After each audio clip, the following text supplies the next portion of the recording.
Yeah, well, it's, okay. 1, 2, 3, 4. If you're happy with it. Yeah, I see. Does it need to? Well, you put it whatever works for you, obviously. But. Hello, Kelly. Hello. Nice to meet you. All day. He's going to capture me, hasn't he?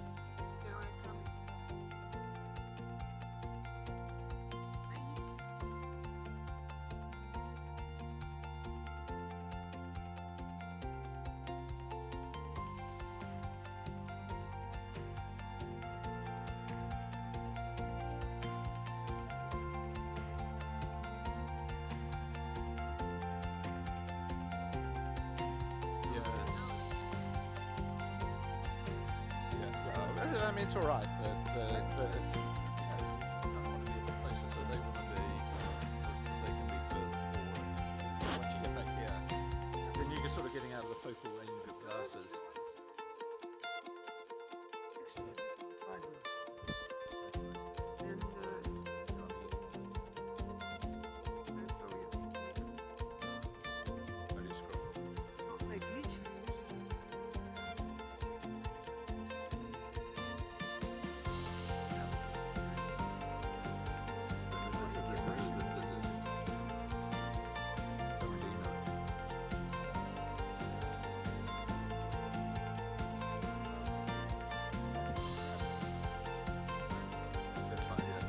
Otherwise, they're sort of just, is that right?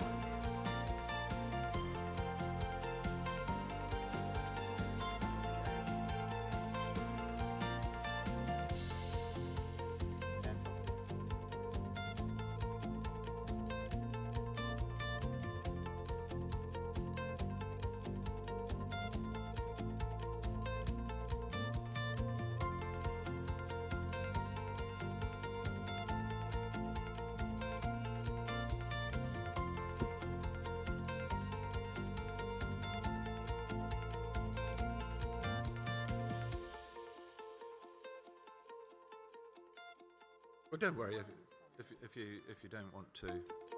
I mean, don't create because I've got it. But can you?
Centimeters and it gets it right for the audience. So should I test that or?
Sure, they couldn't be just a little bit wider. No, okay. You need to be ready for somebody who hasn't had this discussion to just come up with it.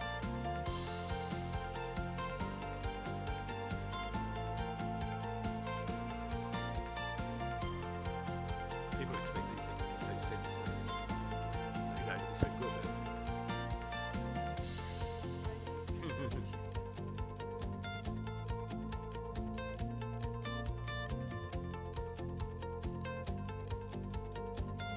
send it back to me.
That's all right, that's fine.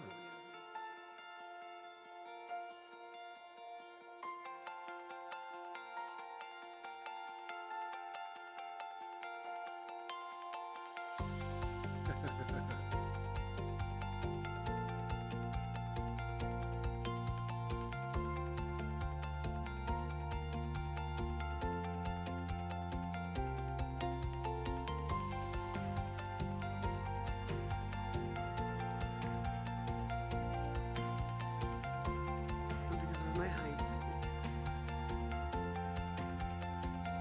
Not this time. But I think Well, it's easy to look at. You're looking down. You're always down. At least there, you sort of look at your head is a bit better.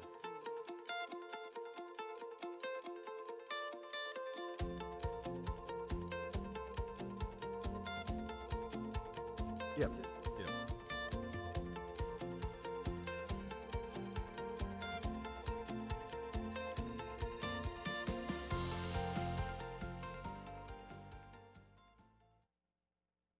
Okay.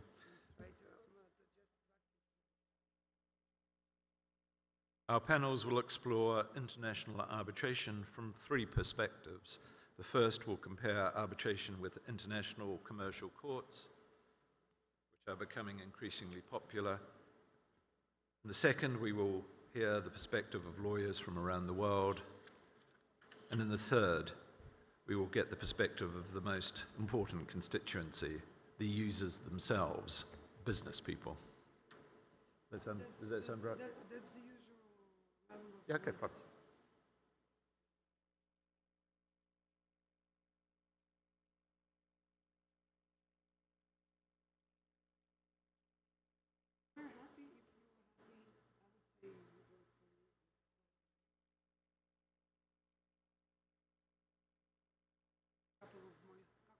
So do you want to go up or down? Yes, so the audio is here.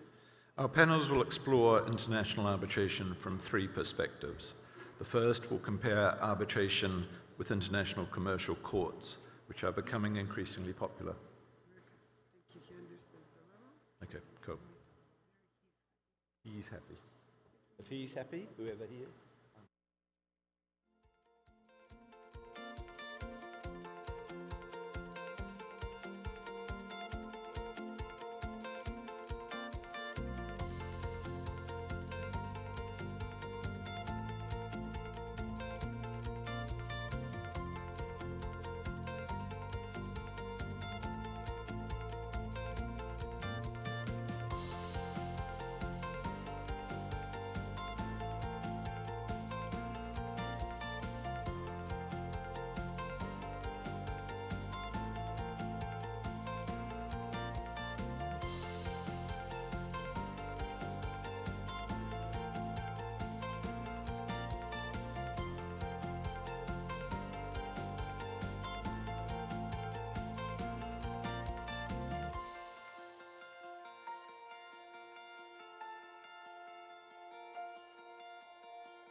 from here. Okay. And then you're gonna like stand here.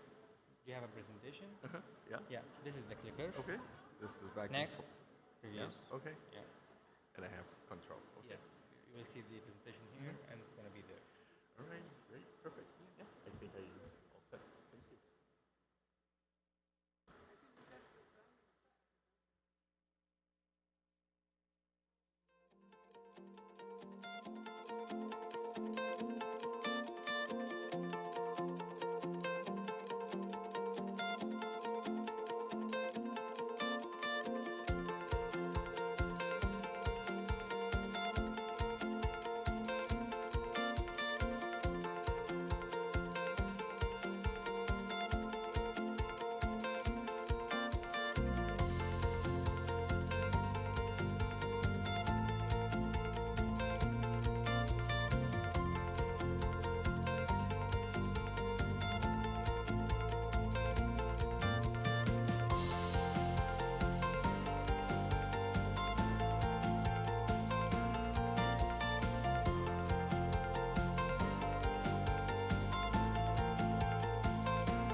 Good morning, ladies and gentlemen.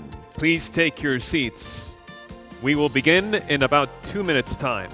As a courtesy to our speakers and other attendees, please now make sure that all mobile devices are switched to silent. Thank you.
Ladies and gentlemen, please rise for the national anthem of the Kingdom of Saudi Arabia.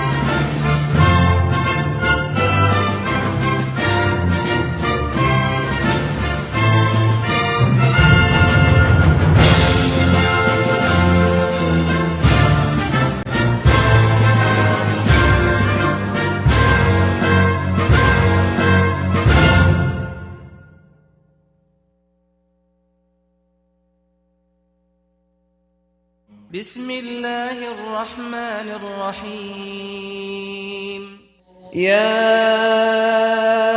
أيها الذين آمنوا كونوا قوامين لله شهداء بالقسط ولا يجرمنكم شنآن قوم على ألا تعدلوا اعدلوا هو أقرب للتقوى واتقوا الله إن الله خبير بما تعملون.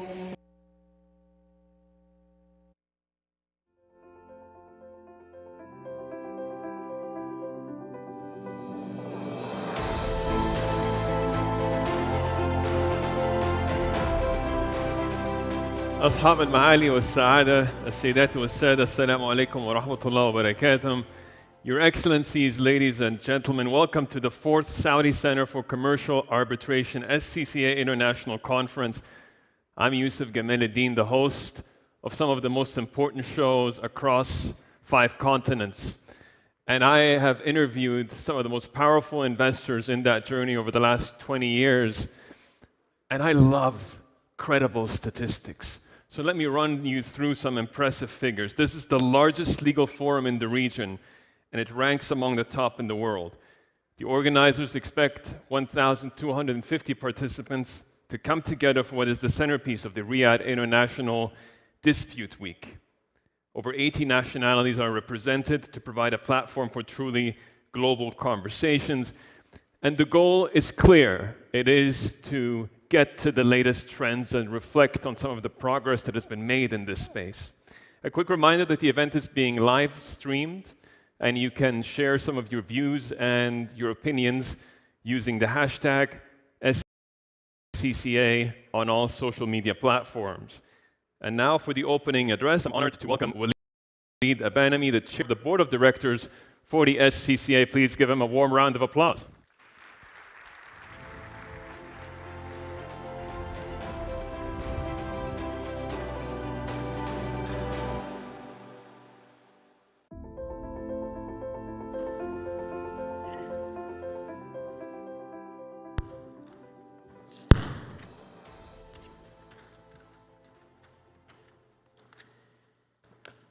بسم الله الرحمن الرحيم.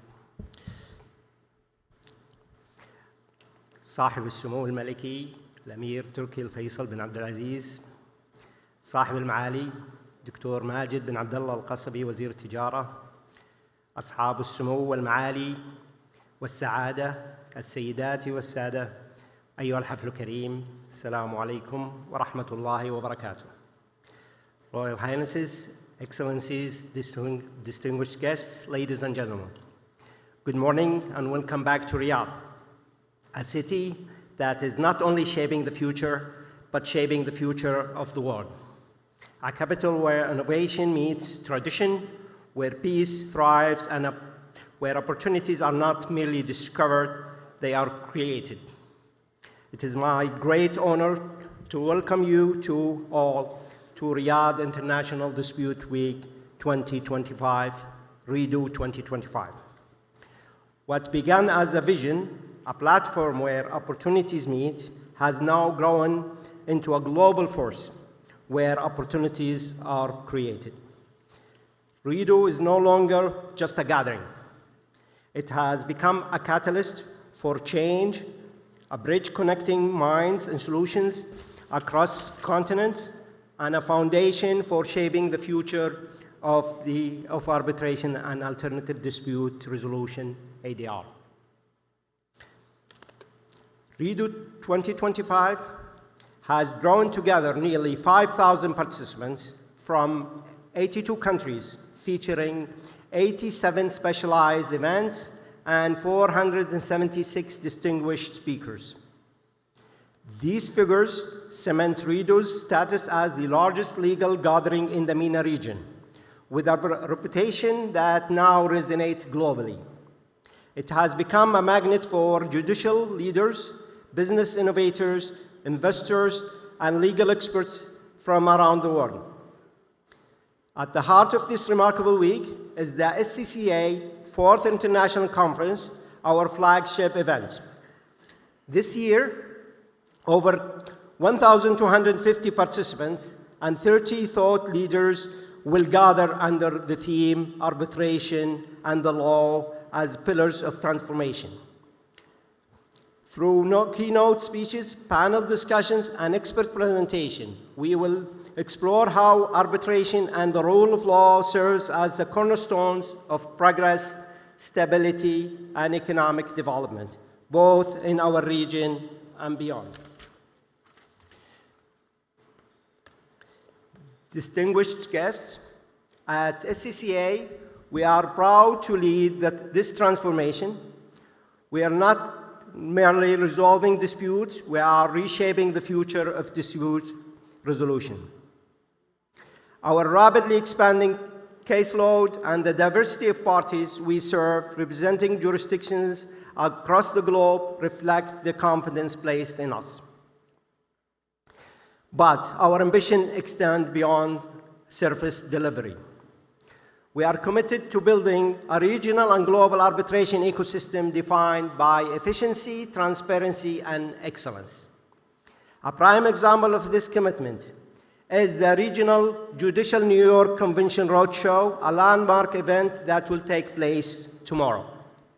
Organized in partnership with the Secretary of Gulf Cooperation Council, GCC, and the International Council for Commercial Arbitration, ICA, this forum will bring together appellate, enforcement, and Supreme Court judges from across the GCC alongside leading global experts. Together, they will exchange knowledge, strengthen judicial cooperation, and align regional practices with international arbitration standards. Ladies and gentlemen, while we focus on building the future of arbitration, we must never lose sight of those who will carry it forward, the next generation of legal professionals and arbitration practitioners. That is why one of SCCA's most cherished initiatives is its 6th annual Arabic Moot competition. This unique program has brought together 1,232 students and academics from 124 universities representing 24 countries competing rigorously over the past 6 months. These young men and women have pushed their boundaries, sacrificing sleep, balancing their studies, and devoting countless hours to mastering the art of advocacy. Their passion, resilience, and pursuit of excellence are truly inspiring. This evening, we will celebrate the winners. But let me be clear, every student who took part is a winner. Each has gained invaluable skills, forged lifelong relationships, and taken a bold step toward becoming a future leader in arbitration. Seeing their dedication fills me with hope and pride, and it reaffirms SCCA's unwavering commitment to nurturing the next generation of arbitration professionals, both here in the Kingdom and across the Arab world. Excellencies, distinguished guests, none of this progress would have been possible without the visionary leadership and support of the Kingdom of Saudi Arabia. The Kingdom's commitment to fostering arbitration and promoting ADR as a vital pillar of our legal and business environment inspire everything we do at SCCA.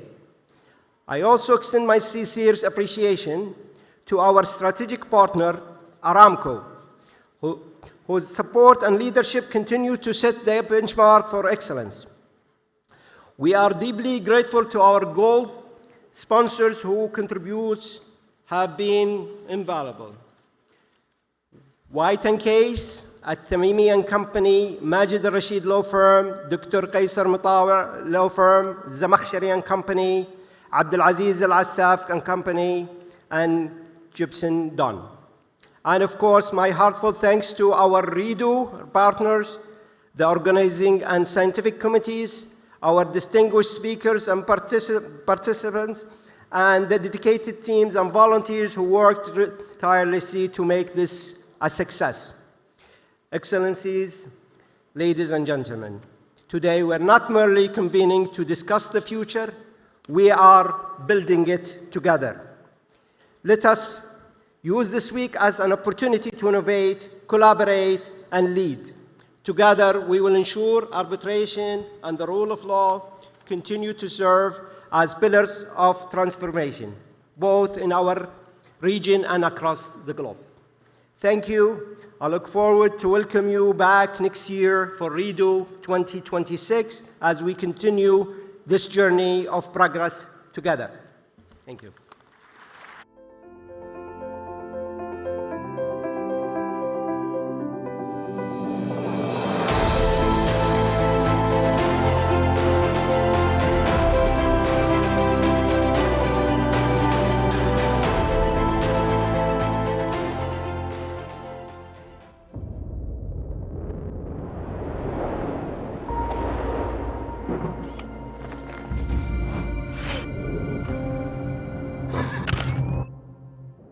Since the dawn of time, this land has shaped its people, molding them into resilient souls, unwavering in the face of challenges.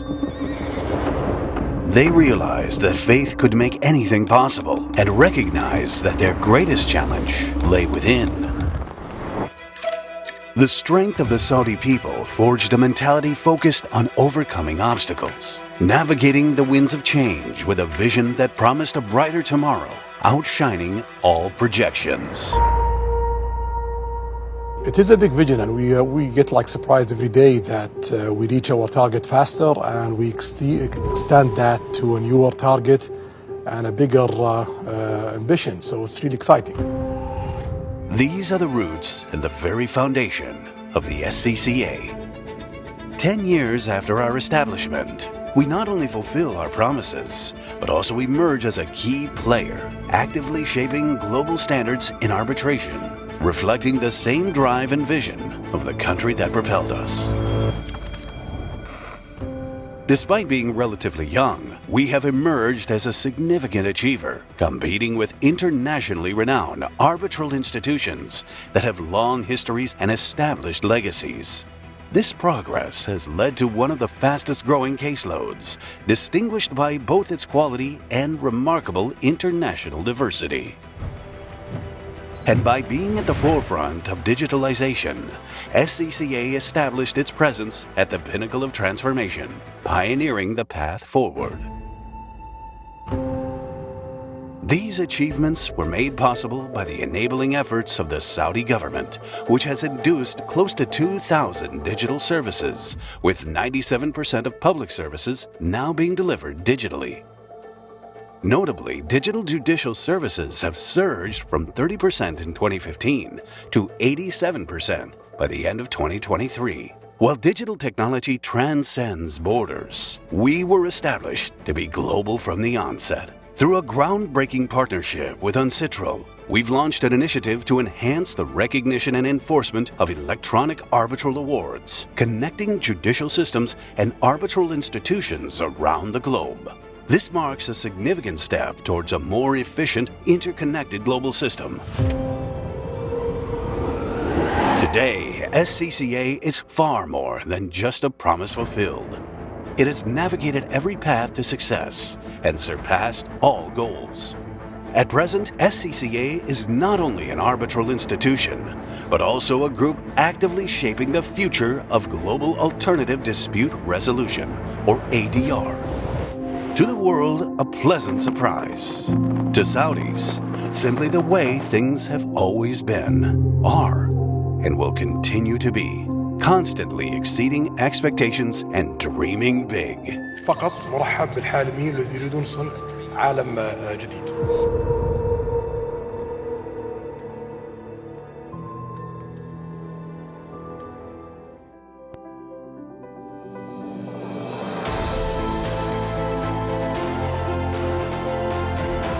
And now the CEO of SCCA, Hamid Mira, is going to join us on stage to delve deeper into some of those latest milestones. Let's give him a warm round of applause.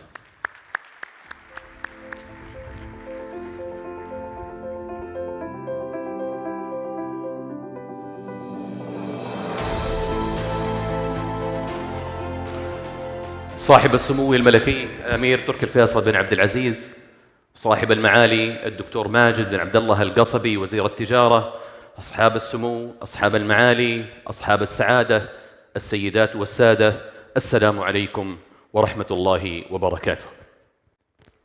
Your Royal Highnesses, Excellencies, distinguished guests, good morning. The question is, shall we work harder or smarter? The answer, it seems not as simple as it seems. When developing the future and working for the benefit of generations to come, and building the future of generations to come, when leading transformation, when also your goals goes beyond your personal gains, when working for the benefit of humanity and the world's future, then the smartest way is the hardest way. When a jurisdiction developing its dispute resolution system, the easy way is to import international well-known arbitration center. It seems an easy and plug-and-play solution, but in reality, it's not more than superficial progress.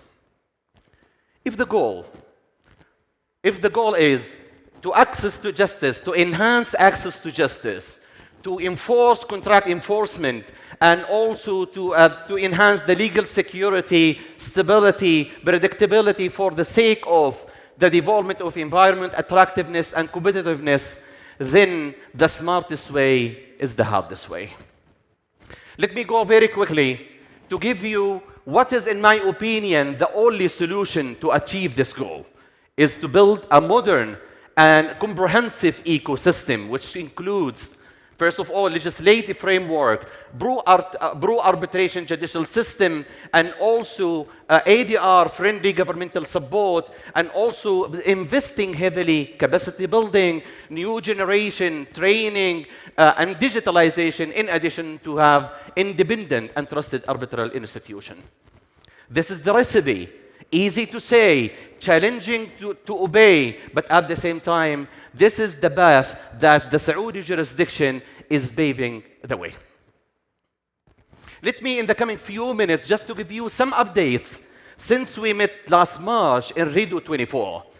As we promised last year, in December, we published the Saudi case law study, 3 years in review. As we shared with you before, we analyzed more than 1,400 judgments out of different appeal courts of Saudi in the past 3 years. And after that, early this year, we started the 4th edition of this. We analyzed 1,065 judgments from 23. And I would like, for the sake of the time, just to share with you 2 bullet points only. Number 1, of all motions to annul, only 6.4 granted either fully or partially. And another point, very important, no successful motions to annul based on Sharia principles. And as we used to do, we are going to share the details of this study, the new study, in the coming year in different roadshows in different parts of the world. Another very interesting output that I'd like to share. This year, with our colleagues and partner in Just Monday, we, as usual, we asked the researcher to do the study based on number of parameters. The new thing this year also, we run the same study with the same parameters through the AI, through Just AI. And what is interesting to see the outputs of the study, the human being study and the AI almost consistent. And in the coming few months, we will share the details of that study. So that is demonstrating the consistency, predictability, and pro-arbitration of the Saudi judicial system. Another point very quickly, also in that regard, we are happy now to have SCCA system integrated with the Ministry of Justice system called NAJS, so that will enhance dramatically the efficiency of arbitration of Saudi Arabia. Another aspect which is always important, the investment in the youth. As we shared with you last year, we started, last year was the 5th edition of the Arabic Moot, and today, this evening, we will conclude the 6th edition of the SCCA International Arbitration Moot. Again, ladies and gentlemen, this is not just a competition. This is really a game-changing initiative. We are not only dealing with the Saudis or the GCC countries, we are having all the Arabic-speaking students all around the world, not only from Arab countries, even from Arabic-speaking students from non-Arabic countries. As you can see, a number of countries, for example, from India, from Pakistan, from Nigeria, from a number of non-Arabic countries, they have good teams, they are competing, and some of them, they reach very high level in this competition. So again, this is a game changer. Another aspect also, we are working hard in the SCCA Academy. We have different lines for development, for young, for professional, for judges, and also we are giving very important, you can say, role to provide the development and training for governmental entities. So all in 2024, we provided a world-class training in ADR for more than 31 governmental entities. All of these efforts in the past decade resulted in our ultimate goal to have the trust of our users globally. So SCCA, one of the fastest growing caseload alone in 2024, we recorded 120 filings, and the growth in the arbitration cases into 2024 jumped by 59% comparing to the year before. And as you can see, consistently, the past 5 years, we have a very high growth in the number of cases, not only in terms of number, but also in the quality of cases. So we are proud to have the parties of our caseload from 29 countries, from different parts of the world, from east to the west. And again, we started to witness cases. Both parties are not Saudis, which is also another indicator of the trust of the quality and independence of SCCA. Ladies and gentlemen, what is expected from us with our inspiring and enabling leadership, with our ambitious people, is not only to walk the talk. What is expected from us is to dream big and to think big, and also to work hard to transform these dreams into reality. Today, we are not only complying with the international best practices, but also we are actively engaging in setting these international standards.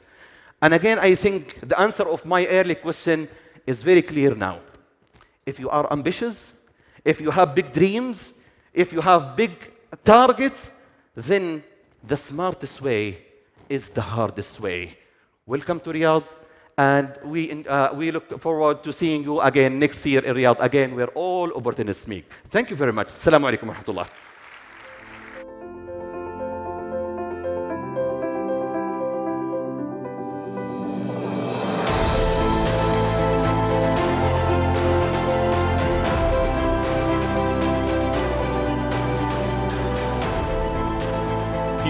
Thank you very much, Hamid. It is really, in many ways, about articulating those ambitions and sharing a story of success with the world. Now we go to the Scientific Committee Chair, Audley Shepherd KC, the Vice President, ICCA and International Arbitrator of the 20 Essex Chambers. Please welcome him to the stage.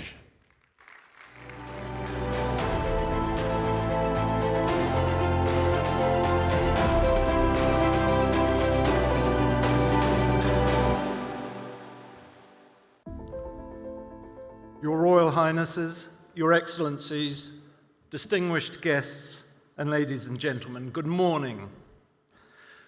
I am very grateful to the leadership of the SCCA, and especially Dr. Walid Abnameh and Dr. Hamid Merah, for the privilege and honor of chairing the Scientific Committee this year. I also extend my thanks to the other members of the Scientific Committee and to Professor Mohammed Al-Wahab, last year's chair, to Farad Ashgari, and to all our speakers. The theme of today's conference is arbitration and the law as pillars of transformation. In the kingdom, transformation is taking place before our very eyes. The implementation of its vision is the envy of the world. And transformation has been taking place internationally. Increased trade and investment has resulted from globalization, greater flows of capital, and more recently, advances in technology. But such transformations cannot take place without confidence in the rule of law, which includes substantive and procedural expectations. First, substantive expectations. Traders and investors must be confident that they are free to agree the terms of their bargain, but once agreed, the law will require that their bargain is respected. The law has been described as the operating platform of business, the Apple iOS or Microsoft Windows in our computers. It is there, working behind the scenes, to ensure that business can take place safely and smoothly. with as much or as little sophistication as the parties choose. But I prefer to see the law as a pillar, supporting the infrastructure of commerce and prescribing the tenets of contractual relationships. Second, procedural expectations. Parties must be confident that they will be able to have recourse to dispute resolution should a disagreement arise that they are unable to resolve through negotiation or mediation. They must be confident that their dispute will be resolved independently and impartially and justly and fairly in accordance with their agreed bargain and in accordance with the law. Arbitration has been used from time immemorial to resolve disputes, and it is expressly referred to in the source texts of the Abrahamic faiths. International commercial arbitration also has a very long tradition, and particularly since the 1950s, it has increasingly become the dispute resolution procedure of choice in international business. It has been especially prevalent in the insurance and shipping industries and the construction industry, but it is now adopted in all types of trade and investment and also in relationships involving states. It too is an essential part of the operating system or pillar of global commerce. But there is more that needs to be done. There is much research that shows that lack of knowledge or lack of trust in dispute resolution is a barrier to trade for small and medium-sized enterprises, SMEs. Accessibility and cost-effectiveness are further aspects of the rule of law, and as a community, we must ensure that arbitration is accessible and cost-effective for SMEs. Given these principles and objectives, I applaud what the SCCA is doing. It is facilitating business, large and small, by educating and providing trusted arbitration services in the Kingdom and for the region. Its values of independence, neutrality, integrity, transparency, privacy, and responsibility are fundamental to its success. And I congratulate the SCCA on establishing this day as part of Riyadh International Disputes Week. Today, we will consider international arbitration in the wider context of geopolitical change and its associated uncertainties and tensions. We will benefit from insights from very well-informed commentators, starting with His Royal Highness Prince Turki Al Faisal. During the day, our panels will explore international arbitration from three perspectives. The first will compare arbitration with international commercial courts, which are increasingly popular. In the second, we will hear the perspective of lawyers from around the world. And in the third, we will get the perspective of the most important constituency, the users themselves, business people. I hope you very much enjoy the day. Thank you.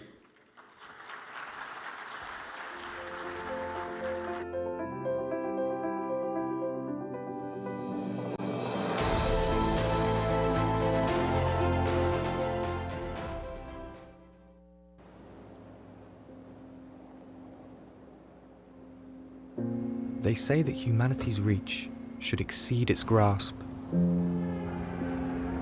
That even in moments of uncertainty, crisis, the determination to strive towards a brighter future is what defines the best of us. This vision, this pioneering spirit, is what powers us at Aramco. Whether pushing boundaries in the quest for greater fuel efficiency, or seeking ways for us to live in harmony with the planet, these pioneers ask not just why, or when, or who, but how. Answering such important questions is never easy. And there comes a time in all our lives when we're faced with something seemingly insurmountable. But it's in those moments that we see our humanity. By striving to share expertise, working hand in hand with partners, promoting mutual understanding, and by encouraging enterprise and education and ambition. This is what powers us at Aramco. A place where science meets imagination, where actions follow promises, where dreams become reality.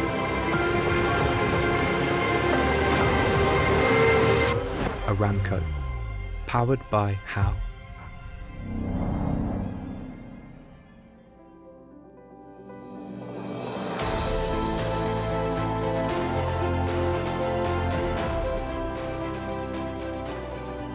Now I'd like to ask Nabil Al-Mansour, the Vice President of Aramco, also General Counsel and Corporate Secretary, to share some of his thoughts with you.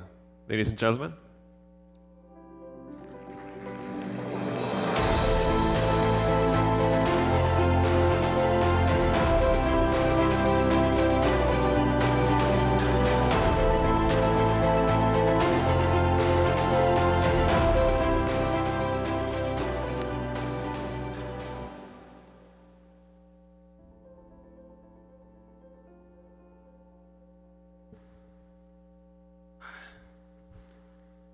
بسم الله الرحمن الرحيم والصلاة والسلام على أشرف الأنبياء والمرسلين صاحب السمو الملكي الأمير تركي الفيصل، صاحب المعالي الدكتور ماجد القصبي وزير التجارة، أصحاب السمو والفضيلة والمعالي والسعادة، ضيوفنا الأعزاء من داخل وخارج المملكة، السلام عليكم ورحمة الله وبركاته. يسعدني أن أكون أحد المتحدثين في هذا المؤتمر الذي تفخر أرامكو السعودية بأن تكون الراعي الاستراتيجي له، وتعتز بإقامته في مدينة الرياض عاصمة النهضة والتقدم في وطننا الغالي الذي يعد من أسرع الاقتصادات العالمية نمواً، وذلك بفضل الله ثم الجهود المباركة التي تقوم بها قيادتنا الرشيدة أيدها الله. ونظراً للطبيعة الفنية للمؤتمر والحضور الدولي له، فاسمحوا لي أن أكمل كلمتي باللغة الإنجليزية.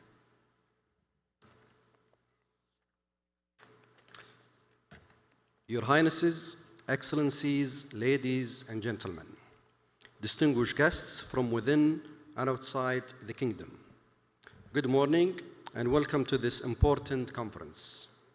I'm happy to stand here today for this outstanding event, the centerpiece of the Riyadh International Disputes Week. Aramco is proud to be the strategic partner for this week's gathering. This week provides an important platform for the global discourse on resolving conflicts effectively, ethically, and equitably. Allow me first to express my gratitude to the Saudi Center for Commercial Arbitration for their dedication to advance the field of arbitration.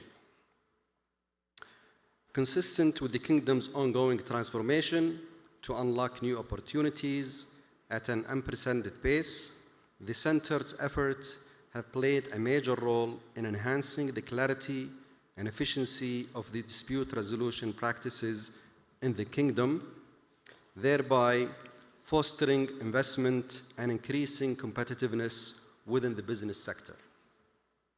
As we gather here in Riyadh, the vibrant heart of Saudi Arabia and a city recognized worldwide for its progress and transformation, we are reminded that for such growth to occur, trust is essential.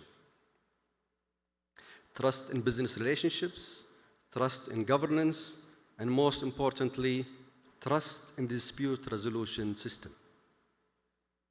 Corporations, developers, entrepreneurs, and investors are constantly partnering to identify and capture opportunities. This is a wonderful thing, and we see it happening here in Riyadh at a large scale. But as all of us know, commercial conflict is often a cost of doing business, because reasonable minds can differ. When conflicts arise, the trust that parties seek is solidified by enabling transparent, credible, and accessible alternative dispute resolution mechanism. At the center of this is the arbitration process, a process that must be governed by integrity and defined by the qualifications of arbitrators.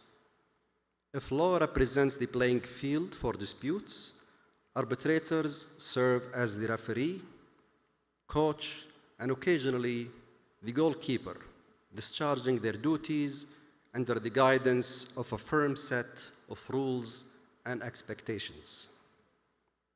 Their qualifications, impartiality, and expertise shape the outcome of disputes, often leaving a lasting impact on the parties involved. A qualified arbitrator is not only an expert, but also a steward of justice, who possesses the foresight to navigate complex issues with fairness and objectivity. Consistent with the theme of this conference, we in Saudi Aramco take immense pride in our internal rules that govern our conduct, especially in relation to handling disputes. This includes developing and equipping our employees in the realm of dispute resolution through various developmental programs, including those offered by reputable institutions such as the Saudi Center for Commercial Arbitration. Aramco has a keen interest in advancing the dispute resolution practice in the kingdom, especially arbitration, and our strategic partnership of this event is a testament to that. The Riyadh International Disputes Week offers a unique platform for us to share our unique perspectives with each other, to exchange ideas, to communicate best practices, and to collaboratively address the pressing challenges facing the world of dispute resolution. I extend my deepest gratitude to the organizers and to each of you for your time and valuable contributions. As we proceed with the discussions and sessions ahead, let us remain steadfast in our commitment to building a future defined by fairness, integrity, and ultimately unshakable trust. Thank you all, and I wish you enriching engagements during this awesome conference.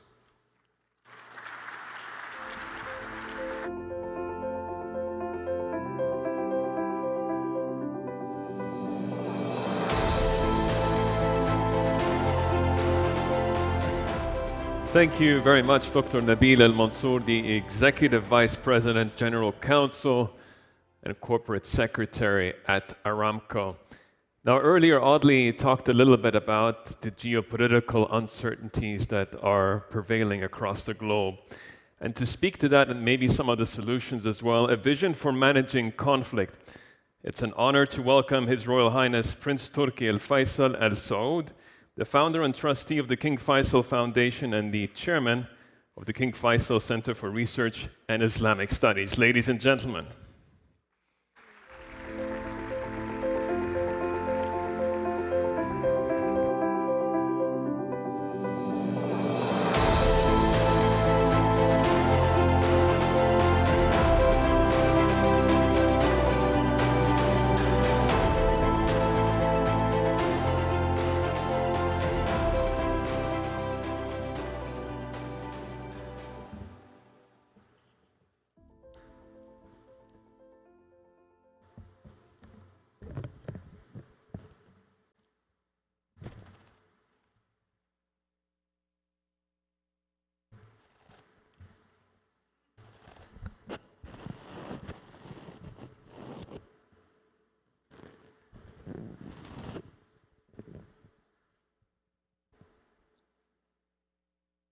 بسم الله الرحمن الرحيم، والصلاة والسلام على سيدنا محمد وعلى آله وصحبه أجمعين.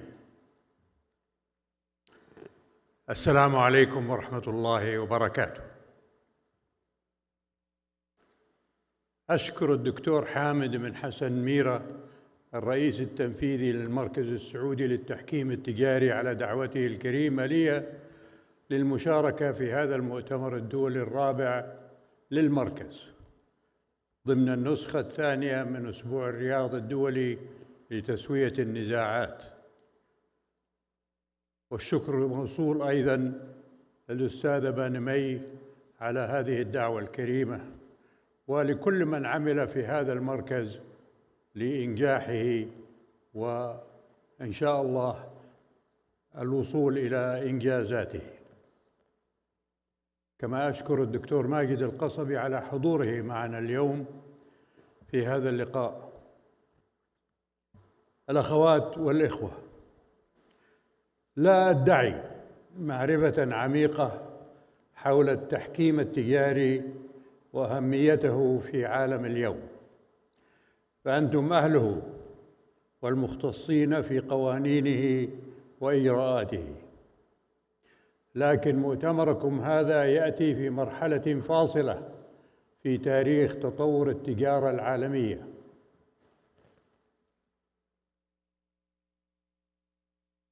فبعد عقود من الدعوات لحرية التجارة العالمية وأنظمتها ونظامها في قوانين وقواعد ومؤسسات دولية في عالم متداخل ومتكامل ومتشابك المصالح، نجد الولايات المتحدة الأمريكية صاحبة دعوات حرية التجارة تتراجع اليوم تحت إدارة الرئيس ترامب عن هذا الإنجاز العالمي، وتأخذ العالم إلى حروب تجارية وإلى تنافس غير محمود وإلى سياسات الحمائية وإلى فرض الرسوم الجمركية العالمية وإلى عقوبات الإغراق التجاري بداعي الحفاظ على المصالح الوطنية.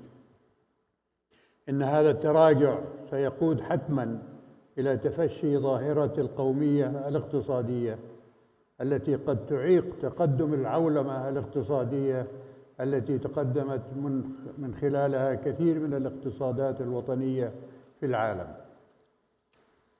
في مثل هذا الوضع لا بد من استمرار وتضخم الحاجة لأطر قانونية جديدة يكون التحكيم التجاري رأس حربتها لفض النزاعات التجارية الجديدة التي سوف تتراكم في هذه المرحلة الجديدة.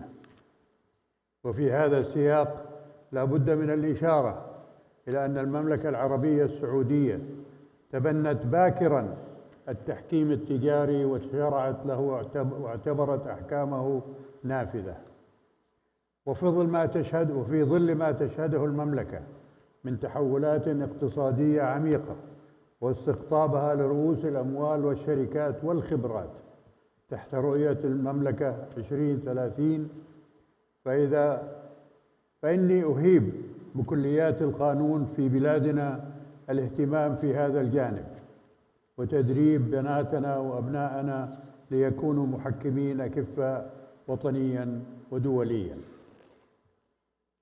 الأخوات والإخوة، لقد طلب مني أن أتحدث إليكم اليوم بأن أسلط الضوء على تصور المستقبل المشترك للدول في إدارتها للنزاعات والصراعات وسط التغيرات المستمرة. وقد أطيل عليكم بعض الوقت فأرجو المعذرة. وهذا موضوع يتطلب الرجم بالغيب. إن الحديث عن المستقبل، أي مستقبل، يحمل في طياته كثير من المجازفة لكون المستقبل في علم الغيب. وعلى الرغم من وجود ما يسمى بالدراسات المستقبلية أو علوم المستقبل التي تصنع سيناريوهات أو مشاهد متخيلة للاستطلاع ما سيكون عليه المستقبل، إلا أنه يبقى خاضع لظروف وأوضاع وتطورات لا يمكن التنبؤ بها. ولهذا قد يكون حديث أهل السياسة الذين يتعاملون مع الواقع عن المستقبل معبراً عما يأملون رؤيته متحققاً في المستقبل بدءاً وبناءً على تجاربهم وطموحاتهم ومواقعهم وخلفياتهم الفكرية والوطنية والسياسية، أكثر من كونه استشرافاً لذلك المستقبل.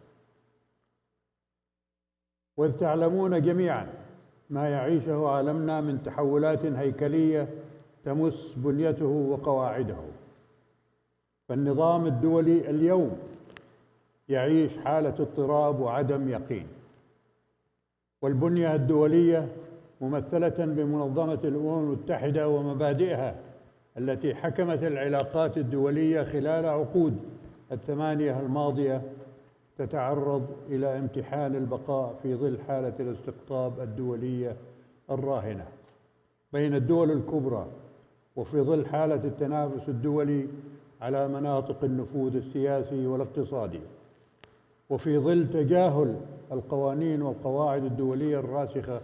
لذلك في حديثي اليوم في هذا اللقاء لن أتناول أزمات العالم المتراكمة بسبب تحولات النظام الدولي، بل سوف أشخص طبيعة أزماتنا العربية التي أعاقت تقدمنا عقود من الزمن، وكيف لنا أن نتجاوز هذه الأزمات للتعامل مع التحولات الدولية بما يحفظ مصالحنا ويحقق الاستقرار في منطقتنا. إن العالم العربي في ظل أوضاعه الراهنة غير المستقرة والبائسة في بعض أجزائه ودوله، ومن خلال ما أتشوفه من خلال قراءاتي للواقع العربي ولما أرجو أن أراه متحققا مستقبلا في عالم عربي قد صلح حاله، ديدنه الأمان والسلام والتضامن والتكامل والتنمية، ويسير بتأوده نحو رفعة شأنه وتحقيق طموحات شعوبه بالتقدم والازدهار، ومشاركا فاعلا في نظام عالمي جديد يقوم على توازن المصالح والتعاون والاحترام المتبادل والالتزام الكامل بالشرعية الدولية، ويسعى إلى معالجة القضايا الإنسانية من فقر وجوع وأمية وأمراض مستعصية وتغير مناخي، ويصون حقوق الإنسان ويحترم إرادة الشعوب بدلاً من الحروب والصراعات والتدخل في شؤون الآخرين. إن النظر في مستقبل العالم العربي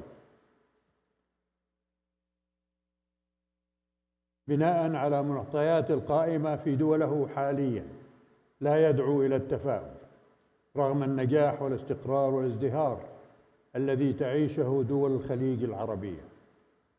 إن عالمنا عالم منكشف استراتيجياً على جميع الأصعدة ومفتوح على كافة الاحتمالات. لقد كان هذا الانكشاف واضحاً للعيان في عالمنا العربي منذ عقود، إذ كانت حالة التشرذم والضعف قائمة فيه جراء تداعيات أحداث جسام حلت في المنطقة خلال العقود الماضية، منها الحروب العربية الإسرائيلية والحرب الأهلية اللبنانية والحرب العراقية الإيرانية وغزو الكويت وغزو العراق، والانكفاء على الذات وعدم التعامل مع المهددات المشتركة لكياناتنا ولشعوبنا، وجراء سياسات اقتصادية واجتماعية وتعليمية وإعلامية وثقافية غير موفقة على المستوى الداخلي في كثير من دولنا العربية، وجراء الأنانية التي ميزت السياسات الخارجية العربية خلال عقود كثيرة، وأيضاً بسبب وقوع الدول العربية ضحية سياسات وتدخلات خارجية مستمرة برضاها أو بسكوتها أو مسايرتها أو دون إرادتها. إن ما نشهده اليوم في عالمنا العربي من اضطرابات وفقدان للتوازن على مستوى الدول وعلى مستوى الإقليم كان نتيجة حتمية لفشل السياسات والخيارات المتبعة داخلياً وخارجياً. وكل ما نشهده اليوم أيضاً هو نتيجة لفشلنا في إدارة أزماتنا. إن قضية الشعب الفلسطيني تبقى جرحنا الدامي منذ عقود، وتستمر لأسباب منها ما فعلناه نحن، ومنها ما هو مفعول بنا من قبل الآخرين.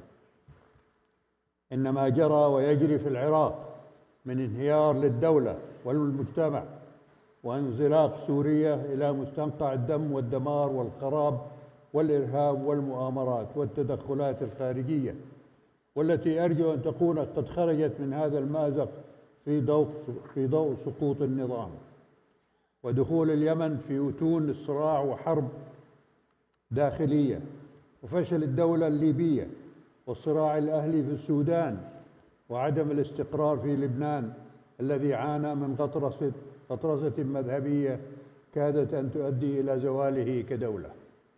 وفي دول عربية أخرى، وانتشار ظاهرة الإرهاب العابر للحدود في كثير من دولنا، وانتشار ظاهرة الميليشيات المسلحة غير الخاضعة للدولة الوطنية، وتفشي الطائفية البغيضة وغيرها من ظواهر تختزل حاضرنا ما أباسه من حاضر. إن حاضرنا العربي الذي لا نحسد عليه كان مستقبلنا في الماضي القريب، وهذا يعني أننا فشلنا في العالم العربي في إدارة كثير من أمورنا خلال العقود الماضية، أو أننا أدرناها بشكل أدى بنا إلى ما نحن فيه اليوم. وطريقة إدارتنا لحاضرنا هي ما سيحدد كيف سيكون مستقبلنا. وإذ إننا جميعا نعايش اليوم ونحصد ما زرع خلال العقود القليلة الماضية، فينبغي لنا أن نستفيد من هذا الدرس المعقد والمركب، ونقرأ ونستوعب كافة عناصره لنخطط برؤية عميقة وحصيفة لتجاوز حاضرنا بشكل مختلف، وبتمعن بمشيئة لله لدولنا وشعوبنا مستقبلنا أفضل لا تتكرر فيه أخطاء الماضي، ومن ثم مآسي الحاضر. وهذا بالتأكيد لن يتحقق قبل أن نواجه التحديات وتتحقق استقرار الأوضاع، ونعرف مآلات مخاض ما يحدث من تحولات وتغيرات على مستوى الدول وعلى مستوى الإقليم وعلى مستوى العالم. إن التحديات التي تواجه العالم العربي كثيرة داخلية وخارجية، بعضها بيدنا وحدنا مواجهتها، وبعضها الآخر يا للأسف بيد غيرنا. وأرى أن أهم التحديات الاستراتيجية التي علينا مواجهتها حالياً بسياسات فاعلة تساعدنا على التخطيط للمستقبل أفضل هي: أولاً، أن الاستقطاب الحاد للقوى السياسية والاجتماعية الجديدة التي أفرزتها التحولات السياسية الجارية، وظهور النزعات الغريزية الدينية والطائفية والمذهبية والإقليمية والقبلية المكتومة في سيكولوجيا شعوبنا، لهي أكبر تحدي يواجه كثيرا من دولنا العربية، ويولجها مآزق جديدة تهدد أمنها الوطني وتهدد وجودها ذاته، ما يعني أننا أمام واقع خطير ما لم ندرك الشعوب ونخبها خطورة الأوضاع، ووجود التنبه بشكل جدي لمشكلات بلداننا الكثيرة والمركبة لصون دولها ومجتمعاتها من خطر التفكك والتقسيم. التدخلات الدولية التي لا ترى إلا مصالحها الاستراتيجية الخاصة تسعى لاستغلال هذه الأوضاع. إن انهيار الدول الوطنية في العالم العربي هو ما يسمح للإرهاب والقوى التي لا تؤمن بالدولة بالتشكل والتوسع وتعريض أمن هذه الدول والمجتمعات للخطر. إن الحفاظ على الدولة الوطنية في العالم العربي أمر حيوي لأمن وسلام مجتمعاتها، لكن ذلك لا يتحقق ما لم يصار إلى تجنب كثير من السياسات التي كانت متبعة في مجالات التنمية كافة، وإيجاد علاقة سوية بين الدولة والمجتمع، بحيث تكون الدولة الحاضن للمجتمع بكل ألوانه وتنوعاته، وملبية لطموحاته وتطلعاته، ومرجعية لهويته الوطنية. وفي الوقت نفسه على الحكومات ونخبها أن تكون سباقة في الاستجابة لمتطلبات الإصلاح والتطور الدائم لقيادة مجتمعاتها نحو الأفضل. وعليه ينبغي لولوج المستقبل بثقة إنقاذ الدول العربية المعرضة للانهيار والتفكك، وإنقاذ مجتمعاتها بمساعدتها على تجاوز هذه المرحلة الخطيرة، ومساعداتها أيضاً على صوغ عقد اجتماعي جديد ينقذها مما هي فيه من محن، يحقق طموحات وتطلعات شعوبها وصيانة أمن واستقرار الدول المعرضة للمخاطر. وهذا ما تقوم به المملكة العربية السعودية.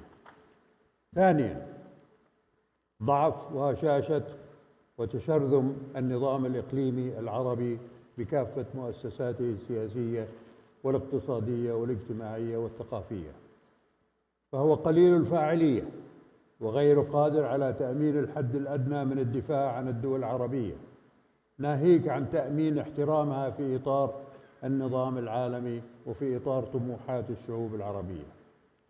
وإذا ما أردنا أن يكون لنا فعالية في النظام الدولي، فلا بد من معالجة جدية لمعاناة هذا النظام العربي من خلال تعزيز العمل المشترك في كافة مجالاته، والابتعاد عن عقد الماضي الإيديولوجية والأنانية، وعقدة الصغير والأكبر والأقدم والأعرق والأحدث التي ميزت العمل العربي المشترك خلال السنين الماضية. لقد سمح فشل هذا النظام باتساع الخرق الاستراتيجي في منطقتنا العربية، وأوجد فراغاً استراتيجياً أتاح لدول معينة أن تلعب بوحدة بلداننا وبوحدة نسيجنا الاجتماعي. وعليه ينبغي تفادي قصور منظومة العمل العربي المشترك لنكون مؤهلين وجاهزين بأنفسنا لمواجهة كل الاحتمالات.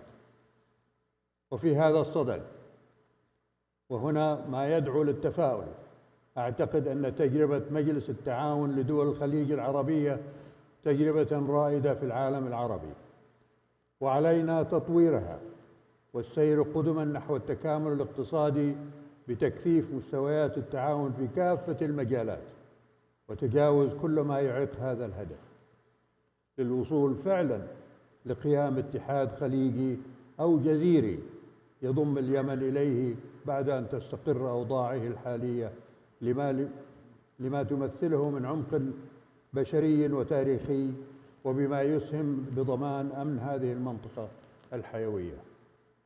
ونظراً لتمتع هذه المنطقة بمكانة جيوستراتيجية، وحيث ستبقى كذلك مستقبلاً لمخزونها النفطي الهائل ولموقعها الجغرافي المتميز، فإن وحدتها ستسهم بتقوية دورها في حماية مصالحها ورسم مستقبلها، وتجعلها شريكاً فاعلاً في أي ترتيبات تخصها. إن نجاح دول مجلس التعاون في بلورة هذه الكتلة الاستراتيجية في مصلحة المنطقة والعالم العربي، إذ ستعطي هذه المنطقة دوراً مهماً في النظام الدولي، ويعطيها الفرصة لتكون الرافعة للعالم العربي من وضعه الحالي إلى مستقبل أفضل. ثالثاً، ضعف وهشاشة واحتقان الأوضاع الداخلية في كثير من دول العالم العربي على كافة المستويات السياسية والإدارية والاقتصادية والاجتماعية والثقافية.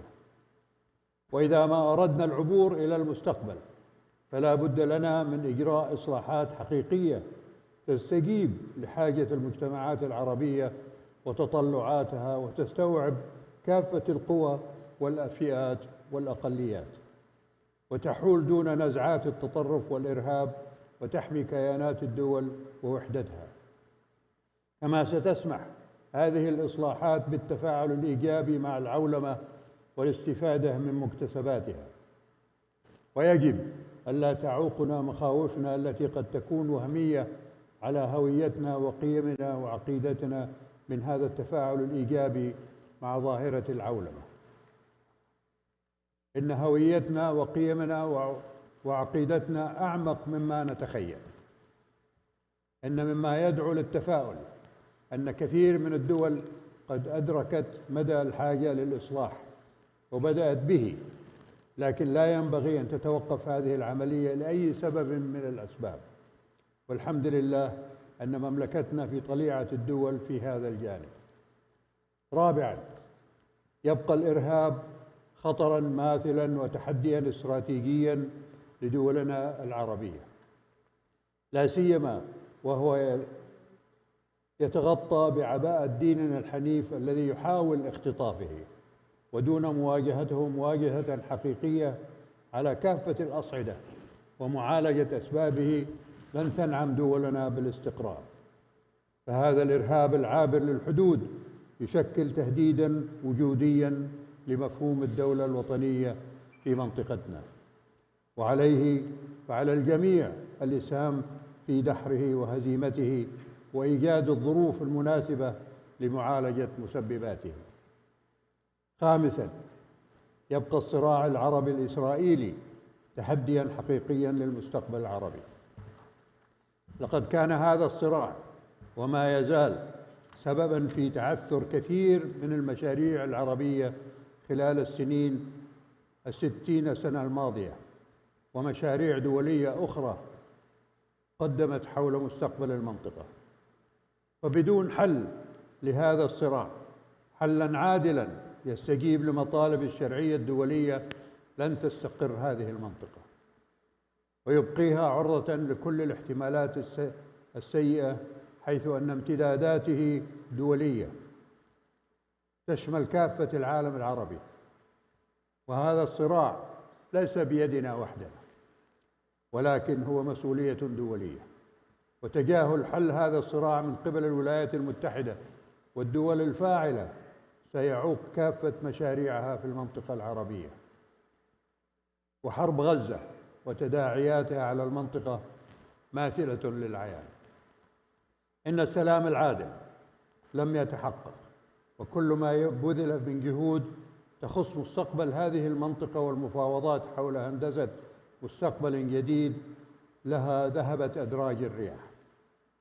إن استمرار هذا الصراع سيبقى مهدداً لأمن واستقرار المنطقة، حتى لو اعتقدت إسرائيل وحلفائها أن عدم استقرار الأوضاع المنطقة بسبب ما يجري فيها حالياً لا يرتبط مباشرة في هذا الصراع الممتد.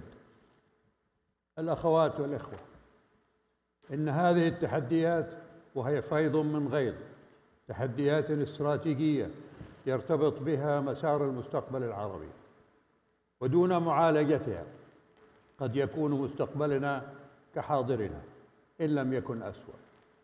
ومع ذلك ينبغي أن نبقى متفائلين، فبلدكم المملكة العربية السعودية وبعض شقيقاتها الخليجية والعربية ما زالت صامدة في وجه هذه التحديات، وتعمل على معالجتها والسعي لتجاوزها. لقد نجحت دولتنا بحمد الله بقيادتها الحكيمة خلال عقود طويلة في الحفاظ على استقرارنا وأمتنا وأمننا الوطني، بالرغم مما واجهته من تحديات وتهديدات خطيرة خارجية وداخلية، وما أدارته من أزمات، وواصلت سياستها التنموية في جميع الأصعدة، وسوف تنجح إن شاء الله في مواجهة تهديدات الحاضر ومخاوف المستقبل، وتستمر في نموها وتطورها بما يحقق تطلعات شعبها وغاياته. إن الضمانة الأكيدة للحفاظ على أمننا واستقرارنا تكمن في المحافظة على وحدة نسيجنا الاجتماعي، وتلاحم القيادة والشعب، واستمرار الدولة بالاستجابة الدائمة لتطلعات المواطنين وتحقيق طموحاتهم، والمساواة بينهم، وضمان حقوقهم وحرياتهم المشروعة، وتحقيق العدالة الاجتماعية، وإصلاح أي خلل في سياساتنا الاقتصادية والاجتماعية والتعليمية والثقافية والأمنية، وتعزيز هويتنا الوطنية وترسيخ قيمها، وأن نكون جميعاً أمناء على بلدنا وأمتنا. ونحن بالعزم والحزم بقيادة خادم الحرمين الشريفين الملك سلمان بن عبد العزيز حفظه الله ورعاه، ودعامة سمو ولي العهد الأمين أيده الله، قادرون مع أشقائنا في مجلس التعاون الخليجي ومع أشقائنا من الدول العربية والإسلامية أن نواجه التحديات والمخاطر التي هي تحديات ومخاطر تصيب الجميع كما واجهها فيما مضى، ونحن في المملكة بمسؤولية وحسنية. وكما يؤكد خادم الحرمين الشريفين وسمو ولي عهده في كل مناسبة، سوف نعمل ونتعاون مع كل الخيرين على معالجة أزمات عالمنا العربي والإسلامي بما يحقق الأمن والاستقرار والسلام لدولنا وشعوبنا. وختاماً، لا يسعى إلا أن أعرب لكم عن شكري وتقديري على الفرصة والمتاحة لهذه الجمعة التي جمعتنا اليوم، وأدعو الله سبحانه وتعالى أن يبقي أمننا واستقرارنا، وننظر لمستقبل زاهر لأبنائنا وأحفادنا. والسلام عليكم ورحمة الله وبركاته. شكرا.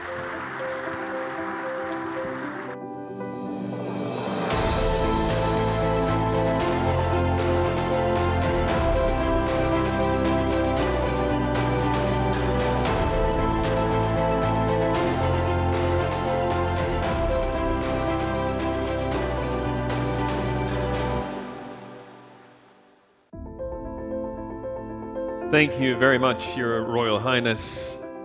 Let's keep the momentum going. Our next segment is going to look at the kingdom as a global gateway for cross-border trade. His Excellency Dr. Majid bin Abdullah Al-Qasabi, the Minister of Commerce of Saudi Arabia, the stage is yours.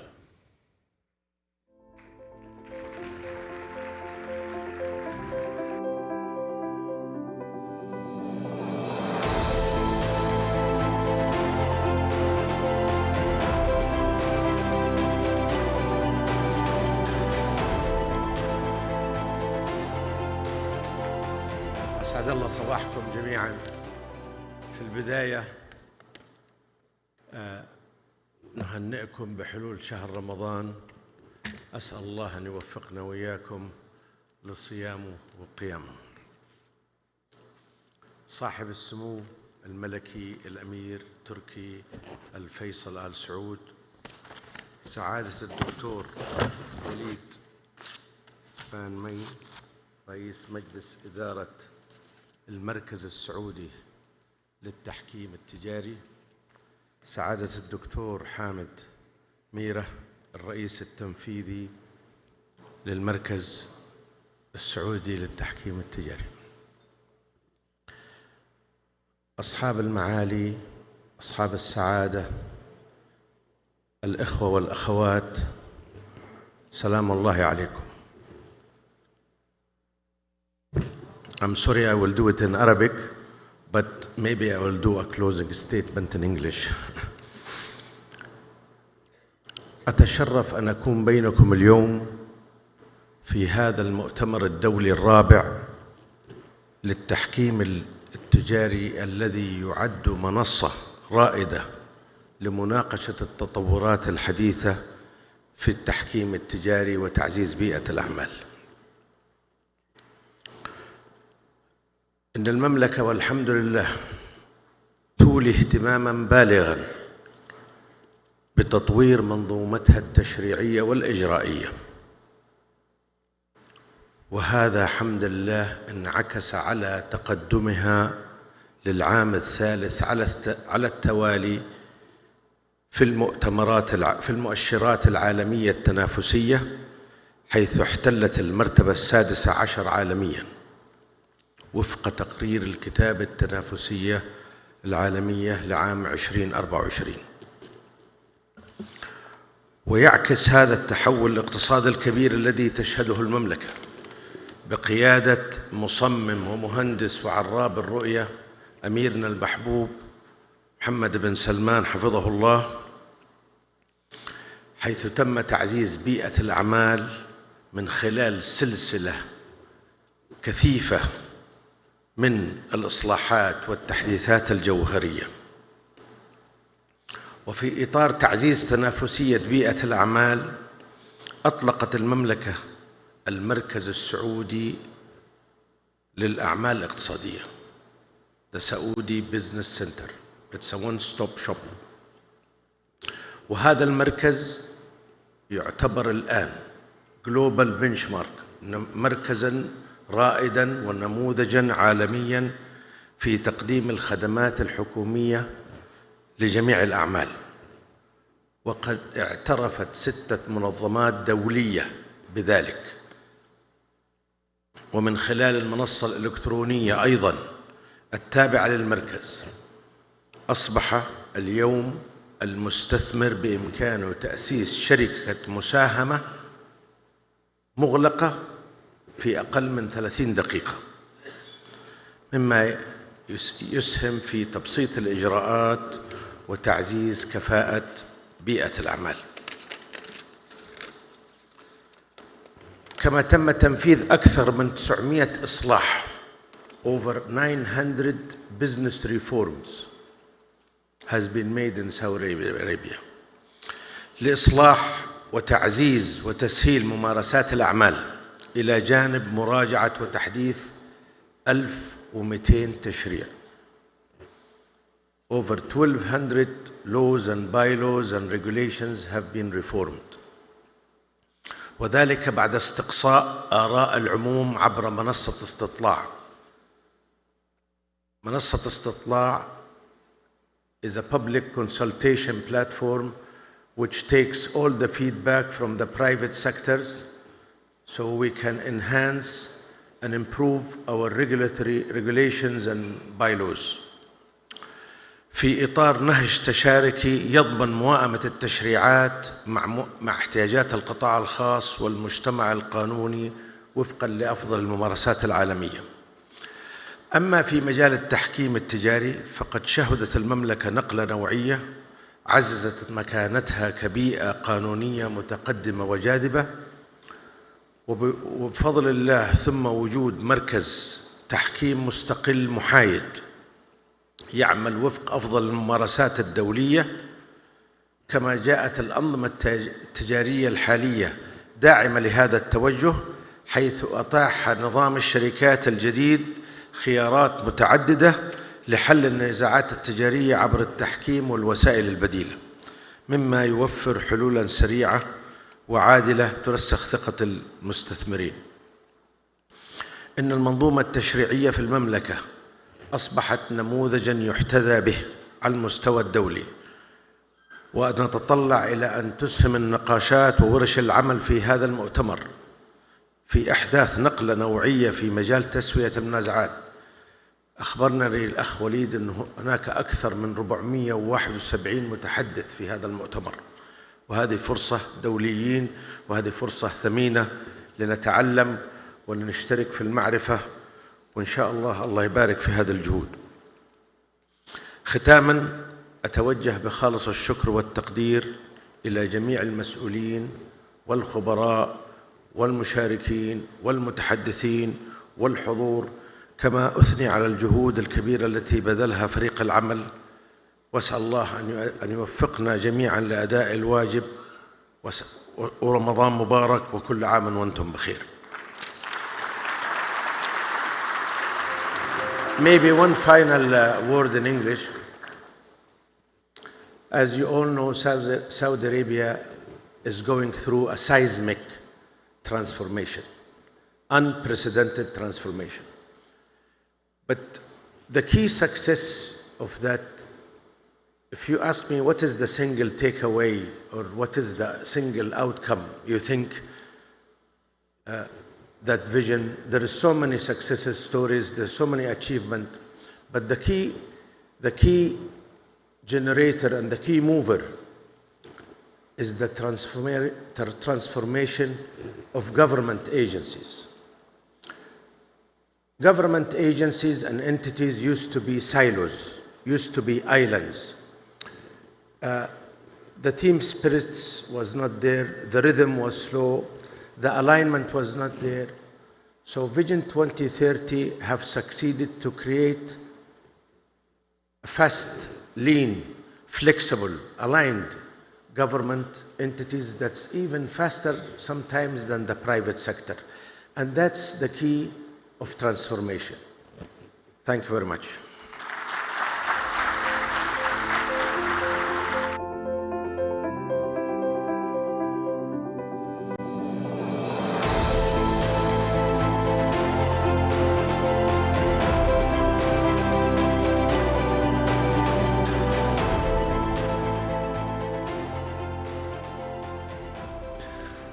Thank you very much, Your Excellency. Now we get to our first panel discussion of the morning. This is going to be about balancing justice, complementary systems, or competing paths.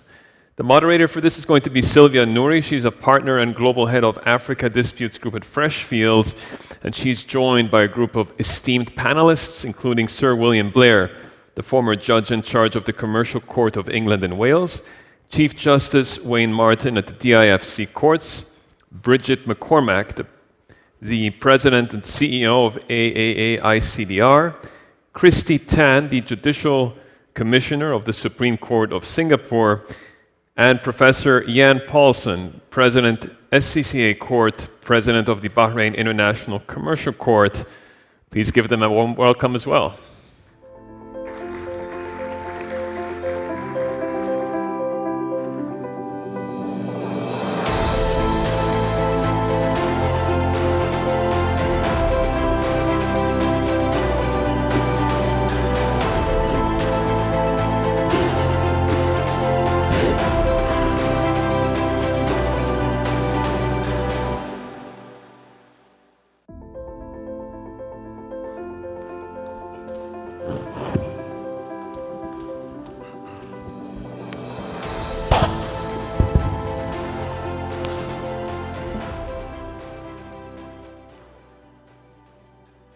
Good morning. It's a real privilege to be kicking off the first panel discussion today with a suitably ambitious topic, balancing justice, in which our very distinguished panelists will survey the various dispute resolution systems available across key jurisdictions, including the conventional courts, the newer international commercial courts, international arbitration, and mediation. We will discuss whether these are distinct parallel systems that complement each other, or whether they compete with the potential to cannibalize each other. We'll also engage in some crystal ball gazing and consideration of what a utopian dispute resolution ecosystem might look like. Which aspects of the systems available today would it adopt? We're truly privileged to have as speakers on this panel this morning several very senior leaders from all the dispute resolution systems I have just mentioned. After our speakers have shared their perspectives on this topic, we'll open the floor to questions from the audience. So without further ado, I'd like to kick off our discussion this morning with some insights on the new wave of international commercial courts.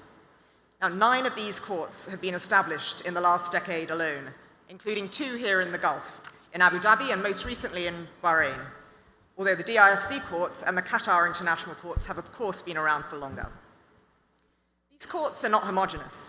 They have their differences. And while time will not permit us to compare and contrast all the international courts that have sprung up over the last 2 decades, I will turn first to the Chief Justice of the DIFC courts, now celebrating their 20th anniversary, for his perspective.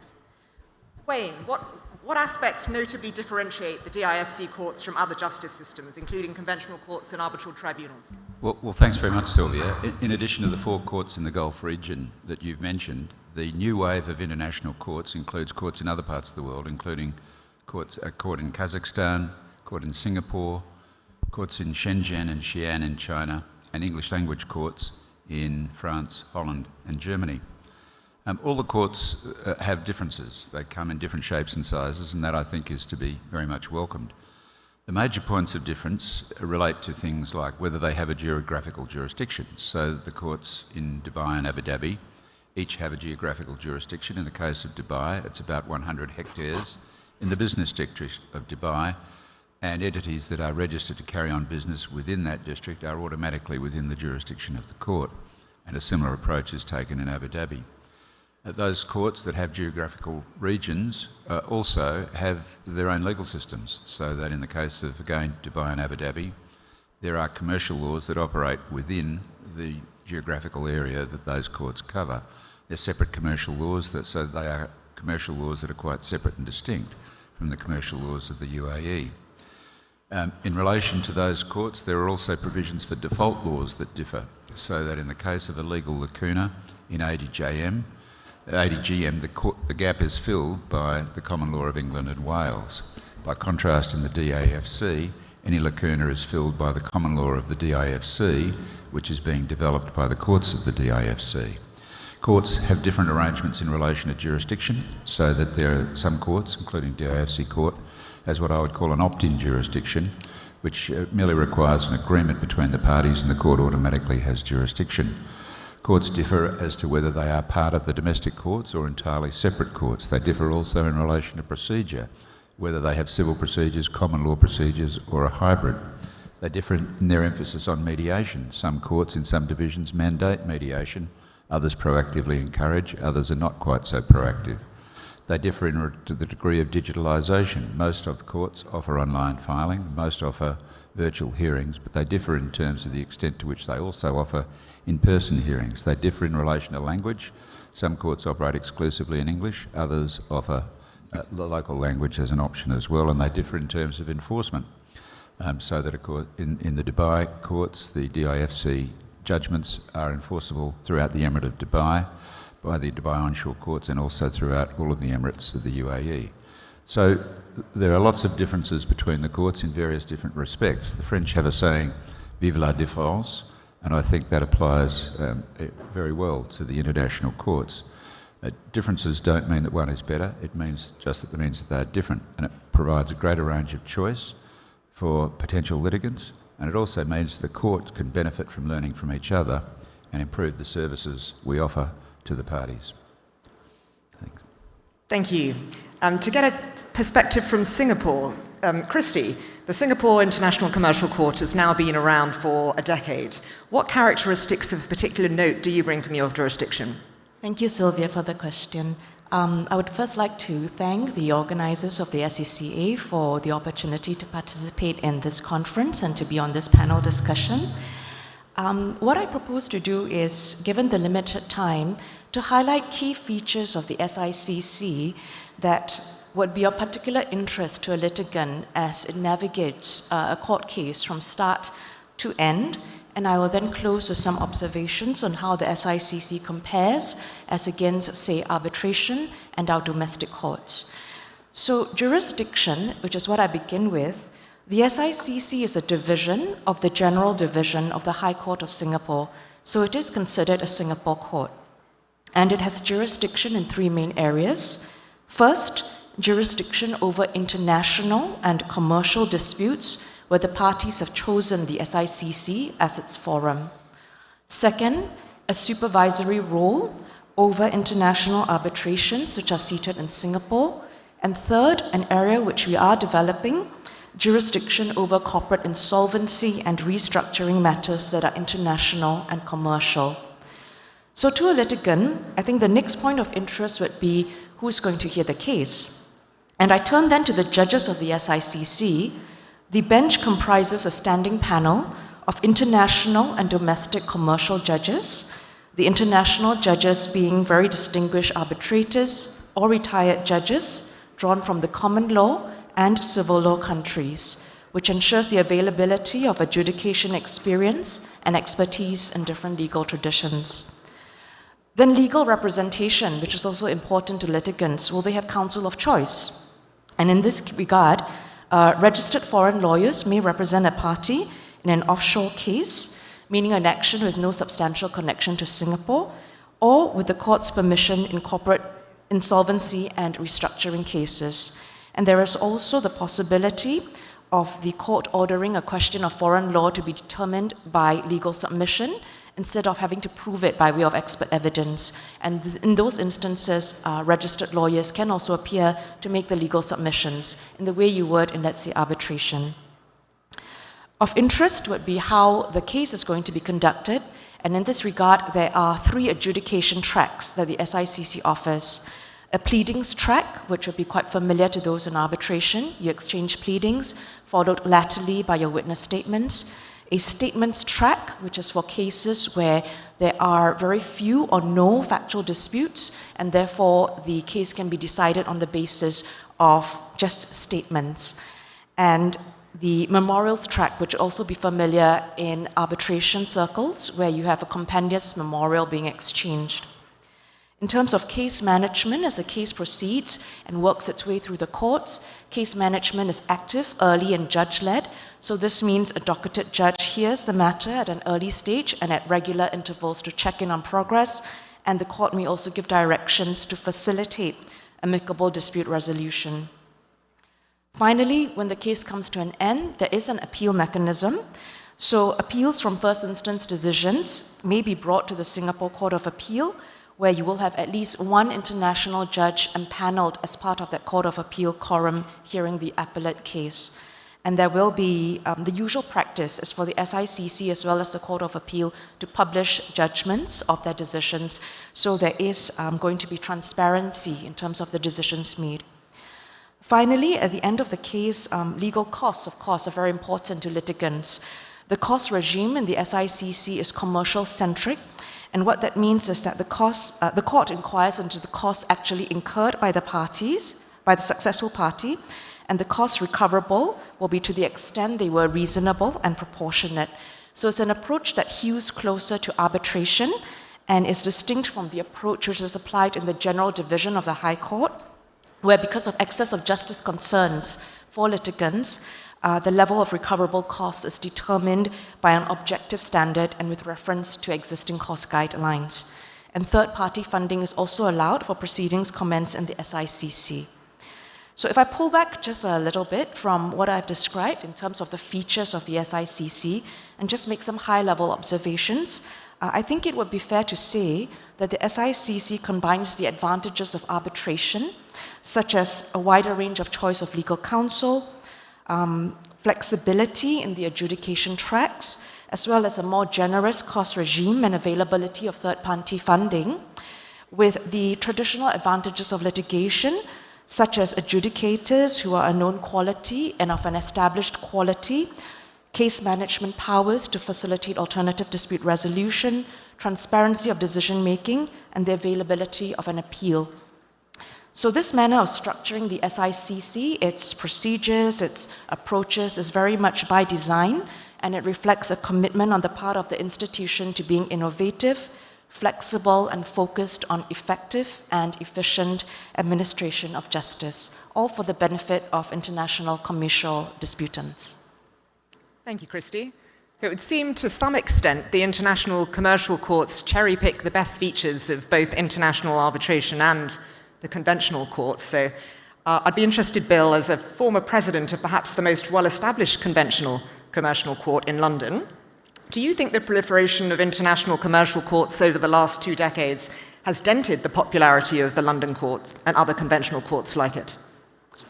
Well, thank you very much, Sylvia, and I thank SCCA for the very kind invitation to speak this morning. It's not just a privilege to be here, but it's an honor to be here at a time when Saudi Arabia is assuming such an important place in global affairs. So, as you say, the London Commercial Court is well established. It's one which attracts a preponderance of international cases. So, in that respect, it's an international commercial court and perhaps the very first. The judges are drawn from the national judiciary, and let me just say a word about that. We've heard about panels of judges who are drawn from different jurisdictions, and the same incidentally applies to the Qatar International Court, where I sit. we have judges, again, drawn from all over the world, and of course, and most importantly, from Qatar itself.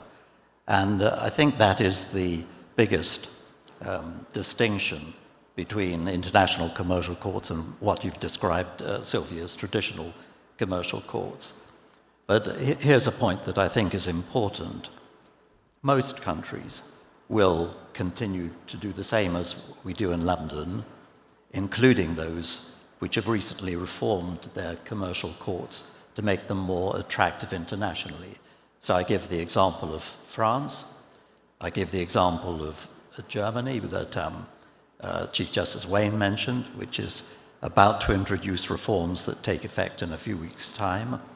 It's the same in China with the International Commercial Court, and it's the same in Saudi Arabia, where there have been important reforms to the kingdom's commercial courts recently. I don't think there's any single model. I think states that want to reform their commercial courts, and we've heard the reasons for that this morning, to provide a solid judicial basis, should look to adopt the model that best suits their particular needs. Now, you asked me to mention a couple of things that we have done in England that may be of interest.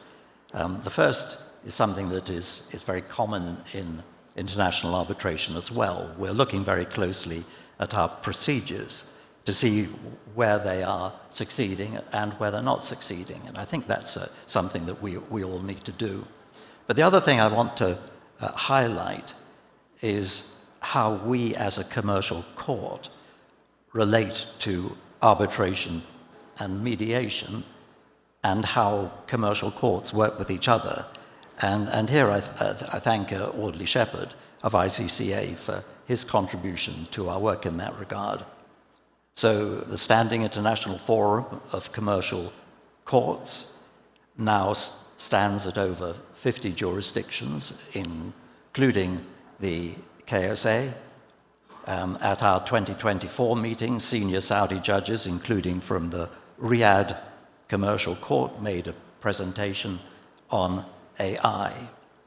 Now, you raised finally the question whether this constitutes competition that I think, as you put it, may have dented the workload of the London Commercial Court. We don't see that. The workload remains steady. And more importantly, I think, the number of these cases and the role of law in deciding these cases is only going to increase. Thank you, Bill. I think it's time for a perspective from the world of arbitration. So, Bridget, from your vantage point at the head of the American Arbitration Association, do you think these international commercial courts have the potential to cannibalize international arbitration, given some of the advantages that we've heard? Well, first of all, thanks for including me as well in this important conversation, and having that conversation here seems extremely fitting, and I'm honored to be here. The AAA and the ICDR, our international dispute resolution business, are honored to be connected with the SCCA from its inception.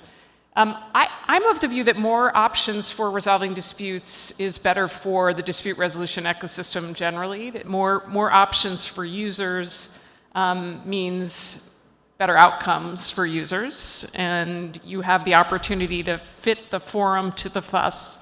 And some forums are better for some fusses than others, and arbitration will continue to be better suited for some fusses for reasons which probably most people here are familiar, but are still important. First, among those, probably global enforceability, but a close second, confidentiality and privacy. There are going to be parties that are concerned about trade secrets or reputational risk or other sensitive issues that are going to prefer arbitration's confidentiality. The autonomy and flexibility that arbitration offers parties. Parties can select arbitrators with deep industry expertise, craft procedures that fit the particular dispute best. And for many parties, the neutrality and avoidance of a home court advantage is going to attract them to arbitration. And finally, finality and efficiency continue to be strong arguments for many disputes. Again, not all disputes. I'll go back to my opening point. I believe arbitration and international commercial courts are both elements of a healthy dispute ecosystem, a healthy dispute environment. And the more they collaborate and support one another, the better it will be for users. So enforceability in the New York Convention are often described as one of the biggest advantages of arbitration. And Wayne, I believe in the DIFC courts, you've adopted a novel tool to enhance enforceability of judgments by turning them into arbitral awards? Well, there was an attempt by Chief Justice Wang, who is, of course, a very experienced, former Chief Justice Wang, a very experienced arbitrator, to try and get the advantages of the New York Convention for judgments of the court. And of course, judgments of courts generally are much less enforceable than international arbitral awards. And so a practice direction was issued in 2015 under which when a payment dispute arose, that is to say a judgment of the court was going unsatisfied, parties were encouraged to enter into an arbitration agreement to be managed, the arbitration to be managed by the Dubai International Arbitration Centre, so that then that payment dispute could become the subject of an international arbitration award and enforced in any of the countries that are party to the New York Convention. It hasn't really worked, to be brutally frank. The problem, I think, is that unless parties enter into such an arbitration agreement before the judgment of the court is entered, it's very unlikely that they'll do so after the judgment of the court has been entered, because the judgment debtor is unlikely to voluntarily surrender to enforceability in all the countries that are party to the New York Convention. So it hasn't really worked, to be brutally frank. It might work if parties are prepared to enter into an agreement before the judgment's entered, but it just hasn't received the takeoff that might have been hoped. An example of complementary systems perhaps not working exactly as one would hope. Jan, as someone who sits as an arbitrator on arbitral institutions, including presiding over the SCCA court, as well as one of the international commercial courts presiding over the newest court in Bahrain, it would be interesting to hear your perspective on the key comparative benefits of these systems and whether they compete or complement each other. Thank you very much.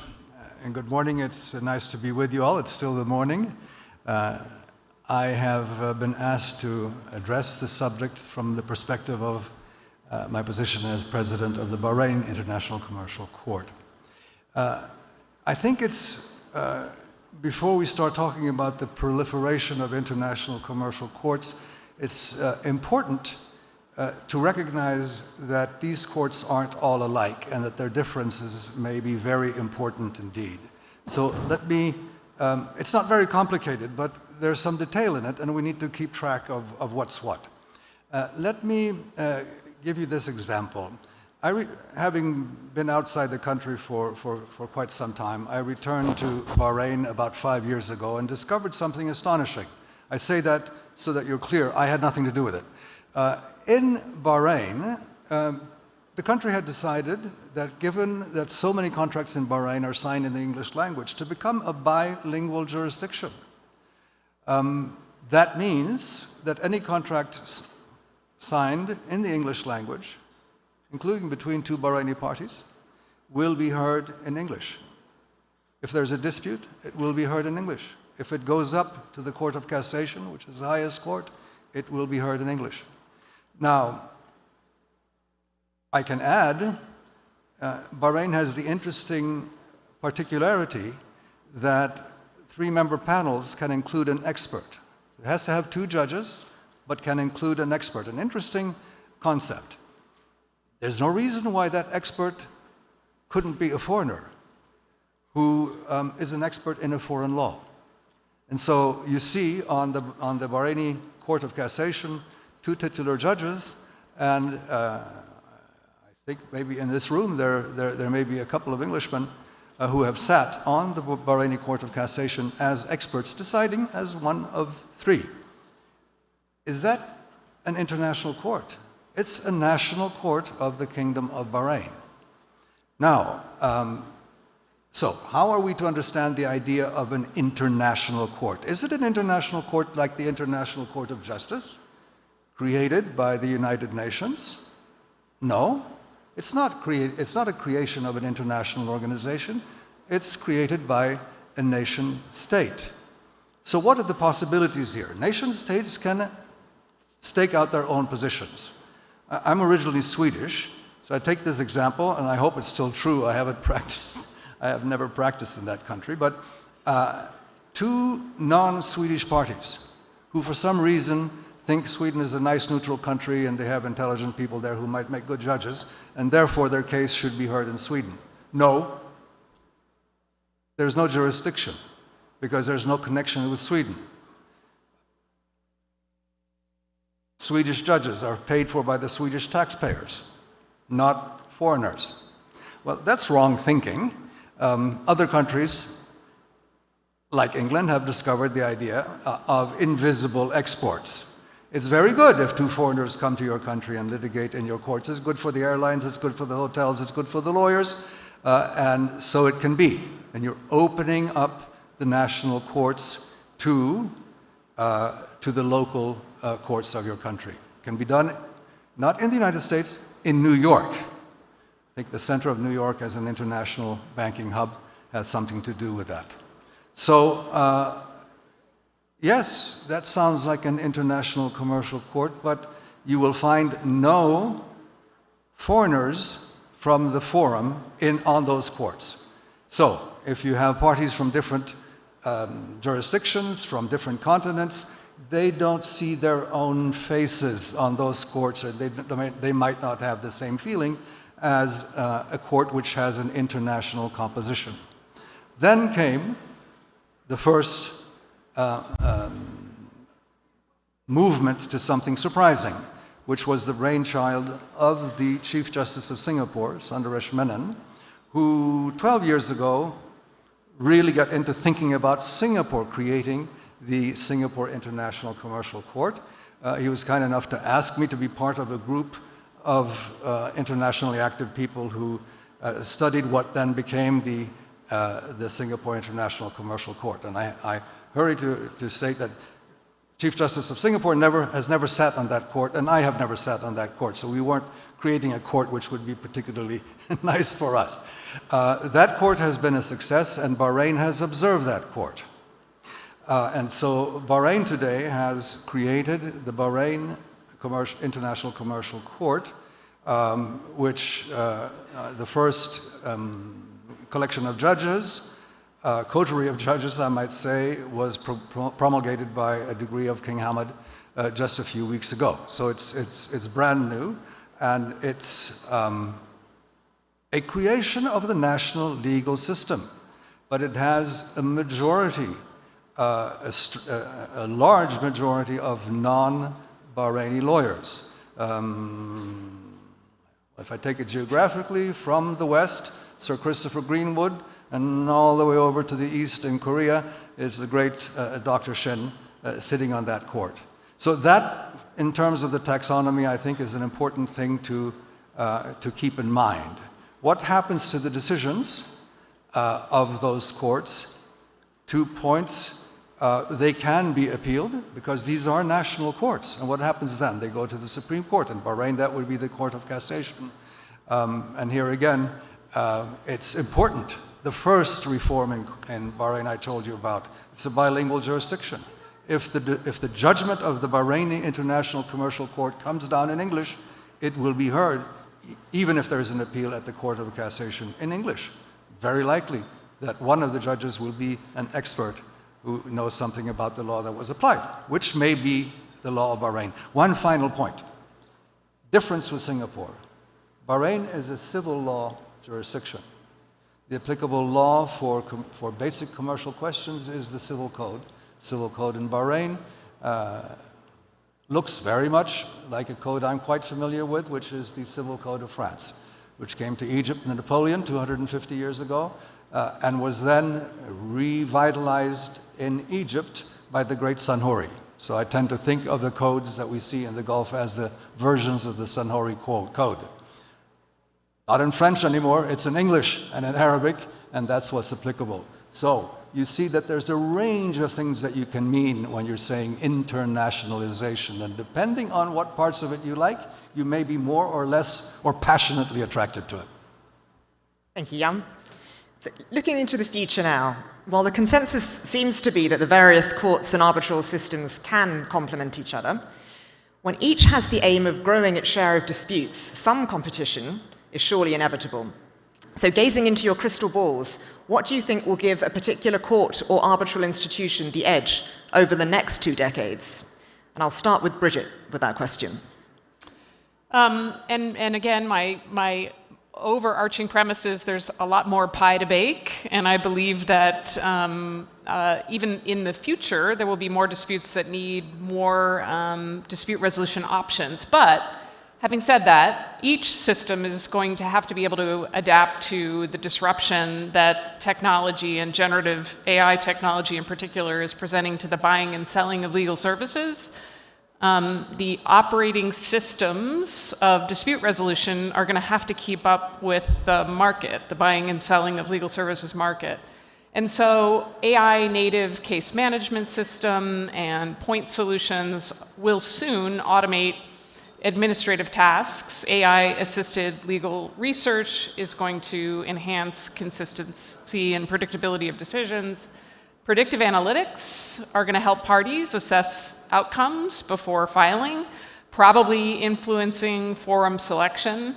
And the institutions, arbitral or courts, that can embrace what that technology means for its processes, its services, might attract more and more cases due to the speed and cost efficiency that those options will provide. In addition to that, fully online dispute resolution processes, start to finish ODR, is going to be a choice that makes sense for certain disputes and for certain parties. And so institutions that can offer that will be a good option for those parties. And similarly, there will be certain disputes and certain parties who will be interested in blockchain-based dispute resolution. And again, the institutions and courts that can offer those solutions will have some advantage for those parties in selecting a forum. And so we saw this morning how important digitalization is here in Saudi. Our panel was discussing whether any of the courts globally have the edge right now in terms of technology. And Bill, given your place on the Standing International Forum of Commercial Courts and the best practices you're sharing, I wonder whether you have a view on how the courts are doing in terms of getting ahead in technology or AI. Well, I think you're asking is one system or another going to get ahead, and is AI going to make a difference to this? And I think it's a really important question. But just before I address it, I want to pick up something that Jan said, because I think it is correct. One of the tests of whether you're reforming your commercial courts, for example, the tests they've just applied in Germany, in the reforms that are about to take place, is the use of the English language and enabling parties to do cases in the English language. But I do agree with you that there are, in fact, a range of things that entitle you to use the word international. So, Sylvia, coming to your question, could one particular group or type of court pull ahead, or could arbitration pull ahead, or is there going to be a pulling ahead? I think that could happen, and I think it could happen for the reason that's already been given, that technology, particularly AI, is going to make a big difference. I think we all agree it's going to make a big difference, but we don't yet know what that difference is going to be, and we can't really predict right now as to whether one form of dispute resolution is going to pull ahead. But let me suggest 3 things that are going to decide this. And the first is who commits and invests in technology and who doesn't. And let me now move to part of the world that we haven't really discussed discussed yet, but it's important in this debate, and that's China. So China now has targets, a 2030 target for the use of AI in both courts and arbitration. That's a matter of state policy. And really, I think it remains to be seen how far others are able to keep up with that. And that's the first point. The second is to agility. I mean, what I mean by that is the ability of courts and arbitral institutions in adapting their rules and procedures. And I agree with what you were saying about the depth of the change that there could be. But the third and most crucial point is really the trust point, which was raised various times this morning. Unless these new technologies gain trust, they won't gain traction. Now, just one addition to that, though. We shouldn't just be thinking in terms of technology, because however good the technology is, it's not going to displace the need for humans having the preeminent part in deciding issues which need to be decided. And by the way, I would include things like procedural hearings, which are often used as an example as to how AI may help. So that's quite a complicated answer to what was put as a simple question, but I'm not sure how simple it turns out to be. Wasn't intended as a simple question. Thank you, Bill. Now, if you had carte blanche and billions of dollars to build a disputes ecosystem from scratch, a mandate from the Ministry of Justice of Utopia, how would you build it? And I'm going to ask Christy that question first. So, thank you, Sylvia. And I understand you to mean an international commercial disputes resolution system, because obviously the domestic dispute resolution systems, the needs of that may vary across different jurisdictions, and it also implicates issues such as the common man's access to justice, which is not really the focus of today's panel discussion. So if we're speaking about an ideal international commercial disputes resolution system, I would begin with the institutions that I think should be in place. And I think there are three institutions that would really be the pillars of the system. The courts, obviously, and second of all, a strong arbitration institution or center. And third, I would also suggest a strong mediation institution or center. The court system would comprise a domestic court with experienced judges to hear cases on the specialized commercial cases list, as well as an international commercial court. And I would have both courts be complementary in the sense that it's about giving users the options. So for example, in the Singapore context, cases can actually be transferred between the SICC and the General Division of the High Court, and complementary also in the sense of leveraging off each court's best practices, knowledge management, technology, as well as processes. The courts, I suggest, should also be comfortable with applying foreign law, and the legal system should apply a robust set of conflict of laws principles. And that's because the reality is that cross-border disputes frequently raise at least some points of foreign law and also questions as to which laws to apply to a given issue. I suggest that the courts should also be given the powers to make orders that are frequently required in international commercial disputes, such as orders for interim injunctive relief, anti-suit relief. And where the court is the seat court for international arbitration proceedings, it should take a pro-arbitration approach, which means minimal curial intervention, but of course not shying away from exercising the supervisory role where required to protect the integrity of the arbitral process. Turning to the arbitration institution, it should have a comprehensive set of up-to-date arbitral rules and a well-organized registry with legally trained personnel to ensure effective case management. For the mediation institution, I would say that that should be active in exploring innovative approaches to alternative and appropriate dispute resolution and also play a role in training and accrediting mediators to ensure a quality pool of mediators. And most importantly, the three institutions, the courts, the arbitration center, the mediation center, they should cooperate and speak to each other. So for instance, institutionalizing means for identifying and referring opportunities for mediation in the course of dispute proceedings, be it in arbitration or be it in litigation, and providing institutionalizing means for recording settlements as arbitration awards or as court judgments to bolster their enforceability. So it's all about ensuring a suite of interoperable options for the parties.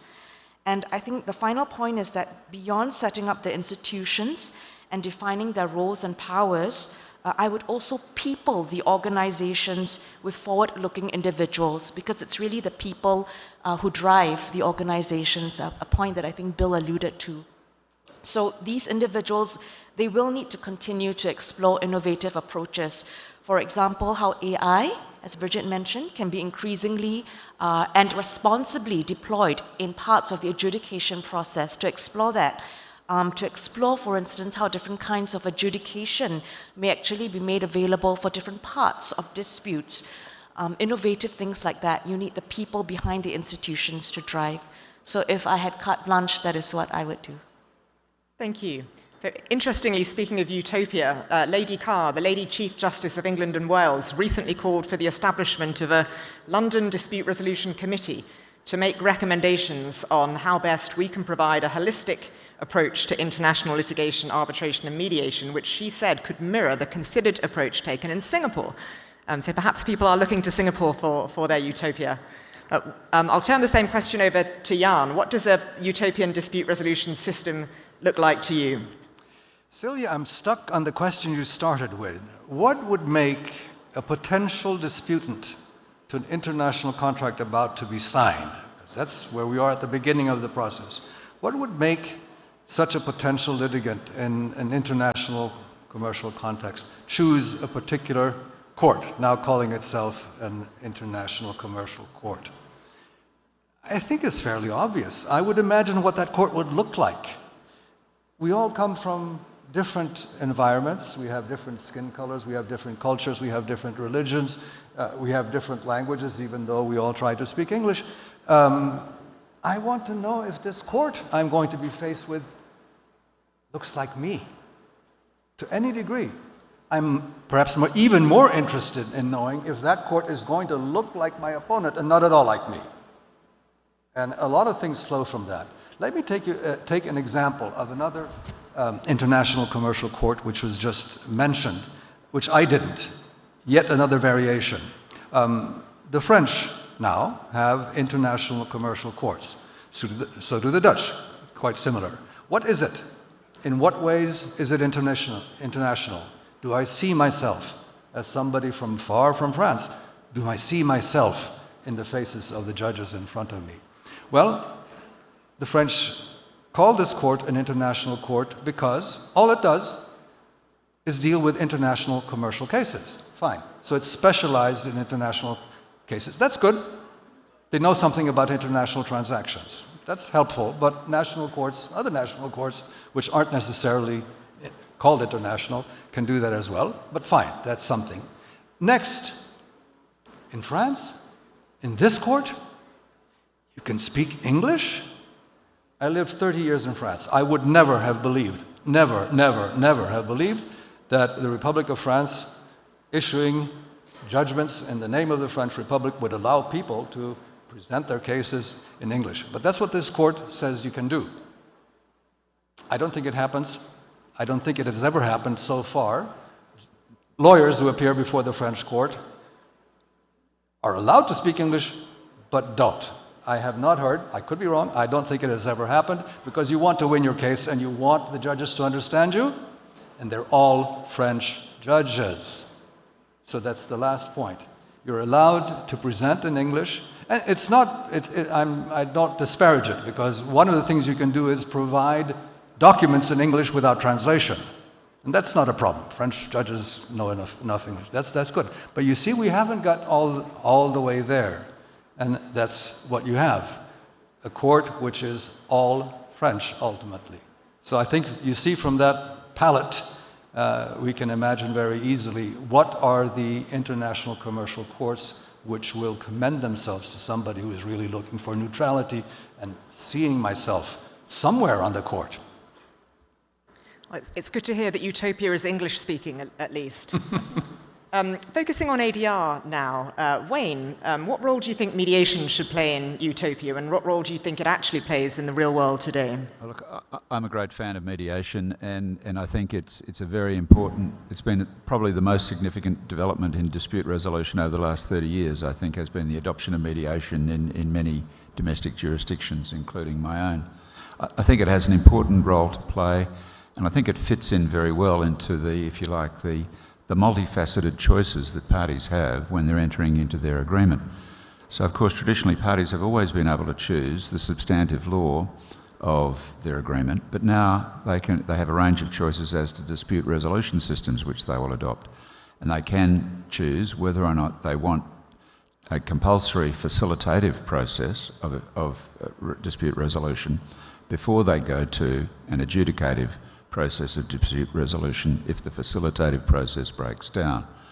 Now, I think also, in addition to party autonomy, integrating mediation into the institutions that operate for adjudicative dispute resolution is very important indeed. So that the courts I sat on in Australia, mediation was compulsory. I don't know that that's practically feasible in the international courts, but one of the things I've been surprised about in my role as an international arbitrator is the infrequency of mediation in international arbitration, and as a consequence, the prevalence of last-minute settlements, because very often, first time the decision-making parties are in the same place at the same time is over the weekend before the commencement of the hearing, and that's when they settle the case, whereas millions of dollars could have been solved if they'd gone to mediation 6 months or 12 months earlier. So I think it behoves all elements of the new, if you like, multifaceted system of dispute resolution to focus specifically on mediation, to encourage mediation without necessarily mandating it, but to make it available. And I think that adds to the freedom of choice that people have under this new system. They can choose if they want facilitative dispute resolution, if they want adjudicative dispute resolution, and if so, whether they want arbitration, and if so, what institution they want, what hearing venue they want, what supervising court they want, by the choice of the seat. So all of these choices are available to parties, and I think in an international context, it will often be the case that there might be different answers to those different questions involving many different jurisdictions, so that the seat needn't be the same as the hearing and the arbitral institution needn't be in either. I think that adds confidence to international parties having if you like, a mix of jurisdictions involved in their dispute resolution, because they won't feel that they're constantly playing an away game against a party based in the dominant jurisdiction. Christy, Singapore is known to be a thought leader in the field of mediation. What insights can you give us from your jurisdiction? Thank you, Sylvia. So there is so much that I would like to share, but given the time limitations, I will focus on 3 points, and you can hear more from my Singapore colleagues in the panel discussions tomorrow if you wish. So first, I would say that the dispute resolution ecosystem as a whole must be supportive of mediation. And I will give 3 examples of this. The first is that the Singapore courts actually have the power to direct parties to conduct mediation in the course of the court case. That power is provided for under the rules of court. But of course, as judges, we tend to prefer to nudge parties down that route rather than to mandate it. Another example is how the SICC and the Singapore International Mediation Centre have collaborated together to come up with a lit-med-lit model clause as well as protocol. And what this provides for is the option of mediation after the commencement of court proceedings.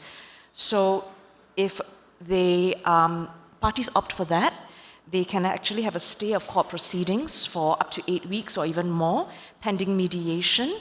And if that is successful, the option to record the settlement terms as a court order, and if unsuccessful, to resume the court proceedings.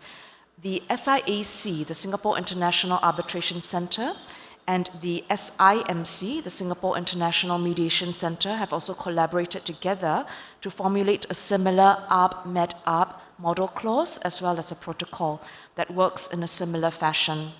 And I think what's interesting is that these protocols envisage the mediation taking place after the commencement of the dispute resolution proceedings, where arguably there is a better chance for the parties to reach settlement, both because they have a better understanding of the dispute, the contours of the dispute and the pain points at that latter stage, and also because they're not just checking the box of a tiered dispute resolution clause.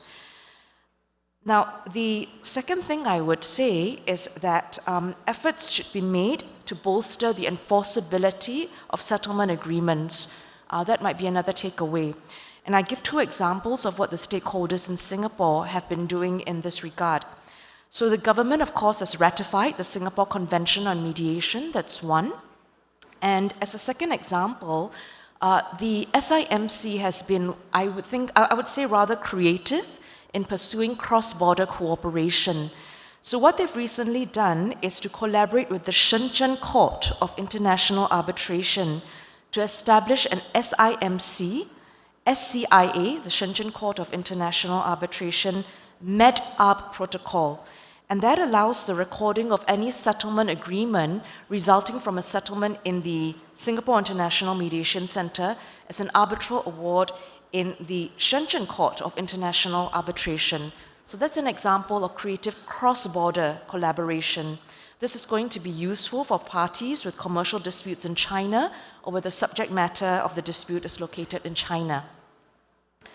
The third takeaway I would suggest is not to look at mediation one-dimensionally, but to consider alternative or appropriate dispute resolution more holistically. And here, if I could give another example of what the Singapore Mediation Centre's latest offering is, it's what is called an Integrated Appropriate Dispute Resolution Framework, or INTEGRA for short. And what this does is to address dispute resolution options for complex commercial conflicts, such as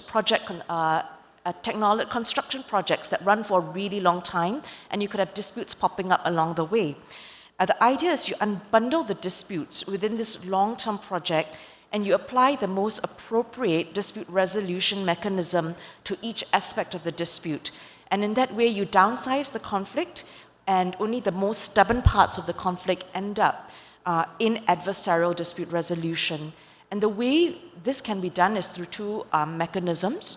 One, a standing conflict avoidance board where you have neutrals appointed to this conflict avoidance board by the parties, and through the working relationship, it gives real-time advice on how disputes that pop up along the way can possibly be resolved. Or alternatively, have a conflict management consultant who is a neutral, who reviews the dispute and relationship between the parties and formulates an ADR plan that helps them to unbundle the disputes and tells them how a particular dispute could be resolved perhaps most expeditiously. And only when you need resort to courts, then you take that as the final step. And in this regard, you can designate the SICC under this protocol. So if I could sum up in terms of the takeaways from Singapore, first, your dispute resolution ecosystem as a whole must be supportive of mediation. Second, to constantly be creative about ways of bolstering enforceability of your settlement agreements. And third, to constantly be innovative and think of mediation, alternative dispute resolution very holistically, and not just mediation as a silo. Thank you. A lot to learn from Singapore, I think. And I should add that Saudi Arabia is shaping up to be a regional leader in the field of mediation. It was a founding signatory of the Singapore Convention, as well as the fourth state to ratify it, and a draft mediation law is expected to come into force shortly. And I understand that as part of Vision 2030, the government has set a goal of mediating 25% of all commercial disputes. So turning now to our final topic before we take a few questions from the floor, and that's diversity. Let's recall that diversity has several aspects to it. There's professional diversity, which relates to the training and expertise of our decision makers, their legal qualifications, common law, civil law, their technical expertise, but also human diversity, which relates to diversity in their personal background, focusing on gender, ethnicity, age, and other such factors. We've heard today how the international courts do better than the conventional courts in professional diversity, and that's part of their draw, makes them more like international arbitrators than domestic judiciaries. But how are all of these systems doing at human diversity? And I'll ask the question first to Bridget. It's really an important question, and let me step back and say why I think so in a first principles kind of way. You know, diverse panels in arbitration, like diverse panels of judges, make more thorough decisions, they make better informed decisions, they make more considered decisions. But diversity is also critical to growing public confidence in the process, not just the outcomes. Diverse decision makers grow confidence in the rule of law. That's especially true for parties from emerging markets. And I think it's hard to understate how important growing confidence in our public and private dispute resolution systems is right now, today. I can't think of a more important project. The rule of law is just a set of ideas, and they're not self-executing. It holds when the public has confidence in that set of ideas. So if we can grow public confidence by diversifying the set of people who make decisions, we should figure out every way we can do that.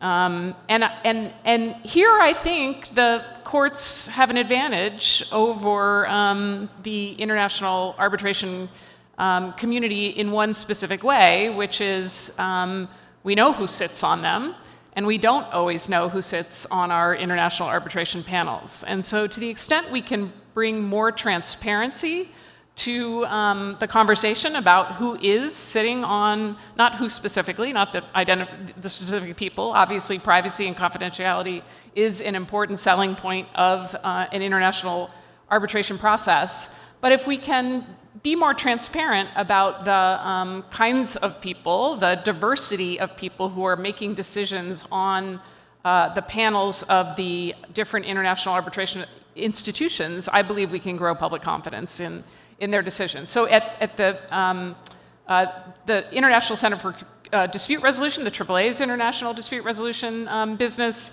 30% of appointed arbitrators were women in 2024, which is good but could be better. I don't think that anybody would disagree that we have work to do. We need the senior statesmen and stateswomen to lead on this issue. We need more mentorship, and we need you to promote younger arbitrators and arbitrators from communities that have been underrepresented. You know, again, it's critical to growing public confidence. And just to say, accountability is obviously key, and I'm pleased to say that since the ERA Pledge was founded, there's been a lot more publication of statistics of gender-based arbitrators. Also to note that in Vision 2030, Saudi's aim is to increase women's participation in the workforce to 30%, a key number. Now, I think it's time, with apologies to Bill, to open the floor to some Q&A. So I am taking questions from the audience. One over there.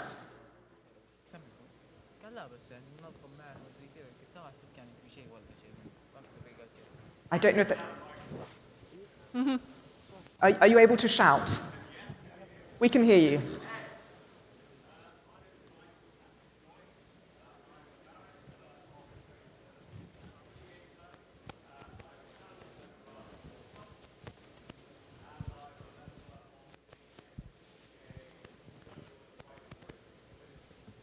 Test.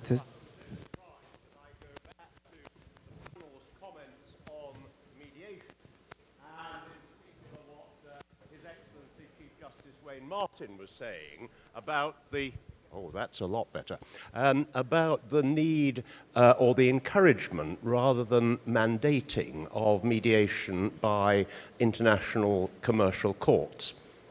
Is there a more nuanced position? And should international commercial courts have the power to order mediation, thereby creating a discretionary power to require rather than a blanket requirement for mediation? I have in mind a particular case which occurred in England and Wales very recently, but that's really by the by. It's a matter of general principle. Should there be a discretionary power to order mediation? Thank you. Well, I'm happy to take that on first. The DIFC court does have such a power, and we've exercised it. We have a small claims tribunal, and we've exercised it to mandate that all cases in that tribunal, and there's 500 or so a year, have to go to mediation before they can go to a hearing. In the CFI, the Court of First Instance, we have the power to direct mediation, but it is seldom used because of international parties, time and cost, significant time and cost is involved. If the parties are reluctant to incur that, it's a bit difficult to force that upon them. But we are thinking about using that discretion more aggressively in the future. But I think it's better to have it as, where you've got international parties, it's better to have a discretion rather than a fixed rule. So thank you very much for the question. And I think what you're getting at is that voluntary mediation has a better chance of success. So far as the England and Wales is concerned, we are moving from a place where we've really taken that as the end point to a place where we're taking it as a starting point, because we're recognizing the increasing importance of mediation and trying to build it in. Any other perspectives from the panel, or shall I ask for a new question? Perhaps a fresh question. Number 6.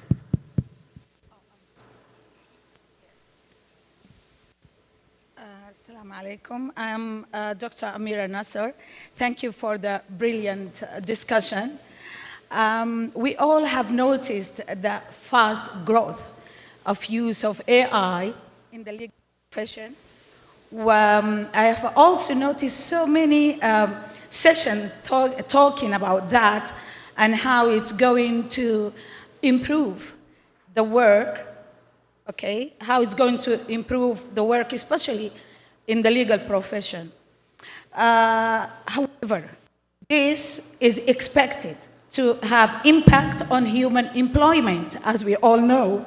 Although we know for a fact it's not going to replace humans, however, it's going to have impact in their employment in the field. What measures you think will be taken or implemented to reduce human unemployment? Thank you very much. Would anyone like to take that question? I'm happy to. I think that this is one of the most important conversations around AI that every profession should be having, but ours in particular, because generative AI is such a good fit for a lot of the things that lawyers do, and also that judges and arbitrators do. But I completely agree that the specific contributions that humans make to that process are not replicable, and in fact might be we might be able to have more time for those when we can automate the things that technology can do just as well or sometimes better. It doesn't get hungry, it doesn't get tired, it doesn't get cranky. You can debias a data set easier than you can debias a human. But unless the legal community starts having these conversations soon, other communities will have more say than we do in what the future looks like, not just for employment generally, but for what pieces of our process we think are important to be driven by humans today, tomorrow, 10 years from now, 30 years from now. So this is one of the reasons I hope we can start to have more and more conversations about what the transformation looks like, or should look like, or we want it to look like, and how we can make sure that's where we end up. So AI governance is absolutely critical, and any organization that doesn't yet have AI governance principles developed should start developing them. And that's a good first place to start in this conversation. But right now, I'm worried we need more people around this this particular conversation table within the AI discussion. Thank you, Bridget. And on that insight, I will now wrap up this panel with big thanks to our distinguished speakers for such an interesting exchange.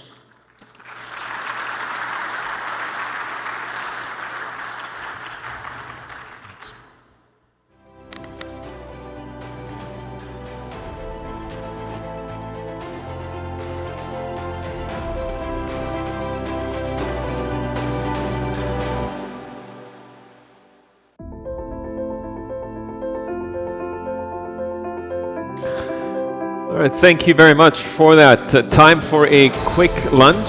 We'll have about 45 minutes, so if we could please regroup at 1:15 sharp. We have a memorandum of understanding, more than one, that's going to be signed, some critical announcements, and then much more debate and reflection as well. There are restaurants, just follow the signs, and we will see you then at 1:15. Thank you.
Ladies and gentlemen, please take your seats.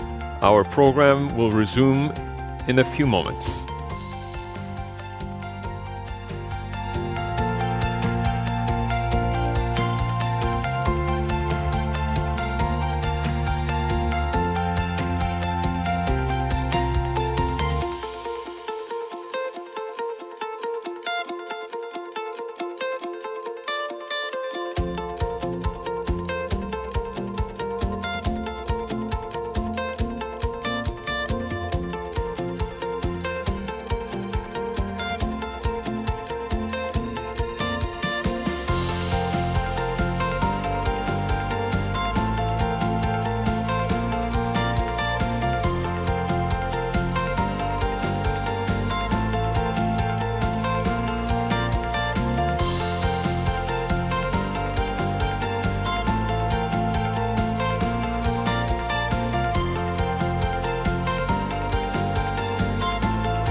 Welcome back from lunch, and now to another exciting portion of today's programming. This is going to be the signing ceremony for the MOUs.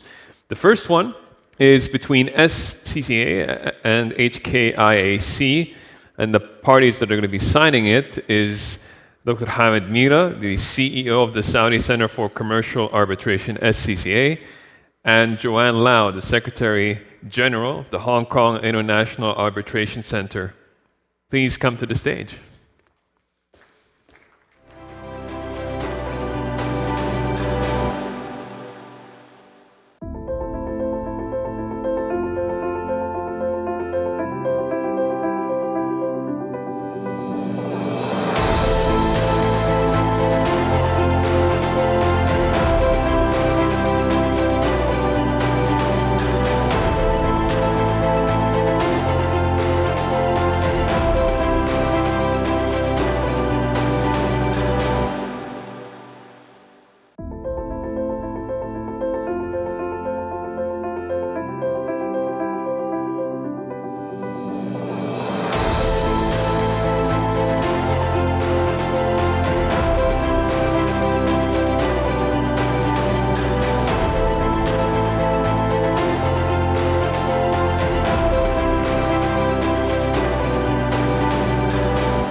Congratulations again. And then we have our second memorandum of understanding. This is between SCCA and FIDIC. And Dr. Hamid Mira is once again going to represent SCCA. And then from FIDIC, we have Catherine Karakatsanis. She's the president, International Federation of Consulting Engineers. Congratulations.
Congratulations again. Dr. Hamid, would you like to say a few words? I know I'm not sticking to script. I'm not famous for sticking to script, but maybe?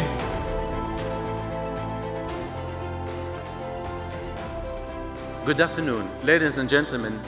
Today in the opening ceremony that we mentioned the Riyadh initiative, the initiative that we took in collaboration with UNCITRAL to enhance the recognition and enforcement of foreign e-award, the electronic awards, by linking the arbitral institutions in different parts of the world with the judicial systems. We just started in the meeting in New York in the United Nations just 3 weeks ago. We kicked off the discussion and collaboration about this initiative. And we are going to complete the work. So today I want, maybe in the few months, in the coming few months, we'll have more roadshows and workshops to speak more about it. But I think there is really important news for this initiative. If you allow me, that I would like to invite Prof. Marika Paulson, the Secretary General of the International Dispute Resolution Council for the Kingdom of Bahrain, to share with us some words.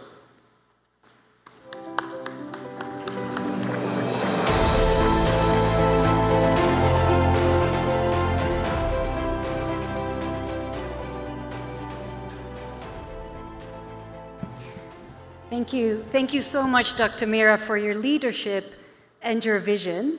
On behalf of the Kingdom of Bahrain, we are very proud and humbled at the same time to announce our official endorsement of the Riyadh initiative. International law, perhaps, has not achieved much, but it's good that it's there. And with international organizations, the ones who have led the pathway towards international arbitration, there are two. One is UNCITRAL, International Trade Law of the United Nations, and the other one is ICA, the International Council for Commercial Arbitration, with the founding father, Pete Saunders, who is the author of the New York Convention. These organizations are aware of your work, Dr. Mira, and applaud and encourage these initiatives. One might think that it's the international stakeholders who have to drive the promotion of these treaties. But we are humbled by your leadership to showcase that states can drive the promotion of these treaties as well.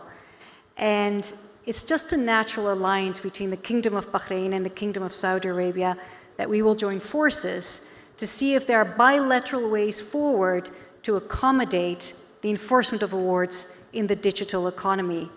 I'm very excited with my team that we will work with you to see how we can promote the enforcement of awards in troubling times. However, we hope, together, the Kingdom of Bahrain and the Kingdom of Saudi Arabia, that this bilateral alliance based on the Riyadh initiative will lead to regional efforts and one day multilateral efforts. I would like to say one thing. A wise man once said, Fali Nariman of India, sovereigns are like billiard balls. They collide a lot, and in today's geopolitical climate, they collide too much. And seldom, seldom, seldom do those sovereign billiard balls go in the same direction. Except for today, where our two kingdoms are joining forces towards a new way pathwards forward to peaceful commerce through the New York Convention.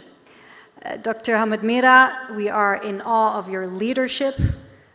It's an honor to work with you, and hopefully we can encourage others to be the billiard balls that go in the same direction, because as Lord Mustell once said, the New York Convention is perhaps the most successful instance of international commercial legislation. So congratulations to you, Dr. Hamid Mira, and the Kingdom of Saudi Arabia. Thank you so much. Thank you.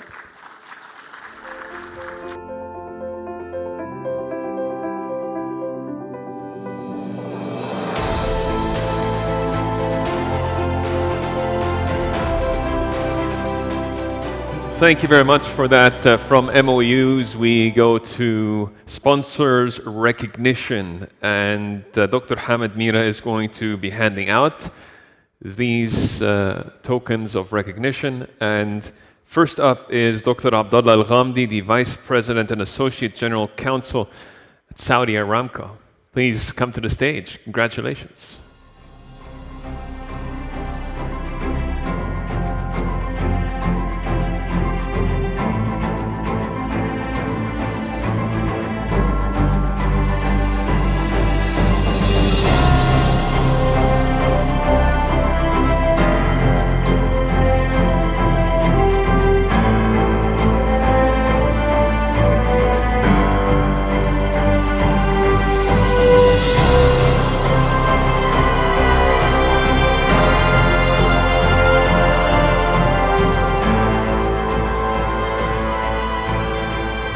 And next up is Abby Cohen-Smutney. She is the Head of International Arbitration and Partner at White & Case.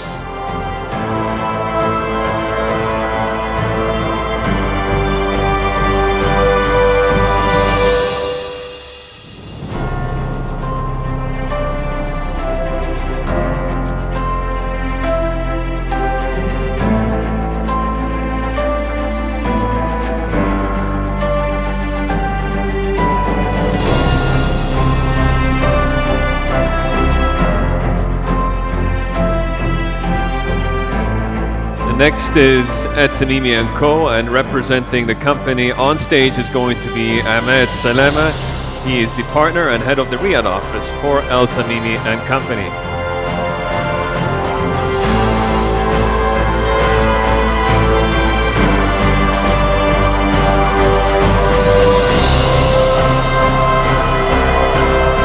Ahmed Salama. For Tamimi & Company. We will hold that recognition, and for now we will move on next to Majid Al-Rashid Law Firm, and representing the company is Abdullah Al-Jurawi, the partner and head of litigation for Majid Al-Rashid Law Firm.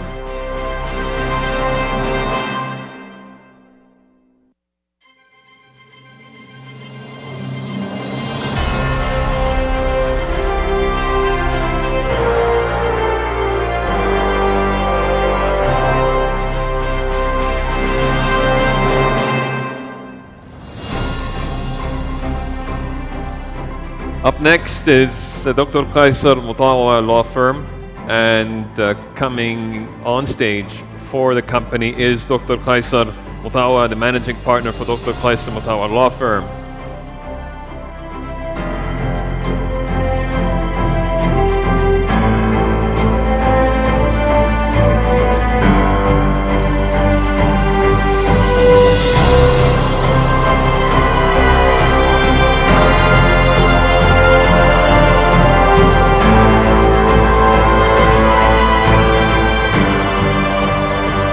The next sponsor in line is Z&Co. If the representative could please come to the stage and join Dr. Hamid. Z&Co.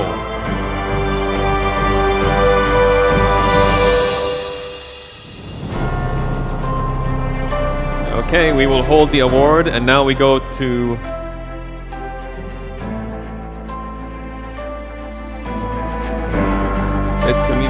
after.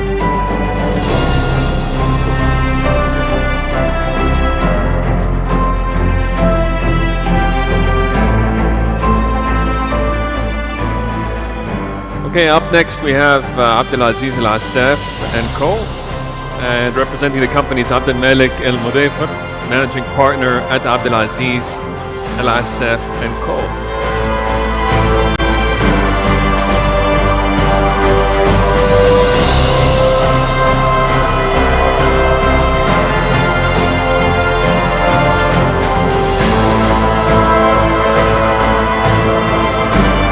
Then Gibson Dunn, and from the company comes Megran El-Sha'lan, the partner in charge for Gibson & Dunn at Crutcher Law Firm.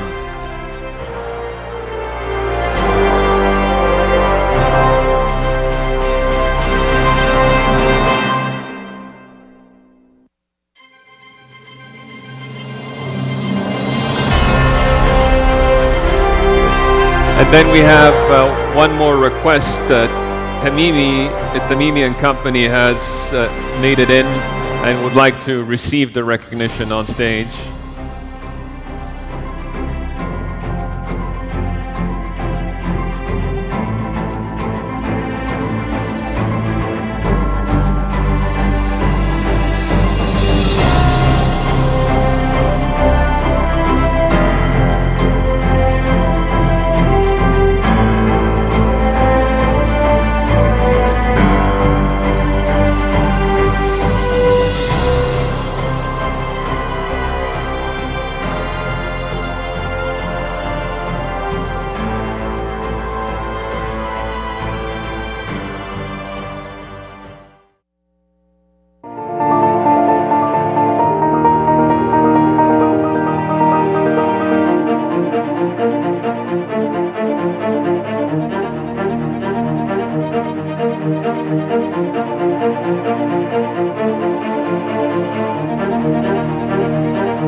Now with the MOUs and the sponsor recognition behind us, we now come to an important presentation. This is on Saudi Arabia's evolving legal landscape, and it's going to be delivered by Dr. Faris Al-Qarni. He is the Assistant Deputy Minister for Regulations Development, the Ministry of Investment for Saudi Arabia. Let's give him a warm welcome.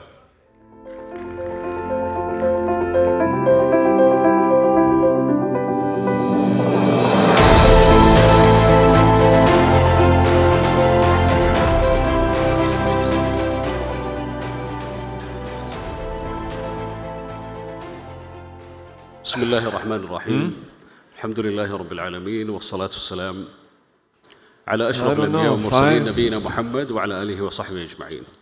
بداية نشكر الزملاء في المركز السعودي للتحكيم التجاري على إتاحة الفرصة للحديث حول المنظومة التشريعية في المملكة وارتباطها بالاستثمار الأجنبي. Ladies and gentlemen, on behalf of the Minister of Investment, I want to thank the Saudi Center for Commercial Arbitration for this great week of dispute resolution. It's my pleasure to welcome you to this presentation on the evolving legal landscape in Saudi Arabia and its impact on investment. The regulatory environment plays a fundamental role in shaping a country's economic competitiveness. Saudi Arabia is undergoing a significant transformation to enhance its attractiveness to the investors. Today, we will explore how the kingdom is modernizing its laws, simplifying regulatory framework, and implementing new policies to create a more transparent, predictable, and investor-friendly business environment. We will also discuss how these reforms align with the Vision 2030 and the National Investment Strategy, ensuring that Saudi Arabia remains a premier destination for global investors.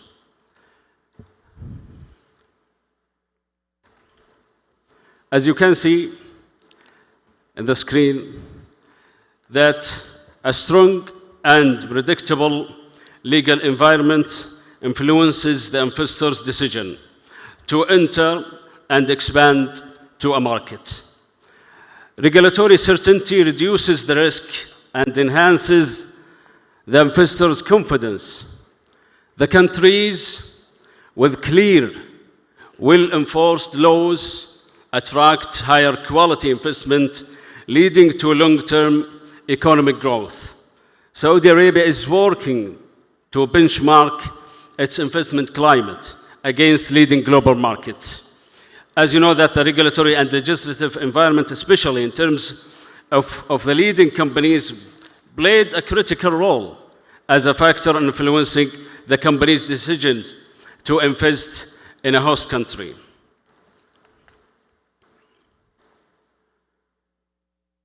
The Ministry of Investment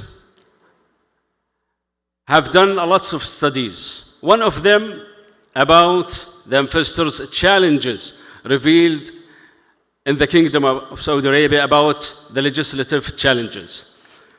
If you can see in the slide, there are 4 obstacles that we discussed with our colleagues and we did with the multinational companies and all the investors within the kingdom, with the aim of easing the doing of business, the cost of doing business, and minimize the risk of doing business, also broaden the market opportunities for all the investors within the kingdom. This survey discussed all the obstacles, include complex bureaucracy processes, unclear investment regulations, and also the legal uncertainties. Addressing these issues is crucial for ensuring that Saudi Arabia remains a competitive global investment hub. The Kingdom of Saudi Arabia has endeavored to improve many laws within the Kingdom of Saudi Arabia. We actually have undertaken significant reforms to streamline the investment processes and enhance transparency. The key legislative measures focuses on reducing regulatory complexity to simplify the investment for the investors, ensuring transparent access to investment-related laws and data, also minimizing the state intervention in competitive private sector industries. These efforts align with global best practices in investment facilitation. What we have done with major investment and trade laws and regulations, the recent legal reforms cover multiple aspects of investment, including companies law, including commercial registration law, the trade names law, and also different laws within the kingdom. We are continuing to enhance the legislative framework to attract global capital. MISA has played an instrumental role in shaping investment related to regulations. Collaboration with various regulatory bodies ensures that new laws meet the investors' needs. The introduction of platforms like Istitla' enhances also the stakeholders' engagement in regulatory reforms. As the Ministry of Commerce, Dr. Majid Al-Qasabi said today, there are more than 1,200 regulatory instruments has come to Istitla', and we discussed all of them with the investors to create an attractive environment for FDI within the kingdom. Also, the civil transaction law, which standardized the contractual obligations, the bankruptcy law, and the mining investment law. All these laws helps us to get the kingdom in a better way for attracting the investment to the kingdom. The Ministry of Investment has worked a lot in many initiatives. The National Investment Strategy, it has 14 initiatives. Those initiatives actually discussing more than 100 issues and addressing a lot of obstacles facing the investment environment. I will talk about 5 of them which are related directly to the legal environment of the Kingdom of Saudi Arabia. The strategy is based on 4 strategic objectives. This strategy also contains different initiatives like translating the draft legislations into English, also developing a mechanism to protect investors from the impact of any legislative amendments, developing a mechanism to measure the impact of legislation on the investment environment, also establishing specialized investment courts, which is one of the initiatives that we are working within the kingdom to establish it. The last but not the least, establishing an arbitration center in the special economic zones in the Kingdom of Saudi Arabia. These initiatives has made a lot of significant reforms within the kingdom. So we are trying with our partners to help the kingdom doing these initiatives in the near future. The legislative and procedural reforms has actually succeeded through different procedures and reforms within the Kingdom of Saudi Arabia. By proposing different amendments and improvement, we contribute to the attractiveness and competitiveness of the investment environment. The commercial registry system is the gateway to economic business in the Kingdom of Saudi Arabia, as the first step to start the doing business within the kingdom, as a major independent requirement in itself. We actually started to reform the endowment draft law, the special economic zones legislations. As you know, the Crown Prince has announced 5 special economic zones in the kingdom, and we have now 9 special economic new zones in the pipeline. The non-Saudi property ownership draft law also, we worked in this law and is going to be announced soon. Addressing investors' challenges, the ministry has worked with a lot of people to minimize any challenges and obstacles facing the real estate and tourism sector.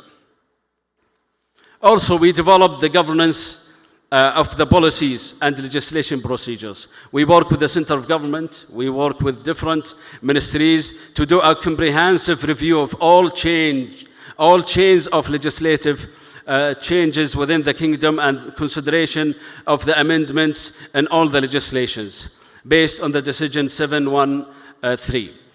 The development of policies within the kingdom has impacted also the assessment tools and also the international practices in legislative impact measurement within the legislations of the kingdom. Also developing a mechanism for measuring all the legislations within the government agencies in cooperation with relevant bodies. We are trying to strengthen our legal protection tools for investment by different initiatives, by reviewing also the governance of special economic zones and the regional headquarter program for synergies with the public economy system. Also, we are doing different comprehensive reviews of the restrictions on foreign investment to engage all the investors and all the economic activities in Saudi Arabia. I will introduce to you the new investment law. We actually changed this law from a foreign investment law to an investment law. So this new initiative has created a lot in terms of the equality between the foreign and local investors in the kingdom. We are trying to align with the investment principles and investment policies in the kingdom. We are trying to make the Saudi Arabia as an environment of equal treatment amongst investors. We will try also to ensure the protection of investment and the investor's right, enhancing the investment sustainability in the kingdom, establishing also clear and transparent procedures, addressing all the investors' grievances and complaints, and transferring the knowledge and technology in the Saudi market. We try to update all the legal framework based on the vision of 2030, based on the national investment strategy, also the free trade agreements and investment treaties. We have now in the kingdom 26 BITs within the kingdom. Also, we are opening now 70 countries for negotiation for the BITs to come for the investors and to give them a protection tool for investing in the kingdom. Also, any legal obstacles faced by the business community, we work with them to help them pass all these obstacles within the investment environment. We're aligning also with the global best practices and international legislative principles. The principles and characteristics of the new law, we are trying to ensure and promote the investor's right, the fair competition, effectiveness of dispute resolution means, streamlining also the procedures and enhancement of investment governance. We try also to use the transparency and clarity of our laws, unleashing regulatory restrictions, ensuring equal treatment between the domestic and foreign investors, and grant the investment incentives to all the investors based on the sector they are doing the investment in. The investment law stipulates exactly about the dispute resolution and said in the law that the investors who is a party to any dispute, including dispute with the competent authorities within the kingdom, may resort to the competent court unless the parties to the dispute agree otherwise. In the second paragraph, the investors may agree to resolve their disputes through alternative dispute resolutions methods, include arbitration, mediation, and conciliation. I would say that the investment, a new law and regulations improve the investment environment. I will talk about three main topics. The investors' registration. It's now one-time registration, covering all the investor activities. The registration also eliminate the previous licenses, and now we move from a license to a registration. More than 80% of the activities are available for foreign investors. We are simplifying the registration procedures, developing the annual update mechanism instead of renewing the license. The second point is about ensuring and promoting investors' rights. We promote the principle of equal interaction between domestic and foreign investors. We promote the principle of fair and equitable treatment. The regulation also, it talks also about the indirect confiscation, the promotion of the principles of free transfer of funds. We also detailed the procedures of the mechanism for dealing with investors' complaint. We provide a detailed registration mechanism and apply for approval for excluded activities, developing the governance to grant investment incentives. We are shifting towards legislative excellence. The legislative excellence strategy highlights the strategy in many ways. We are doing many initiatives in the consistency of legislations and regulatory tools, alignment between policies and legislations, developing the legislative procedures and enhancing the legislative quality, upgrading also the legislative capacity of the Saudi people. We also doing a project of regulatory governance assessment. We work with OECD, with the World Bank Group, with different international organizations to do a governance for our regulatory framework. The regulatory governance involves the design, implementation, and enforcement of regulations to achieve social goals. These are the benefits of effective regulatory governance. We are looking for economic growth and innovation. We are looking for social welfare and environmental protection, enhancement of government effectiveness, and improved our market functioning. The driving prosperity through regulatory governance is an effective in the regulatory governance which creates high quality environment, making nations enjoyable and prosperous to live, work, and do business in Saudi Arabia.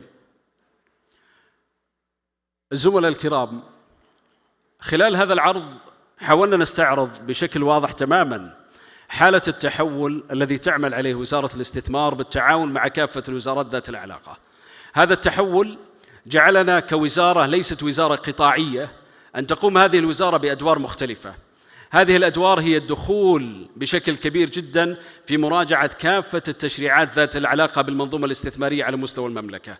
بحكم أن الوزارة معنية بتطوير البيئة الاستثمارية، بحماية المستثمرين على كل الأصعدة، بتسهيل حياة المستثمر حتى الحياة الاجتماعية والتعليمية. نحن اليوم نتداخل مع كثير من الوزارات، نتعامل مع كثير من الجهات برؤية مختلفة لضمان أن تكون الاستراتيجية الوطنية للاستثمار محققة للغاية الرئيسية من جعل المملكة العربية السعودية كموطن رئيسي ووجهة استثمارية رائدة لكل المستثمرين. هذا الجانب ساعدنا حقيقة في العمل على كثير من المعايير وفي استلهام عدد من المؤشرات لتحسين البيئة التشريعية في المملكة، للعمل مع الزملاء في استراتيجية التميز التشريعي، للعمل على تطوير البيئة التنظيمية للمملكة برؤى مختلفة وبمصادر متنوعة من المعرفة، لجعل هذه المنظومة منظومة متكاملة.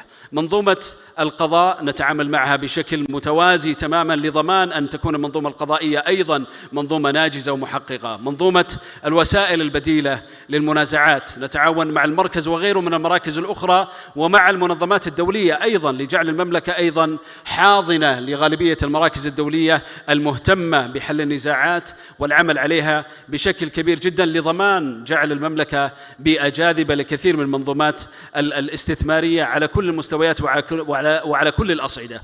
كل هذا العمل الذي نعمل عليه نجعل دائما في أذهاننا رؤية واضحة تماما في تسهيل البيئة الاستثمارية، الاستثمار فيها، وأيضا تخفيف كل العوائق الاستثمارية بحكم أن الاستراتيجية الوطنية للاستثمار نصت بشكل واضح تماما على إزالة العوائق المالية ومعالجة كافة التحديات التي تواجه المستثمرين. نسعى بشكل كبير جدا إلى مراعاة أن تكون الأنظمة الجديدة واللوائح الجديدة التي يتم العمل عليها من قبل الكثير من الجهات في المملكة أن تكون فعلا تشريعات تنافسية، أن تستفيد من كافة التجارب الدولية النوعية في صناعة المنظومة الاستثمارية بشكل أكثر احترافية، وأيضا التعاون مع الجميع في طرح رؤى مختلفة لتطوير هذه المنظومة الاستثمارية، ومراعاة أن تكون هذه المنظومة فعلا محفزة وضامنة لتحقيق التطلعات الكبيرة لقيادة هذا البلد.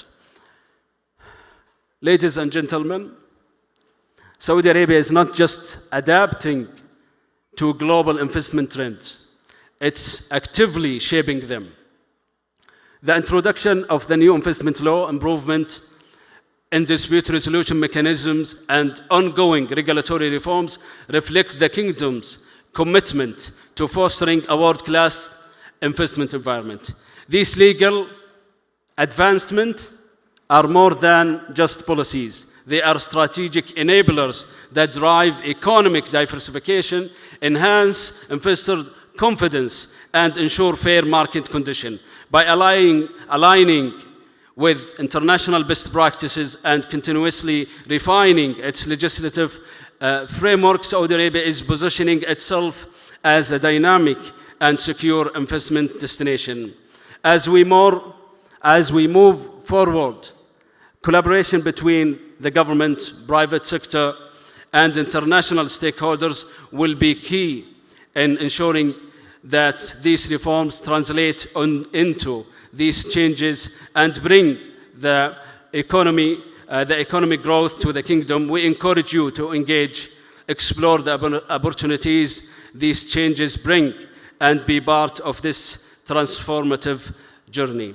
Thank you for your time. شكرا جزيلا للجميع والسلام عليكم ورحمة الله وبركاته.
We live in a global and interconnected world, and so it's critical that we look at ways to sort of bulk up the legal frameworks for resilience. And to drive that conversation, we have curated a panel for you. This is going to be led by Jonathan Wood, the chair of the International Arbitration at RPC, And with him on the panel are Joke Aliyu, Managing Partner at Aluko and Oyebode, Ning Fei, Managing Partner at the Huzhong Law Firm, Stephen N. Feldman, Global Chair of Complex Commercial Litigation and Partner at Latham Watkins, Martina Polasek, Secretary General at ICSID, and Abby Cohen-Smutney, the Global Co-Head of International Arbitration and Partner at White & Case. Please come to the stage.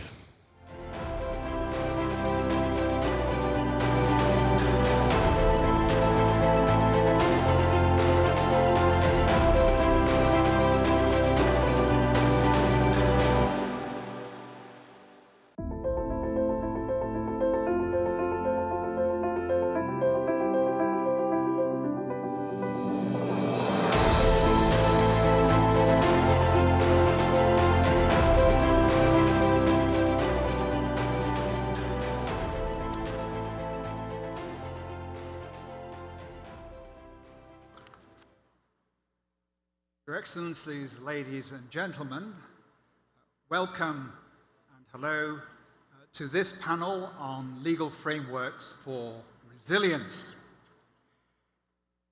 Before we start, I'd like to pose a question. We live in quite extraordinary times. One day in the future, might it be possible that a leader in a particular country, it may be any country, it may be any leader, issue an executive order abolishing the resolution of commercial disputes in the state courts? This may be done for cost-cutting measures. It may be politically motivated. But where would it leave us if we did not have the state courts? I leave you with that thought as we now delve into this particular panel. I'm joined by an experienced panel, and we will discuss this afternoon the issues arising out of legal resilience. Thank you. It's well recognized that the rule of law is a fundamental pillar for achieving fair and broad-based growth and prosperity. The use of alternative dispute resolution mechanisms and the enforcement of contracts is key, as referred to by Audley Shepherd this morning. With its vision for 2030, for a vibrant society and a thriving economy, the Kingdom of Saudi Arabia is a prime example of a country and a nation in transformation. Our panel will consider the legal frameworks required to achieve this on a sustainable basis. From the point of view of businesses and foreign investors, we will look at the role and importance of institutions for dispute resolution, the role of ICSID, and we will also look at the position from two practitioners from other countries, China and Nigeria, who are also countries in a state of dynamic transition. So let me first start off with Steve Feldman. Steve, you've advised clients all over the world on their investment and on dispute resolution. Perhaps you would tell us from your point of view as a practitioner, what is it that your clients are looking for when they move into a new overseas market, perhaps like the Kingdom of Saudi Arabia?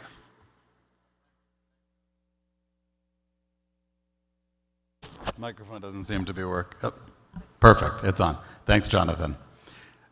So I think what clients are looking for, which probably is not terribly surprising, is predictability, transparency, confidence in process, and a belief that the outcome can be enforced. And I think that's certainly a huge part of what the SCCA is successfully doing. So let me try to break down a little bit of what each of those things mean. So first of all, we talk about legal certainty and predictability, which is critical to clients who want to know that there isn't going to be a sudden legal change, a sudden change in the rules that they couldn't predict that would change the reason why they chose a forum in the first place.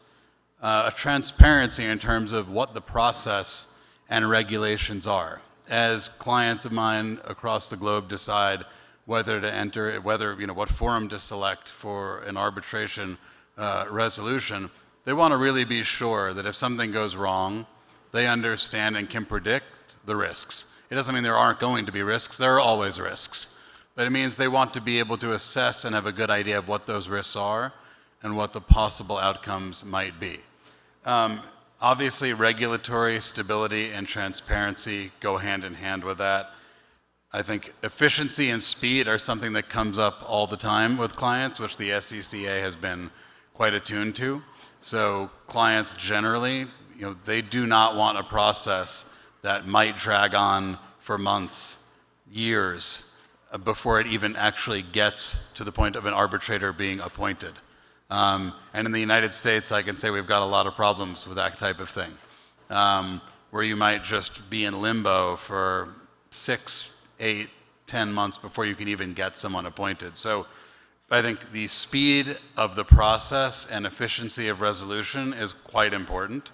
And then obviously the ability to be flexible, for the parties to name an arbitrator that they feel comfortable with, for that arbitrator to show a real understanding and expertise in the process, and for them to feel confidence in the way that process works, and the way that process will be enforced, and that they believe in the neutrality of the process, that there's nothing tilted one way or the other.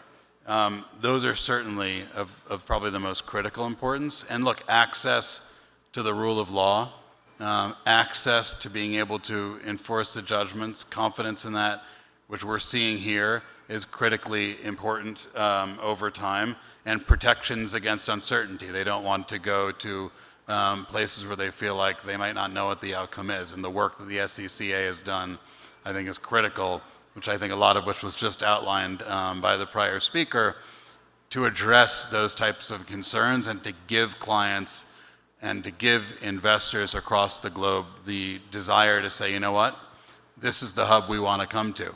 Especially to do things like we've seen done in Singapore and other places, to make this the regional hub at minimum, let alone the global hub long term of arbitration. And I think what we've seen is a gold standard system put into place here in terms of looking at the very best modern and efficient and technological approaches to arbitration that the SCCA has looked at, which are being implemented, which I think positions it for great success. Thanks very much, Steve.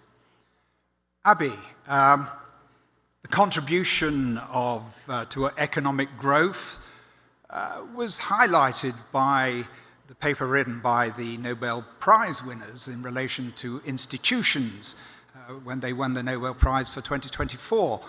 Now, you are, of course, a board member of SCCA, a very important institution here in Saudi Arabia. But perhaps you could give us your view of the importance of institutions to the outcome and the predictability in dispute resolution from your experience. Absolutely. Well, parties doing business need to trust that their contracts will be respected and enforced, and that disputes will be resolved in a fair and in a reliable manner. Courts, of course, play an important role. They provide a forum to fill that function. So we may ask ourselves, why do investors, why do business partners working in a cross-border setting prefer international arbitration? The main reason is that in the cross-border context, parties seek a neutral means of resolving disputes. Neutrality not only between the parties, but also neutrality as to the law and as to the procedures that will apply. That desire for neutrality is mainly what drives parties to arbitration. So when we consider what parties seek from arbitral institutions, that's the first aspect to bear in mind. But arbitration must be more than neutral. It must be effective. And for effective dispute resolutions, parties also seek several additional features. They seek expertise. They need arbitrators with knowledge of the relevant field and of the law. They often seek confidentiality to protect sensitive information, to safeguard reputation, and sometimes to preserve a working relationship. They absolutely want to control time and costs. In this sense, dispute resolution needs to be accessible. The expression time is money is a very real factor. And while we all may be in the business of resolving disputes, for the business community at large, disputes impede business, and we must never lose sight of that. Parties look to arbitral institutions to deliver these features. Arbitral institutions earn the trust of parties when they consistently appoint neutral, impartial arbitrators with the right expertise, when they maintain arbitration rules that are transparent and that are predictable, and when they can be counted on to provide the necessary administrative support and reliable oversight. In addition to the several major international arbitration institutions that many of us are familiar with, such as the ICC, the development of regionally based arbitral institutions is serving a growing need and is playing an extraordinarily valuable role. Regional arbitral institutions, such as the Saudi Center for Commercial Arbitration, offer several advantages over the main institutions without compromising neutrality. They do so in several ways. They offer regional expertise, understanding local laws and business practices, which can be critical for an effective dispute resolution process. They offer more cost-effective solutions often, where parties benefit from, for example, a more convenient forum or venue.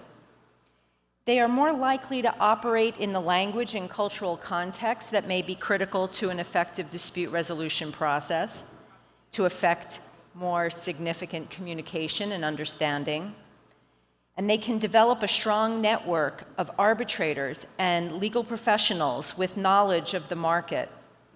They can ensure compliance with regional regulatory requirements in a more effective manner.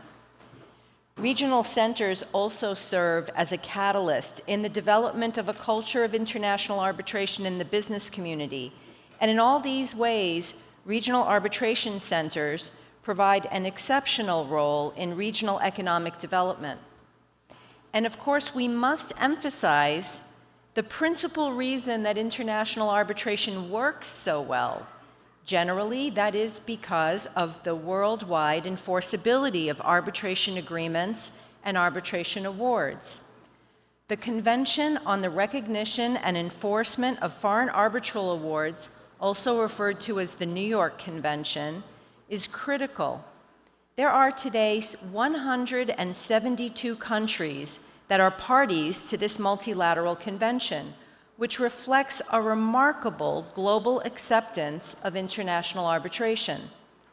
The convention has several principal features that make it a foundational aspect of international arbitration.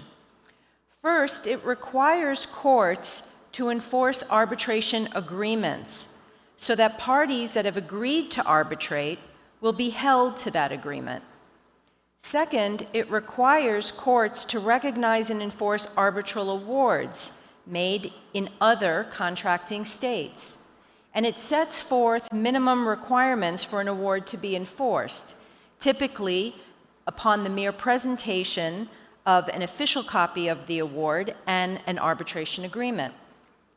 Permissible grounds for refusal are defined and limited, and it requires equal treatment of foreign with domestic arbitral awards.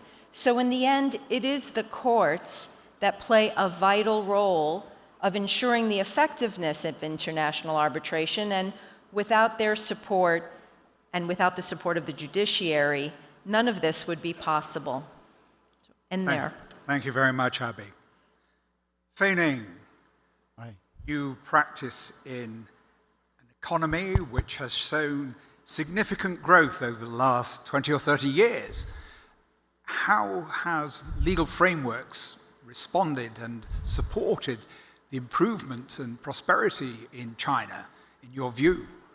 Thank you. As a China's practitioner, I shall share with you some insights into China's arbitration transformation and reform. And over the past 30 years, I will also highlighting the key reforms, the current statute of commercial arbitration in China, and our judicial support for enforcement, and also our present efforts in developing and improving our arbitration system. First of all, regarding the evolution of China's arbitration system. 30 years ago, China still kind of administrative model in nature for arbitration, which means all domestic disputes should submit, to the administrative body as an arbitration body, which actually party, first of all, the party cannot choose. Secondly, the award is appealable, which is not final. And also, that arbitration body is part of government agent. So that was before our arbitration law enactment, which happened in 1995. However, after 1995, arbitration law create a new and modern arbitration system, which actually the core reform brought our Chinese arbitration law in the different perspective. First of all, parties' autonomy, which means parties are free to select arbitration body, not have to go to, obey or government appointed party. We emphasize parties' autonomy. Second, arbitration institution is independent, is detached with a government agent. They are independent. And the third, one final decision, which means generally the award is final, not appealable, except some exceptions. And the third, judicial review will only be limited on the certain very limited ground. Basically, most of the cases will not be interfered by the court, even into the interpretation regarding the arbitration agreement validity issue or the enforcement issue. So the PRC judge or court will not really heavily influence or interview. So this kind of reforms provide a huge different improvement and the foundation for the growth of China's arbitration practice, which actually after 30 years practice, right now China has about more than 280 arbitration institutions, which covers a wide range of commercial disputes like contract disputes, investment disputes, trading disputes, construction disputes. All kinds of commercial contracts can be submitted to the arbitration. 2023, China, the whole arbitration institution handled 600,000 cases. And last year was 750,000 cases last year. And arbitration becomes more and more popular for the business people. They are get to used to that. They are get to know to that. And many of Chinese arbitration institutions already obtained their recognition. I mean, a few arbitration institutions like a CTAC, like a Beijing Arbitration Center, like a Shanghai International Arbitration Center, like a Shenzhen Arbitration Court, those are already recognized not only in China, but also globally be recognized as outstanding arbitration institutions in China.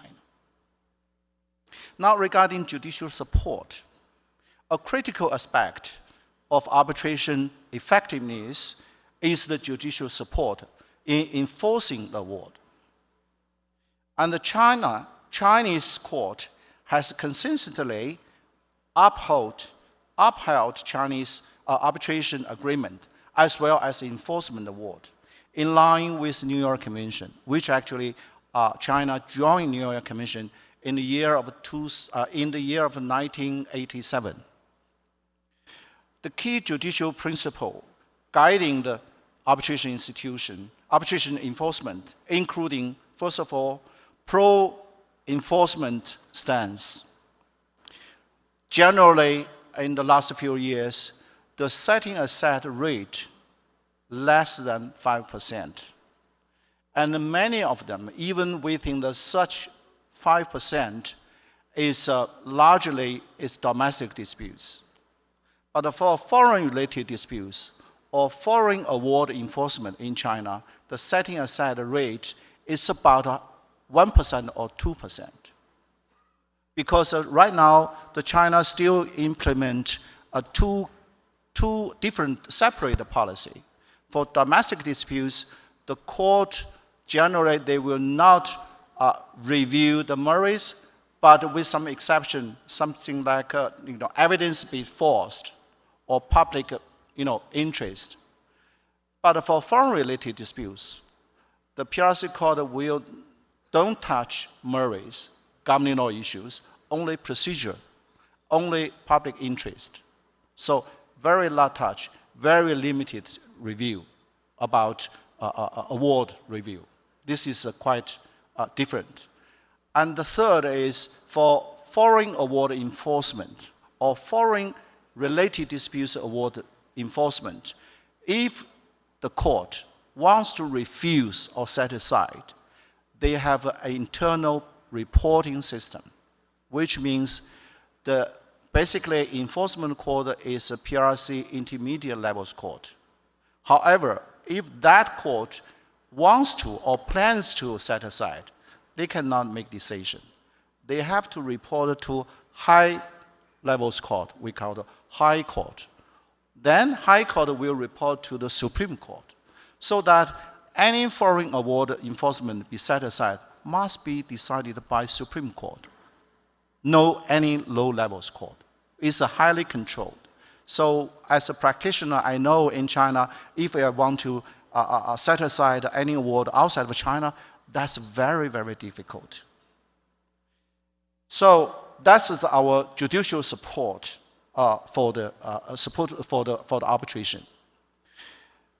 And also regarding our system, a few years ago, China's court established a special court system we call the CICC, which is the China International Commercial Court.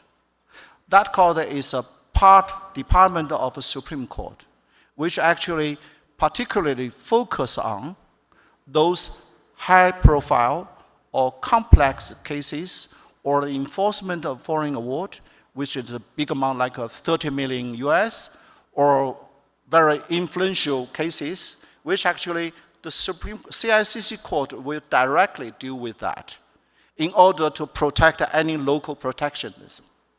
So this is also PRC court try to provide even high levels control or high levels guideline for the low levels court, how to enforce, how to support arbitration practice. So in that situation, our Chinese arbitration law has been practiced over 30 years. Now we are in the time to our first amendment of our arbitration law. According to a few months ago, that draft has been published for invite public consultation. But from that draft, we can see some significant progress based on the draft of the amendment. First of all, which actually clarifying that Chinese arbitration institution is a non-profitable organization. That's the first time be clarified. Second, allowed foreign arbitration institution to establish and operate their arbitration practice in China.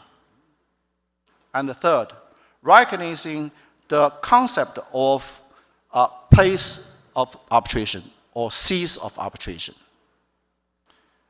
And fourth, recognizing the competence principle, which means give the tribunal the self-decision regarding jurisdiction issue.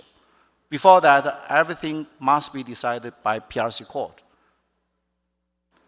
And also allowed the party to choose the arbitrator, not only from the panel list, but from the outside of the panel list. Because in China, every arbitration institution has their panel, arbitrators panel. Normally, previously, you have to select arbitrator from that panel. Now, you are free to choose either within the panel or outside of the panel. And many of arbitration institutions, their panel, a lot of foreign international practitioners on that panel. For example, CTAC or BAC or ICSID, they have 100 people, from outside of China. Hong Kong barrister, Singapore lawyer, American lawyer, or arbitrator from London, many of them. So also, particularly for the ad hoc arbitration, previously China, no ad hoc at all. But now it's open door for the ad hoc. Not all, but it's in a certain economic special zone is allowable for ad hoc practice in China. So this kind of improvement and changes may give Chinese arbitration practice even more international, more modern. So, of course, we know we had made a big progress in the last 30 years. However, I have to say, we're still a long way to go. For example, so many arbitration institutions, they are not well balanced. Some, I think, low percentage of arbitration institutions are more approach to international standard. Many of them still behind. And secondly, we still lack of very efficient or professionalism for either for counsel or for arbitrator. We don't have enough because we have so much big caseloads, but we still lack of a certain, professional people. And also, for the low levels called some area, not developed area, their understanding about the arbitration practice is a little bit behind. So this is we still have something we have a lot of things we need to improve. That's probably a good place to leave us. Sorry, I just finished. But I believe we are on the right track. Yeah, we're already on the right track. And we will and we sure have a great future. Thank you about that. Well, I think it's very interesting because you have come from what was an administrative process to one which is much more neutral. It's taken its time, but it's certainly well established now. And I think the sheer number of arbitrations that's going on is reflective of the sheer size of China and its huge population, of course. So I think that's very interesting. So I now turn to another country. And Joke, you and I have discussed this question before because it's a question I always ask about Nigeria because I think people don't quite appreciate. Tell us what the population of Nigeria is. All right. Nigeria is usually called the giant of Africa, and that's also partly because of our population. So current population is over 230 million Nigerians. 70% of that population is under the age of 30. So it's a really young population as well in Nigeria. Quite remarkable. And one of the issues is the different tribes and languages that are in the nation of Nigeria itself. So there are over 300 tribes, which also spells into over 300 languages. 300 languages. So there's quite a lot of differences just within the one country, which, you know, have to be dealt with when it comes to dispute resolution. But perhaps you could tell us how dispute resolution has developed in Nigeria, particularly in the context of ADR. Thank you for the question. You know, Nigeria was colonized by Britain and became independent in 1960. So our first arbitration law was during the colonial era, and that was the Arbitration Ordinance of 1914. I would have asked you to guess how long we had that law for. Well, we had that law for 74 years until 1988, when for the first time there was, you know, local law in Nigeria on arbitration, the Arbitration and Conciliation Decree, and that was because it was made during the colonial era. It later became popularly known as the Arbitration and Conciliation Act. Now, it was modeled after the UNCITRAL Model Law of 1985, and Nigeria was in fact the first African country to adopt the model law. But we adopted it in what I would like to describe a unique way. So out of about 51 provisions on arbitration in that law, 22 of them were verbatim adaptations of UNCITRAL 1985. 16 were adaptations of UNCITRAL 1985 with some variations here and there. And sometimes we'll drop a subsection, modify a section, and 10 of them were retentions of the ordinance or had nothing to do with either the ordinance or the UNCITRAL. By and large, we say it worked well because it recognized principles like competence. It recognized party autonomy, limited interference by the courts, but of course it came with its challenges, as you would expect. So I'll share a few of the challenges with you. Now, because we had a framework that we had drawn from the model law, we had modified certain provisions, we had also retained some from the ordinance. We ended up first with a situation where we had two provisions on stay of proceedings. Now, stay of proceedings becomes relevant where one of the parties to arbitration institutes or commences a court action, you know, in violation of the arbitration agreement. And one of the provisions in the law was that the courts had discretion to stay the court proceedings in that circumstance. The second provision was that the courts shall, in other words, had no discretion to stay proceedings in that instance. And they also had different provisions as to the timeline. In other words, how soon after the institution of the action must you bring the application for stay of proceedings. And what that presented was something that Steve had mentioned when he started his presentation, which is that there was no certainty because we had two different directions as to what could happen where there was court proceedings in violation of an arbitration agreement. You weren't certain whether the court was going to stay the proceedings because it considered it mandatory, or whether it was going to decide that it had discretion as to whether to stay it or not. I think the second challenge we had was that we had a default provision that if parties did not agree on the number of arbitrators, then the default number of arbitrators will be 3. Now imagine that with a 3-man panel, you have a more expensive arbitration proceedings. And so that was unattractive and a disincentive for SMEs and for smaller claims in arbitration. Aside from that, also on the judiciary side, we had a very interesting decision where a court decided that in determining whether an action was statute barred, and the statute bar argument comes in when a party says you're already out of time to file your action in court. When a party says that there's a limitation period for filing your action in court and that you're beyond the limitation period. So we had an interesting court decision that the time continues to run during arbitration proceedings. And the potential impact of that was that you could go through the entire process of arbitration, come up with a favorable award that you were then unable to enforce, because by the time of the award, you would have been statute barred, especially for claims in contract which had a 6-year limitation period under Nigerian law.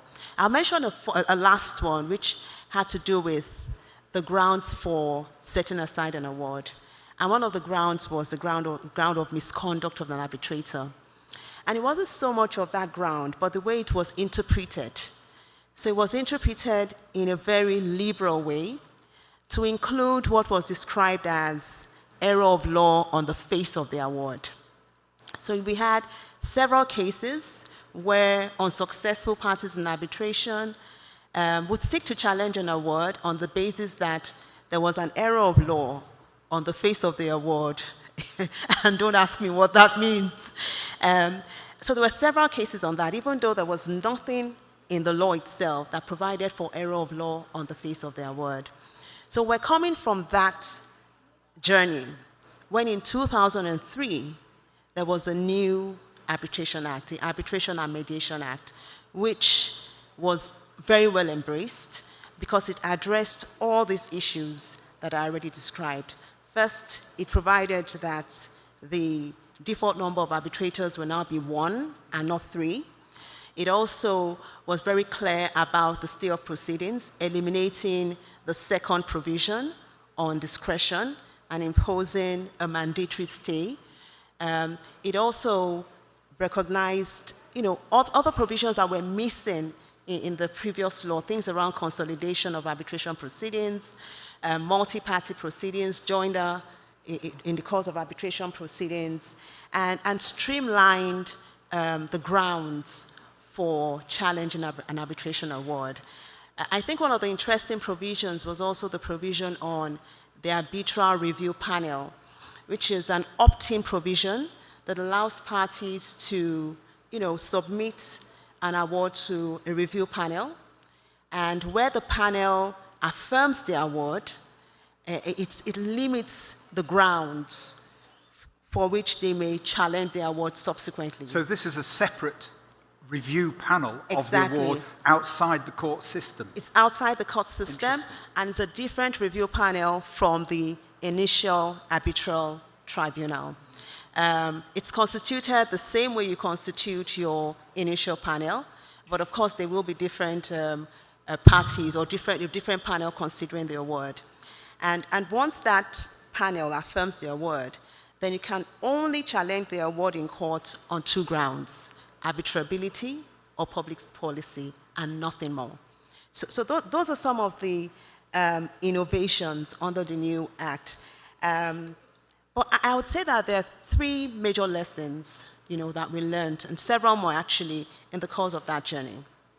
The first is there's nothing wrong with adopting a template, and there's nothing wrong, of course, with modifying a template to suit local circumstances. But then there needs to be serious considerations when you're doing that, so that you don't end up in a situation like we did initially, where we had 2 conflicting provisions on the same subject. I think the second is that it's critical to have the buy-in and the understanding of the supporting institutions, and that would include the courts. And sometimes people have asked, what's better? Is it better to have a good law and bad interpretation or implementation? Or is it better if you have a bad law, but then you have good interpretation and implementation. I really don't want to be in a position to choose. I think it's important you have both a good law and then a good implementation and interpretation. But having the support of the institutions, I think it's critical. And that brings me to, I think, what was discussed earlier today on seeing it as an ecosystem. So it's not just the law in isolation, it's that the law exists in an ecosystem. And there must be that buy-in into the policy itself, and into the objective that's, is the focus to be achieved. And I think lastly is the fact that business is evolving, commerce is evolving, competition is growing, and so you can't afford to review your laws once in 70 years. I guess it's just important to ensure that the law is also moving, in consonance or alongside, developments and the complexity of commercial transactions. I'll leave it at that because of time. Thank you. Yeah. Thanks very much, Joke. And of course, the point you make about moving with the times in English and in England, I think yesterday the arbitration bill became the Arbitration Act. After, it was 25 years before it was reviewed. So it takes time for these, and I must say, the work of the Law Commission and those behind it, there was a lot of effort put in to change the law in the UK as well, or in England, should I say. So yes, we're ad idem on that point. We don't need to take two. I hope it's not going to be 25 years before we start looking at it again, particularly in light of the changes in technology. Exactly. But let me move now to Martina. Martina, you represent one of the most prominent institutions in terms of arbitration for foreign investors, ICSID. And I think it would be very helpful if you were to outline what the role of ICSID is for the audience. So the floor is open to you, if I may. Thank you, Jonathan, and thank you to the SCCA. It's an absolute pleasure to be here. My first time in Riyadh, and it's an honor to be speaking on this panel. Now, I am going to talk about a slightly different ecosystem, the ecosystem in investor-state dispute settlement. And ICSID is at the front of that system. ICSID is the International Center for the Settlement of Investment Disputes. And as some of you may know, we are part of the World Bank Group. And we were created by an international convention, the ICSID Convention. And this year is a particularly exciting year for ICSID because we're celebrating 60 years since the adoption of the ICSID Convention. It was adopted on March 18, 1965. So we'll have a little celebration about that.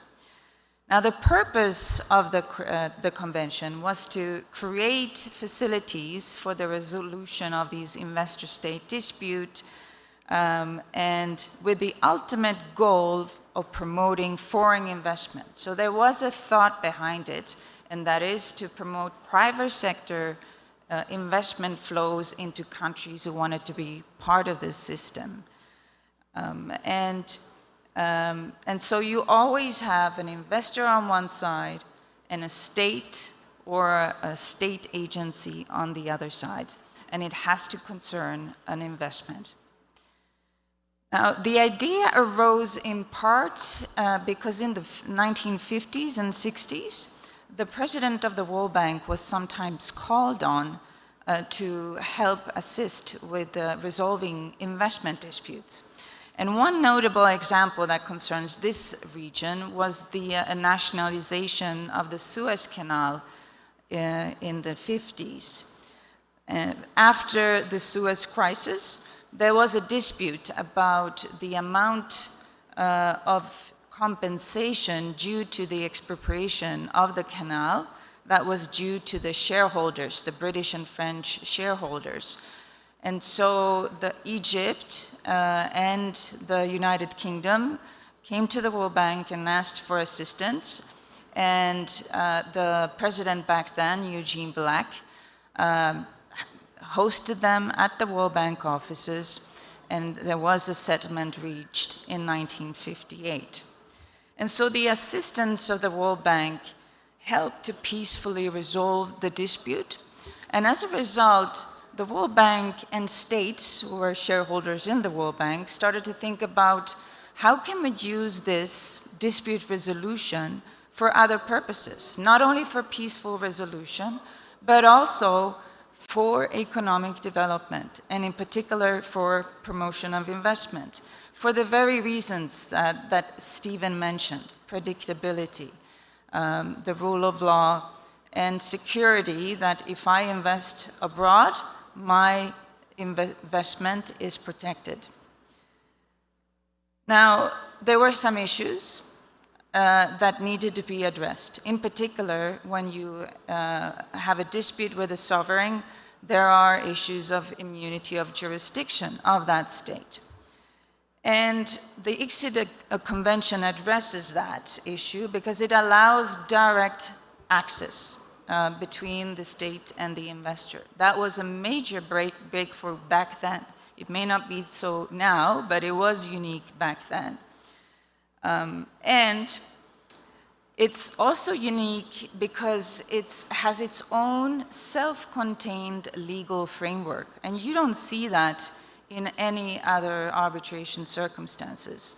So you have provisions for how to file the request for arbitration or conciliation, and it goes through the whole process, including post-award remedies and enforcement. So you don't have a seat of arbitration in the legal sense. You don't have a lex arbitri because you don't resort to national laws in the process. And you don't go to domestic courts to set aside the award. The only thing you do go to local courts to enforce the award. But that's it. The enforcement mechanism is right there. So instead, you have certain limited post-award remedies, notably annulment. So you do have some remedies against an award, but it's within the framework of the convention. And this is very attractive to those who want a predictable and stable legal framework, because you don't have to second guess, well, if the seat of arbitration is this, that will apply. And often in these disputes, you don't know what the seat of arbitration is when you start the dispute. And that is something that in particular investors think about when they select where to go. And it's also a system that carefully considers the interests of both states and investors. And that is key, because you often have or almost always have the claimant as the investor is the claimant, and the respondent is usually the state. And so you need rules that balance out the interest of the two for building trust and confidence in the system. And we have always sought to maintain that. When we updated our rules in 2022, and that was a major overhaul, we took into account all stakeholder comments, including states. And so we implemented those changes, and they have been very well received and working very well so far. Now, finally, I want to mention one important point about ICSID, and this is sometimes a misconception. States that become member states of the ICSID Convention, and we have 158 of them now, they send a very strong signal to foreign investors that they're open to receive their investments and their foreign investments, and that they are ready to arbitrate or conciliate or mediate with them at ICSID. That they do. But that in itself is not enough to start a dispute. You need consent to arbitration and to conciliation and to mediation. And you do that by either concluding an investment contract with an ICSID clause, or by reference to a treaty, investment treaty. And many or most of these investment treaties do refer to ICSID as one of the options. And in fact, almost 80% of our cases are nowadays based on these investment treaties. And we've become sort of synonymous with treaty arbitration. And that is something that we would like to change. Because in the beginning, we were all about investment contracts. Our 18 first cases were based on contracts, including one case initiated by a Saudi Arabian investor, Gaith Pharaon versus Tunisia, which was a hotel development, and which eventually settled. Now, given that our rules are specifically designed for these disputes between investors and states, there is merit in considering ICSID also for investment contracts, of course, when the jurisdictional requirements are fulfilled.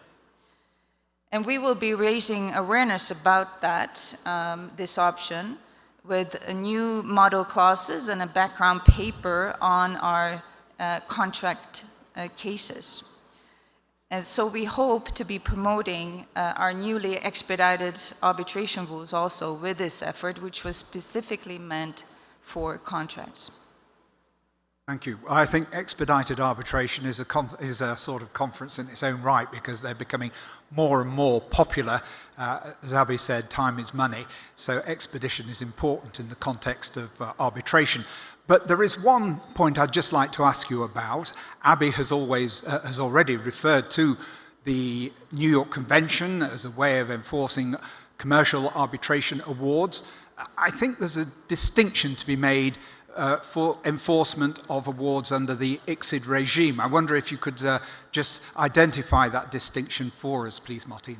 Right, there is an important difference, and this is often why, in particular, investors want to choose the ICSID Convention regime, because in the ICSID Convention, states commit to recognize and enforce award as though they were final judgments of their own courts. So domestic courts must enforce an award as though it is an award, a judgment of their own courts.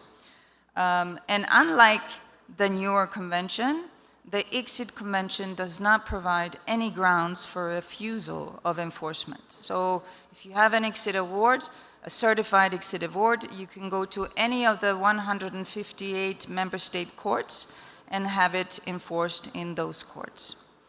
Of course, immunity from execution still applies, but that is the same regime as under the New York Convention.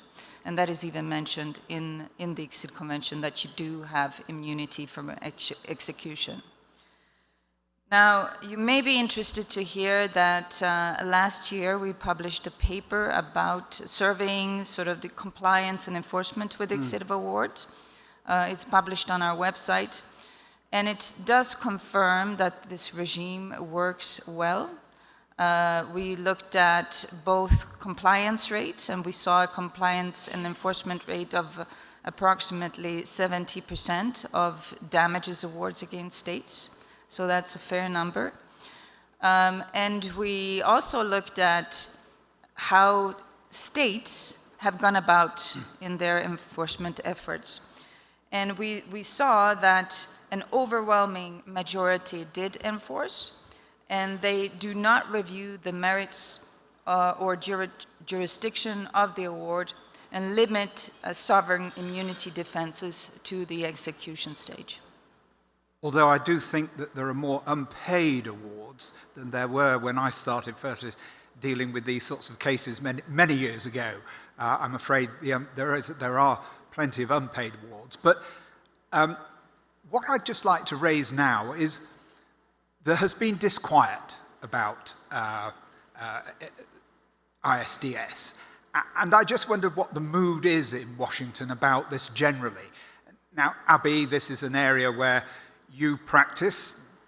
What's your thinking about this? Is there overwhelming enthusiasm for ISDS, or is it the other way around? Well, I think what needs to be emphasized is that investor-state arbitration really needs to be seen as a last resort. It is, it tends to be more complex than a typical commercial case. They are proceedings that should not be undertaken lightly. And I think there's an increased awareness of that, as there have been so many more now completed arbitrations. I think parties can look and see the track record and understand that it's complex and, again, really a last resort, an important last resort, but nevertheless, a last resort. So an interim way of dealing with them is perhaps by mediation. And Martina, I think there are rules established by ICSID for mediation. How has this grown in popularity, or is it in its infancy? So we have, does it work? Does it work? Oh, testing, yeah, no. So we did adopt new mediation rules in 2022 because we saw a great interest, in particular by states, in this service. And we've seen, and especially in this region, great numbers in cases that did not lead to awards. So about 50% in this region discontinued, either because they settled or for some other reason, before the tribunal ruled on the case. And so that gives hope that there is room for settlement. And I do think that this region in particular can lead that, to enhance amicable solutions through the use of mediation. There's great potential in that, when we'll be working with our partners in this region to do that, to promote mediation and other forms of early settlement of disputes. I think this is commendable. And we could have a whole session here this afternoon on the benefits of mediation. I know that there have been discussions throughout the week on mediation, but time is against us. And so with those last comments, I would like to thank my panel and ask the audience to show their appreciation in the usual fashion. Thank you very much indeed.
We're going to take a 30-minute coffee break and reconvene for the remainder of the schedule. We have some more panels to get through, including one on ADR and risk management, but that's not the only thing. We also have a presentation on fairness and predictability on the UNCITRAL side of things. So go stretch your legs a little bit, and please do come back in exactly 30 minutes so we can pick up right on the dot. Thank you.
Ladies and gentlemen, please find your seats. We will continue our program in exactly 5 minutes. Thank you.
fantastic to see everybody back.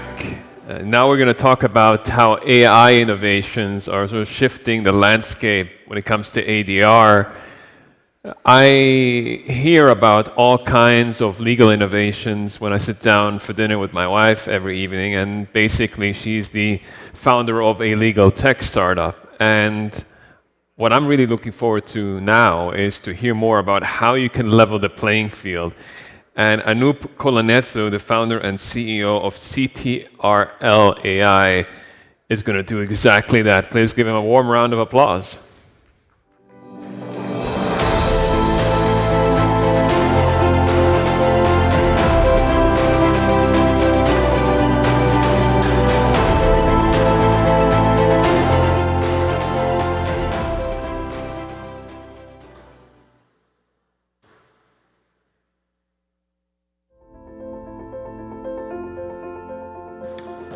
I'm keeping a watch here so that I don't overrun on my time. Ladies and gentlemen, good afternoon. Firstly, thank you to Dr. Hamid Mira and the SCCA for the invitation. It's a great honor to be here and share some of our thoughts. Before we jump in, a very quick introduction. I know it's the afternoon, but it's after the coffee break. So we'll have some energy. And I'm going to talk about technology, which is going to be even more energetic. So a very quick introduction. We call it Control AI. I'm the CEO and the co-founder. We are a London-based generative AI startup. We've been around for a year. We predominantly work with large enterprises, medium enterprises, law firms, essentially helping them use generative AI to help do complex work and at the same time in a predictable, outcome-driven fashion. One of our first areas is dispute resolution. So today, instead of sharing my thoughts on dispute resolution, which I'm sure all of you are much better experts than I am, I'm going to share a few of my thoughts around how AI can be an enabler. I promise you that this is not going to be a technical session on generative AI. The idea is to just give you a different perspective on Gen AI and what's out there, and not necessarily what you just read in the press. This is not about thinking that technology, that's not for us, AI, that's not for us. I'm trying to give you a perspective and hopefully some thoughts that you can take away around how do you use technology, and especially how do you use generative AI as you go about in your profession. So what we'll do is we'll jump through a few topics. I'm not intending to go into a significant amount of detail.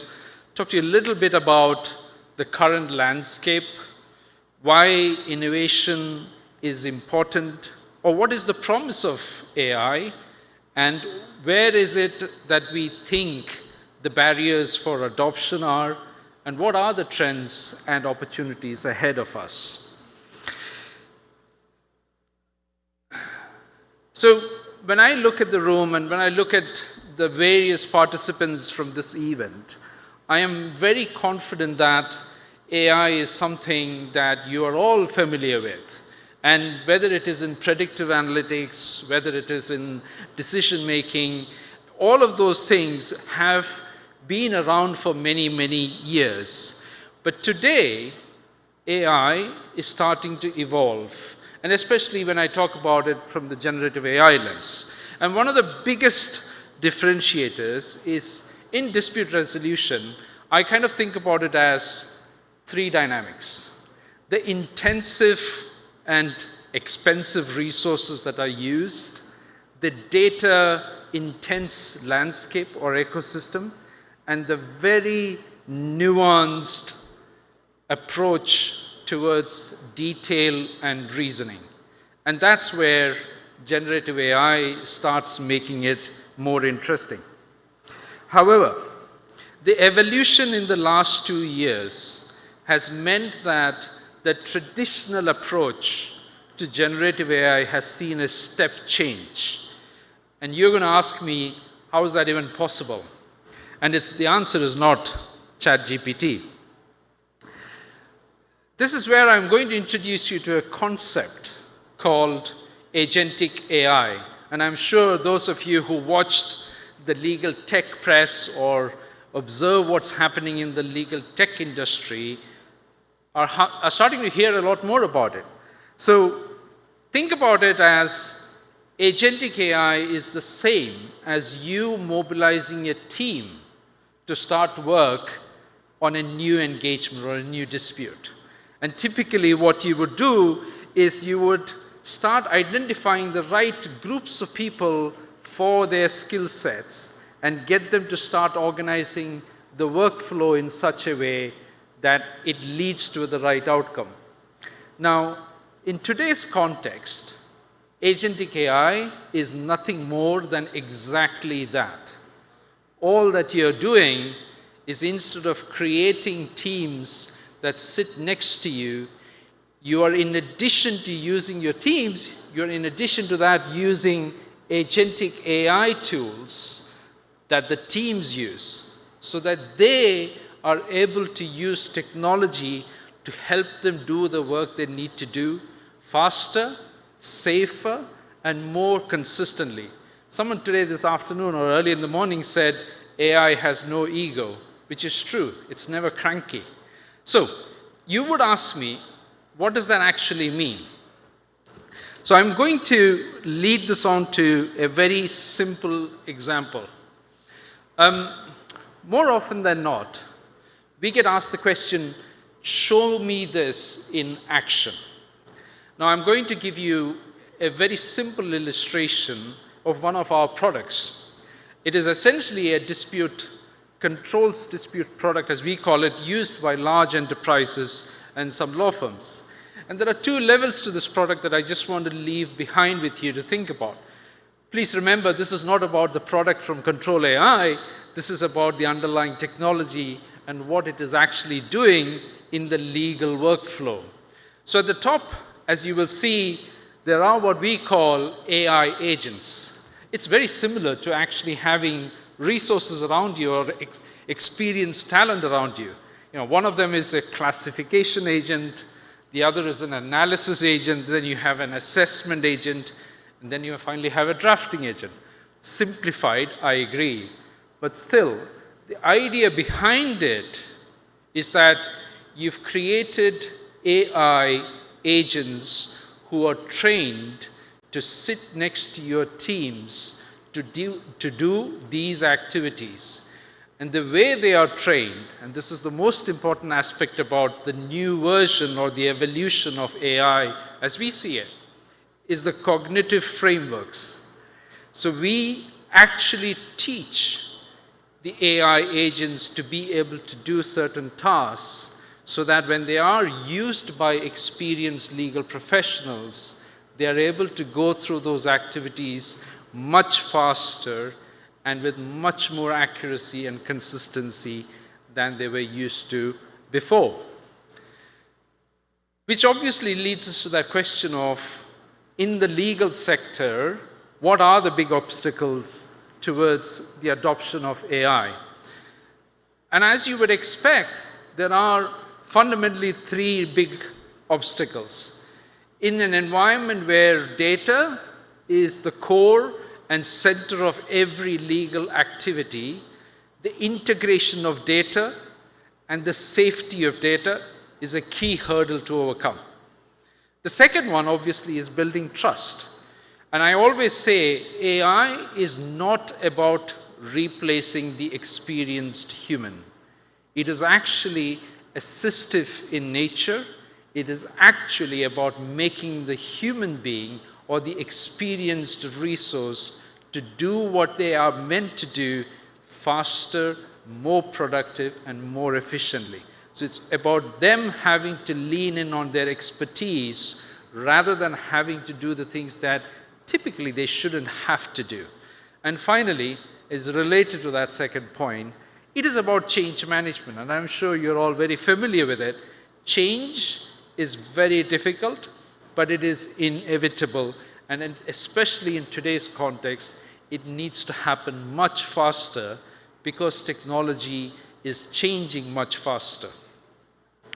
Finally, when I think about it, and when we talk to our clients, whether they are law firms or whether they are large enterprises or medium enterprises in the space of disputes, what we are starting to learn from it is AI is starting to become quite a cornerstone of how the work is done. It's not about replacing the human. The technology will change and evolve and mature faster than we can train new teams and new resources in, which is an important consideration to make. And the last one, the lines or the boundaries between legal professionals, technologists, innovators, that is blurring as we speak, and that actually opens an incredible amount of opportunity. So to finally kind of wrap this up, as I said, this was not about giving you a deep technical view on agentic AI or AI, but the idea is to give you a sense of a point of reflection around what you could do versus the traditional approach to AI. Thank you very much.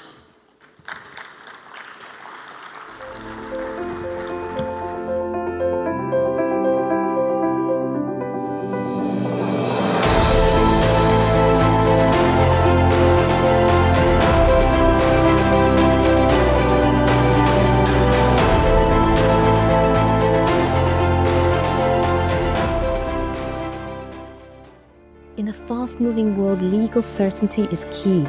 At Aramco, we advise on the deals, develop the policies, and mitigate risks on the matters that are shaping Saudi Arabia's future. Our team provides world-class insight and in-depth expertise in public policy making, corporate transactions, commercial advice, dispute resolution, and tax. We protect your interests, minimize risks, and open doors to new opportunities, ensuring your business thrives in today's evolving landscape. Aramco, anticipating change, unlocking opportunities.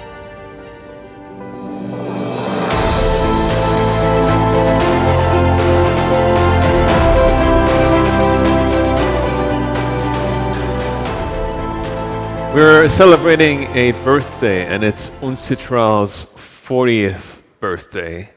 And who better to reflect on the journey of the UNCITRAL model law than Takashi Takashima, the legal officer at UNCITRAL, to dig deeper into fairness and predictability. Stage is yours.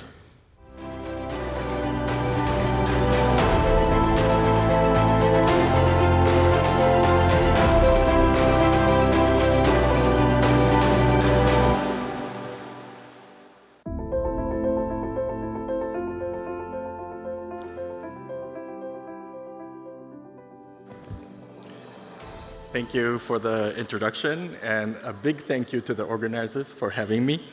The UNCITRAL Secretariat is truly grateful for this opportunity to celebrate the 40th anniversary of the UNCITRAL Model Law on International Commercial Arbitration.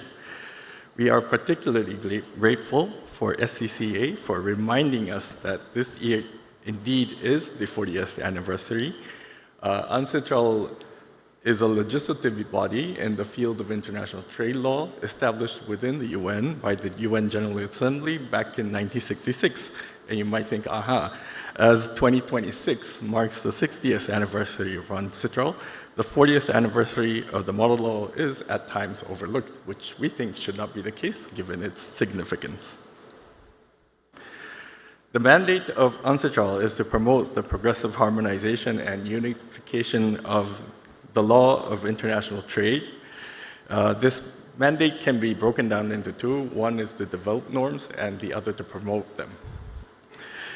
As you may be well aware, the three pillars of the arbitration framework are 1, the New York Convention, 2, the ancestral arbitration rules, and 3, the model law on arbitration. I just mentioned them in the chronological order in which they were developed. The model law was first adopted by UNCITRAL on the 21st of June, 1985. It covers all aspects of the arbitral proceedings, and it is considered to be reflective of the worldwide consensus of principles and important issues of international arbitration practice. The model law is based on 6 key principles, which have been referred to in the course of discussions today. Party autonomy, obviously, limited instances of court intervention. I quote this, which is reflected in Article 5, which provides, in matters governed by this law, no court shall intervene except where so provided in this law. Competence, reflected in Article 16. Separability of arbitration clause, also reflected in the same Article 16. Setting aside, provided as exclusive recourse in Article 34. And last but not least, the enforcement regime modeled on the provisions of the New York Convention, specifically Article 4 and 5. So let us now have a closer look at the history of the model law. In June 1981, the Commission entrusted the Working Group on International Contract Practices with the task of preparing a draft model law on international commercial arbitration. And in June 1985, after 4 years, based on the work carried out by the Working Group, the model law was adopted by the Commission. It is usual practice that the UN General Assembly adopts resolution on model laws adopted by the Commission. And in a resolution adopted in December 1985, the General Assembly expressed its conviction that the model law, together with the New York Convention and the UNCITRAL arbitration rules, would significantly contribute to the establishment of a unified framework for the fair and efficient settlement of disputes arising in international commercial relations, and recommended that all states give due consideration to the model law. In June 1999, the Commission entrusted Working Group 2 to prepare proposals for the improvement of arbitration laws, particularly regarding the enforceability of interim measures of protection and the requirement that an arbitration agreement be in writing.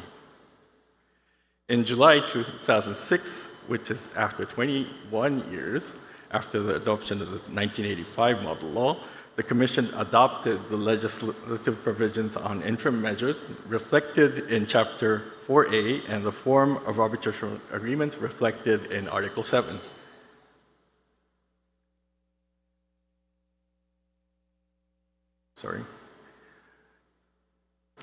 Again, following regular practice, the General Assembly adopted a resolution in relation to those revisions in December 2006. The General Assembly expressed its belief that the revised articles of the model law on the form of arbitration agreement and interim measures reflecting those current practices would significantly enhance the operation of the model law, and recommended that all states give favorable consideration to the enactment of the revised articles of the model law. So, what is the status of the model law at present? To date, the model law has been a great success. Legislations based on the model law have been enacted in 93 states in a total of 126 jurisdictions. It's always nice to show this map. You see the different jurisdictions in colors.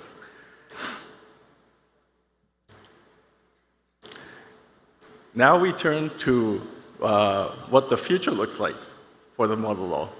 At the request of the Commission, since 2021, the Secretariat has been implementing a project entitled The Stocktaking of Developments and Dispute Resolution in the Digital Economy. This is a project through which the Secretariat explores the impact on the impact of digital technologies and digital technology services on dispute resolution. And as I mentioned at the outset, because UNCITRAL is a norms developing body, the work is being carried out with a view to updating existing norms or developing new ones. And one of the key deliverables to date of this project is in relation to this question. Why do we continue to rely on paper-based awards? There are two aspects. One is perhaps a psychological aspect, that practice is already heavily accustomed to the practice of relying on paper-based awards, and it would be difficult to change course unless there's a pressing need to do so. But the project has identified in its findings that the findings demonstrate that the root cause of this problem is basically the persisting legal uncertainty on the recognition and enforcement of electronic arbitral awards. So the findings have been presented to the Commission back in July 2024. Having considered the findings, the Commission decided to mandate Working Group 2 to work on the recognition and enforcement of electronic arbitral awards, and also requested the Secretariat to organize a colloquium to further assess the issues. So to date, the Working Group 2, has carried out its work in 2 sessions, one held in October 2024, which took place in Vienna, and the other which was held earlier this month in New York. At the Working Group session, which was held in October, 2 days were dedicated to holding the colloquium, in which the Secretariat invited 20 experts from around the world. And I should mention at this stage that we have had Dr. Hamid Mera as one of the 20 experts and has contributed greatly to the discussions as a panelist. And you see here that work is underway in all different levels, at the level of the New York Convention, the model law, ancestral arbitration rules, and also, not that I didn't overlook this instrument, but also the notes on organizing arbitral proceedings, which is a relevant reference point for arbitration practice. So work is underway to provide legal certainty on recognition and enforcement of electronic arbitral awards. So in the near future, I think it would be a reasonable or educated guess to say that the model law may be updated in 2026. By the way, I should note that the Secretariat is not in a position to say whether, how, or when the model law should be updated, but nevertheless, an objective observation of the discussions show us to indicate this possibility. It's not that the working group is carrying out the work from scratch. In the area of electronic commerce, it has been long understood that although paper-based documents and electronic documents, they are different. Paper-based documents, they are readable by the human eye. For electronic documents, you need a screen, software, and a computer. There's a fundamental difference, but it is also understood that the electronic documents can perform the same functions of a paper-based document.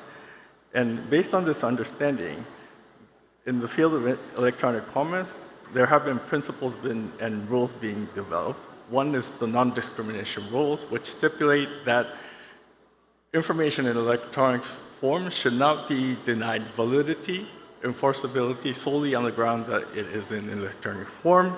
And in order to make that happen, functional equivalence rules, which are requirements required in the electronic context so as to enable electronic information to be able to perform the same functions as the paper-based documents.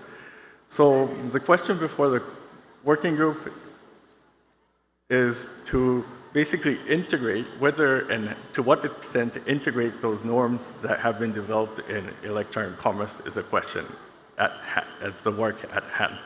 I should also, however, note that already in 2006, this integration has happened, although very discreetly, for arbitration agreements, which requires that agreements be in writing. And so there has been an integration of this written form requirement equivalent of arbitration agreements into the model law in 2006, but no updates have happened for our awards to date. So this is primarily the region-wide working group is working on this subject matter. So in the next 20 years, what to expect? I know that when I put this forward like this, it gives expectations that I might say something innovative or provocative, but to manage expectations, I will not do so. I will mention at the outset. But I do think that there is an existing provision in the model law which refers to telegrams, telecopy, telex. And I put this in question marks because if I ask my children what a telegram is, they would have no clue what they are. And maybe in 20 years' time, even more so.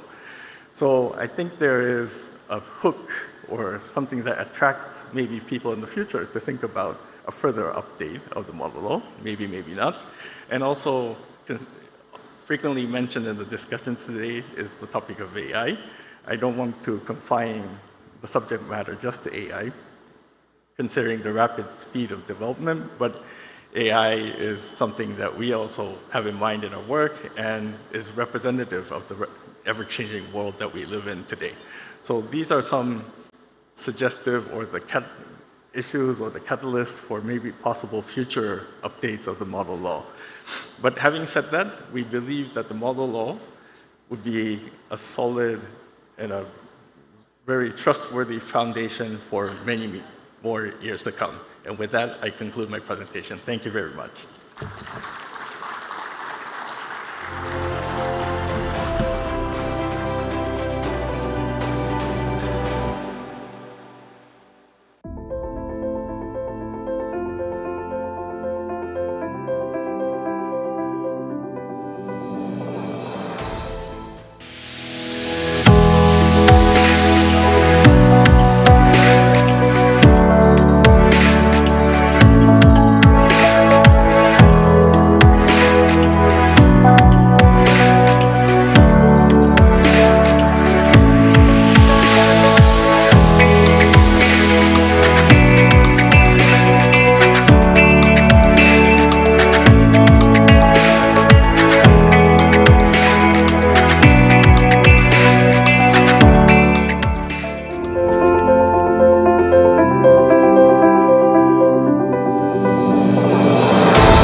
Now let's talk about ADR and risk management, especially in an evolving business environment. And we have a super panel for you in the pipeline.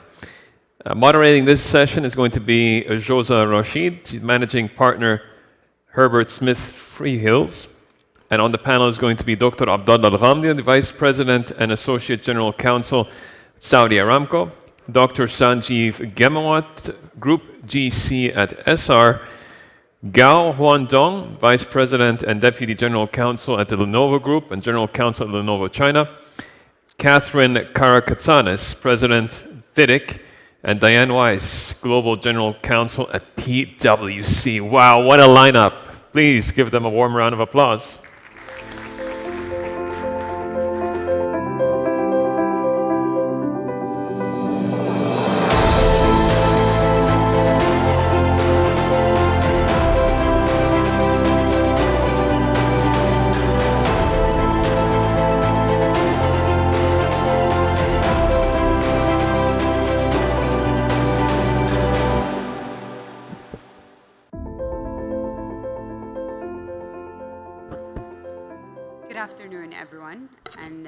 Thank you for joining us today.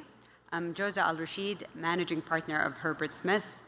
I have the honor of moderating this distinguished panel. In today's session, we'll be tackling the topic, alternative dispute resolution and risk management. Both are essential tools to settle disputes efficiently and mitigate potential losses. ADR encompasses various non-litigious tools including negotiation, mediation, and arbitration, while risk management is all about identifying, assessing, and mitigating potential risks. Our discussion today explores the intersection between ADR and risk management and will be addressed by our panelists that come from various sectors, mainly the energy sector, technology, consultancy, and engineering. Each will provide their unique personal perspective on tackling ADR and risk management, bearing in mind these are their personal views which may not reflect their esteemed organization's views. Now, I would start with Dr. Abdullah because we're going to go through each energy. And as previously introduced, Dr. Abdullah Al-Ghamdi, he is the General Counsel and Vice President and Associate General Counsel of Saudi Aramco, and he oversees Aramco's dispute portfolio both globally and locally, including ADR. Dr. Abdullah, in your views, Aramco as a global leading company, with the status and continued success, it only makes sense that Aramco managed to devise a robust strategy to mitigate risks associated with disputes. We would like to have a better understanding of the measures that have been taken or the methods which Aramco is following. Thank you, Joza. Assalamu alaikum. It's a very interesting question because disputes and conflicts are the cost of doing business, as initially highlighted Dr. Nabil Mansour's speech earlier this morning. As a key player in the commercial arena, we do acknowledge commercial disputes. But what might distinguish us a bit different or position us different than others is our approach towards addressing risks associated or stemming from those commercial disputes. Given the large scale and complexity of our operations, we always aim at resolving conflicts prior to them evolving into adversarial proceedings. As we all can appreciate, not all misalignments or disagreement need to result in adversity.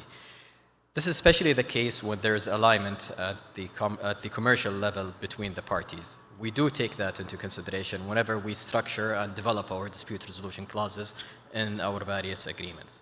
Now, when it comes to risks associated with ADR, conceptually those can be categorized into two buckets. The first are risks associated with the business, so risks imposed on the business as a result of potential disputes.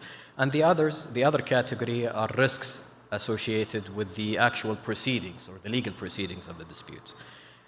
When it comes to business risk, one must carefully consider the potential implication a potential dispute might have on the business. Such risks may materialize into disturbances and deliveries, or execution delays, or even reputational damage. Now, obviously, each one of those has a real value attributed to it. The way we mitigate against those risks in our commercial agreements is to ensure that they're structured in a way with an aim to ensure business continuity. And this is done, obviously, as I mentioned earlier, that not all misalignments or disagreements need to result in adversity. We aim to resolve them before they materialize. So we do that through enshrining and hardwiring an internal claims process in our contracts, which allows parties to amicably and business to business discuss those discrepancies or misunderstanding with the supervision of a technical committee that will aim to reach an amicable conclusion to the dispute. All of that while the performance under the contract is being done and the business continuity is guaranteed. Now, on the other type of risks, those are the risks associated with the legal proceedings. We aim to address those through, again, careful crafting of our dispute resolution clauses by ensuring that the elements of the arbitration clause are carefully selected, and those elements obviously include governing law, the venue, the forum, and the type of the adjudication. Obviously, we do acknowledge in a company as big as Saudi Aramco that the contracts are different, and what might work for a procurement agreement might not necessarily work for a cross-border transactions or in an M&A transaction. So in order to balance the risk mitigation of those various elements in the dispute clause and enabling our business to proceed with their negotiations into those transactions, we equip our transactional lawyers, those who are actually negotiating the deals, with what I call a menu of pre-approved elements. So this menu would include pre-approved choices of governing law, forum, venues, institutional arrangements, whether it's the SCCA or other entities that the parties might want to agree. And the benefit of this is that the lawyers who are negotiating those transactions, they're comfortable that whatever they choose from within this menu has already been vetted, the risk has been mitigated, and we as dispute lawyers are comfortable with whatever they select and choose from this menu. Thank you. So following on that, from your perspective and position in an institution like Aramco, what do you see as the key challenges in ADR, and how do your organization navigate these challenges to ensure fair, commercially viable, and efficient dispute resolution? Thank you, Josa. I mean, ADR is an essential tool for resolving disputes, especially in a commercial setting, particularly for companies who are engaged in large-scale, complex, and high-value contracts. It offers flexibility, confidentiality, and in some cases, a more cost-efficient and expedient resolution process. However, while ADR presents significant advantages, it does come with its own challenges. Some of those challenges are key and must be addressed to ensure that ADR, specifically arbitration, remains an effective and a reliable dispute resolution mechanism. A key element of those challenges are the adjudicators themselves, or the arbitrators who are adjudicating the dispute. In litigation, the inherent risk of adjudicators is somehow cured through the litigation process. You would have an appeal process, and obviously you would have a judicial supervisory bodies who oversees the judiciary. In arbitration, it's a bit different. While finality in arbitration is something attractive, it's often difficult to find those qualified arbitrators, not only qualified in law, but also qualified in the complex technical matters of the dispute, who would comfortably reach that finality. This issue was particularly magnified with ad hoc arbitration. Prior to the establishment of reputable institutions here in the region, it was a bit difficult to identify those qualified arbitrators. Frankly, even with institutions and the fact that institutions are using rosters to identify arbitrators within certain categories, it's still a bit challenging for us as a client or as a customer to those institutions to identify arbitrators with niche, skilled expertise in specific matters of the disputes. As we can appreciate, disputes are gonna be more complex, are going to be more technical, and would demand a niche skill set that would enable the arbitrators to navigate the ship and land into an acceptable resolution.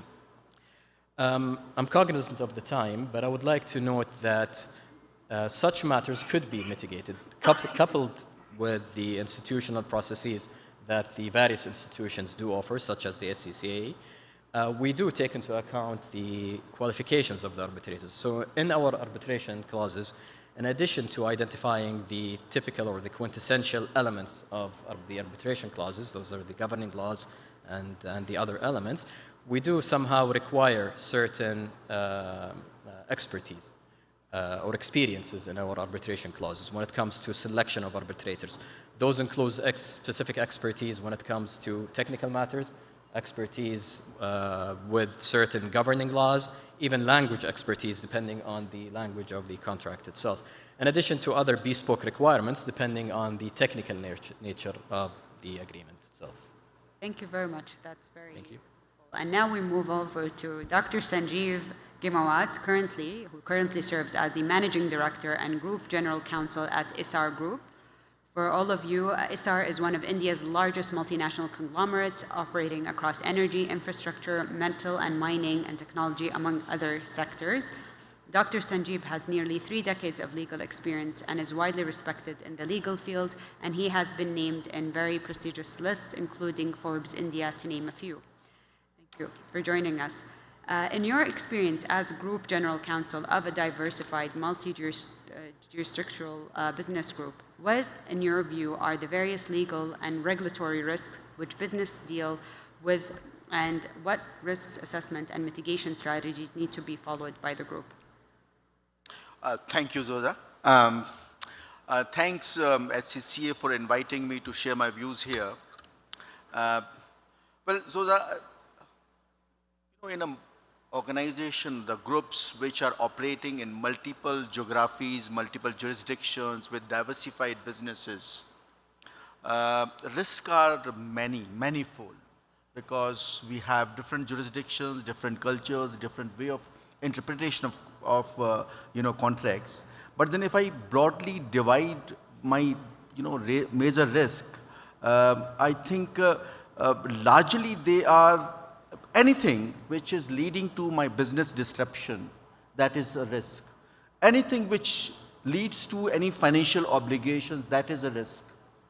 Anything which leads to my reputational damage, that is a risk.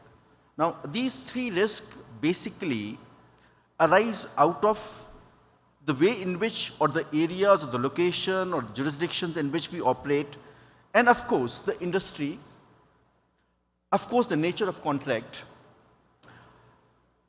And if I want to divide these, these risk areas, it appears to me that broadly any legal and regulatory compliance mechanism which is required in a particular jurisdiction, and if I fail to do that, it leads to a risk.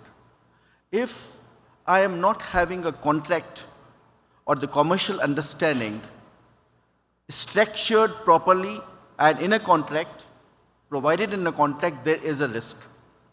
And of course, the litigation and arbitration, as Abdullah also mentioned about the litigation and arbitration and the structured approach in terms of having those particular clauses.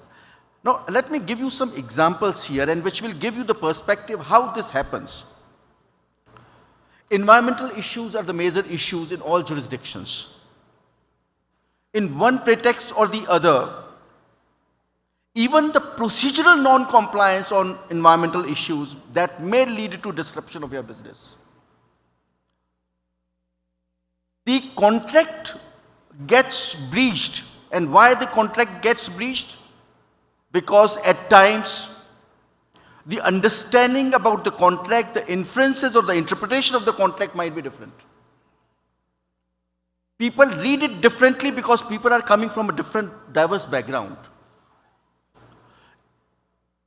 At times, besides the contractual interpretation, there are commercial volatility in the market. And the market volatility leads to parties breaching contracts. Parties, or ultimately all these are commercial organizations. And commercial organizations do weigh their pros and cons in terms of breaching the contract. And breaches happen because of that. Breaches also happen because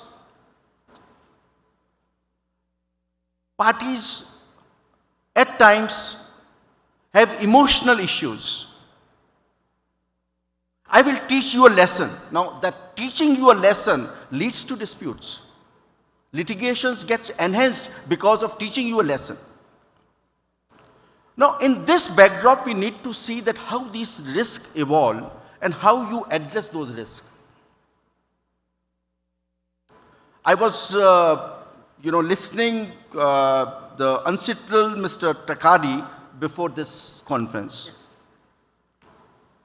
And he mentioned in his presentation that there are 93 countries where uncitrul model law is adopted. And he mentioned, I think, 126 jurisdictions where the model law is there. Despite the model law there in these multiple jurisdictions, the law is not the same.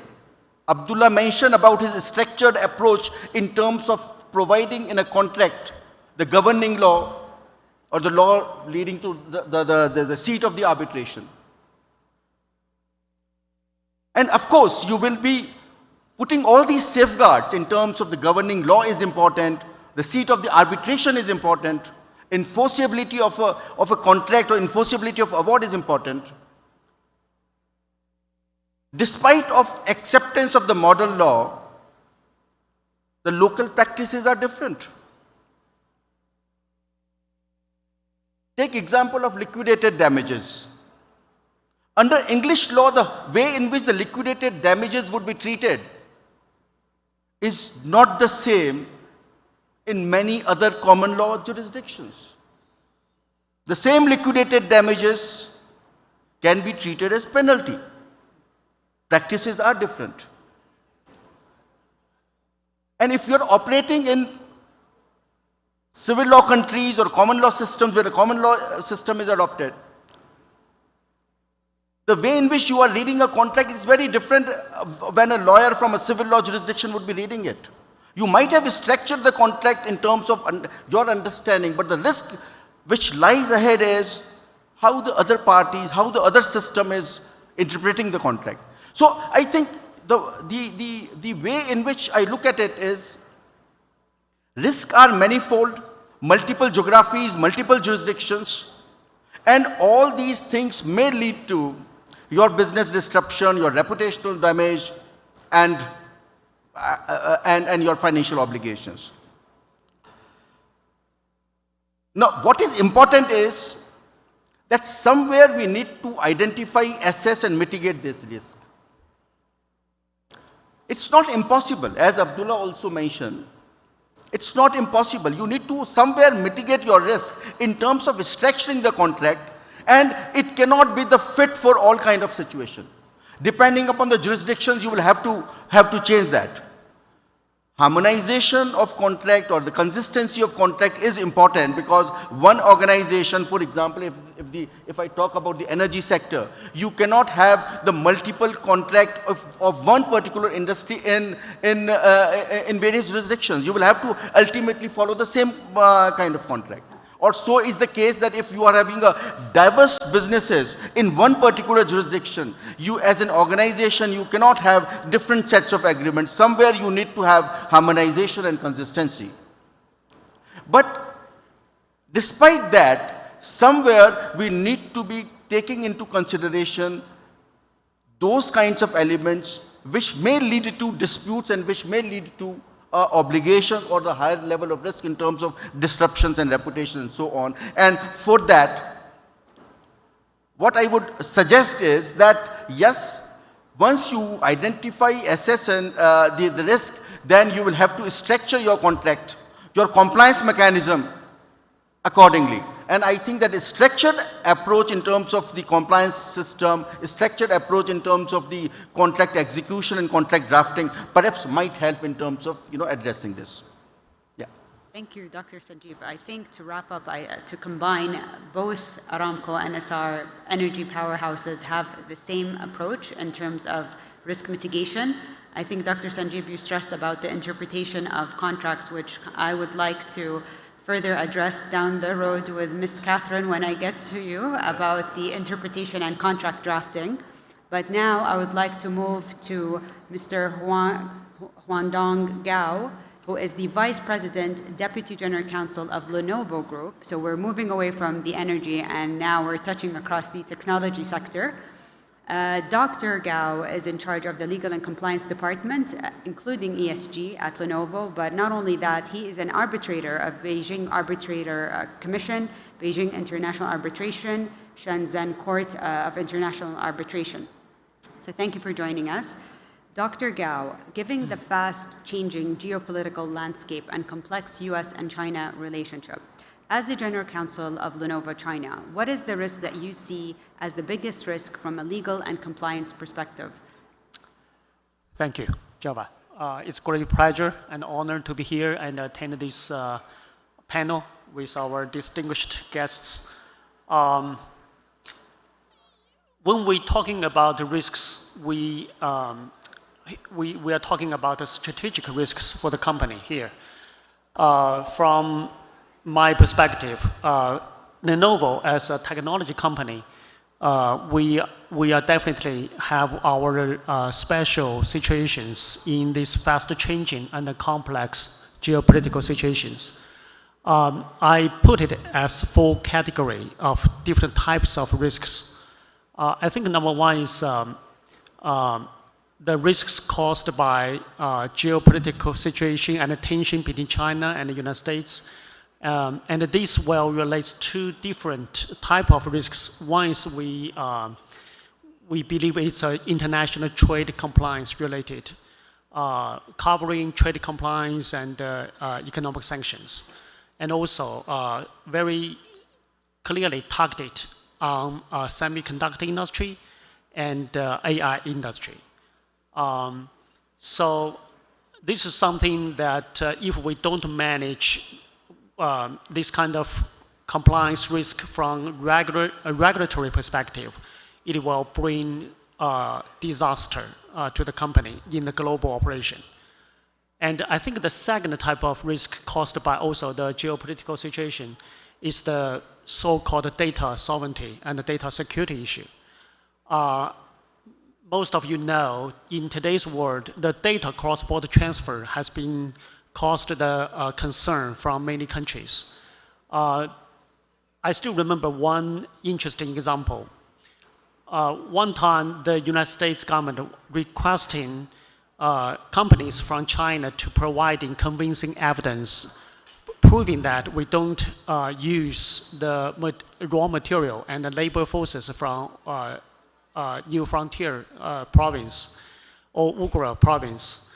And on the other hand, the Chinese government requests that any important information related to global supply chain should not be provided cross-border. So this is a typical example of the conflict of law between China and the United States. So as the legal professionals and the compliance guy, how you manage this type of obvious conflict of laws issues to help your company deal with that.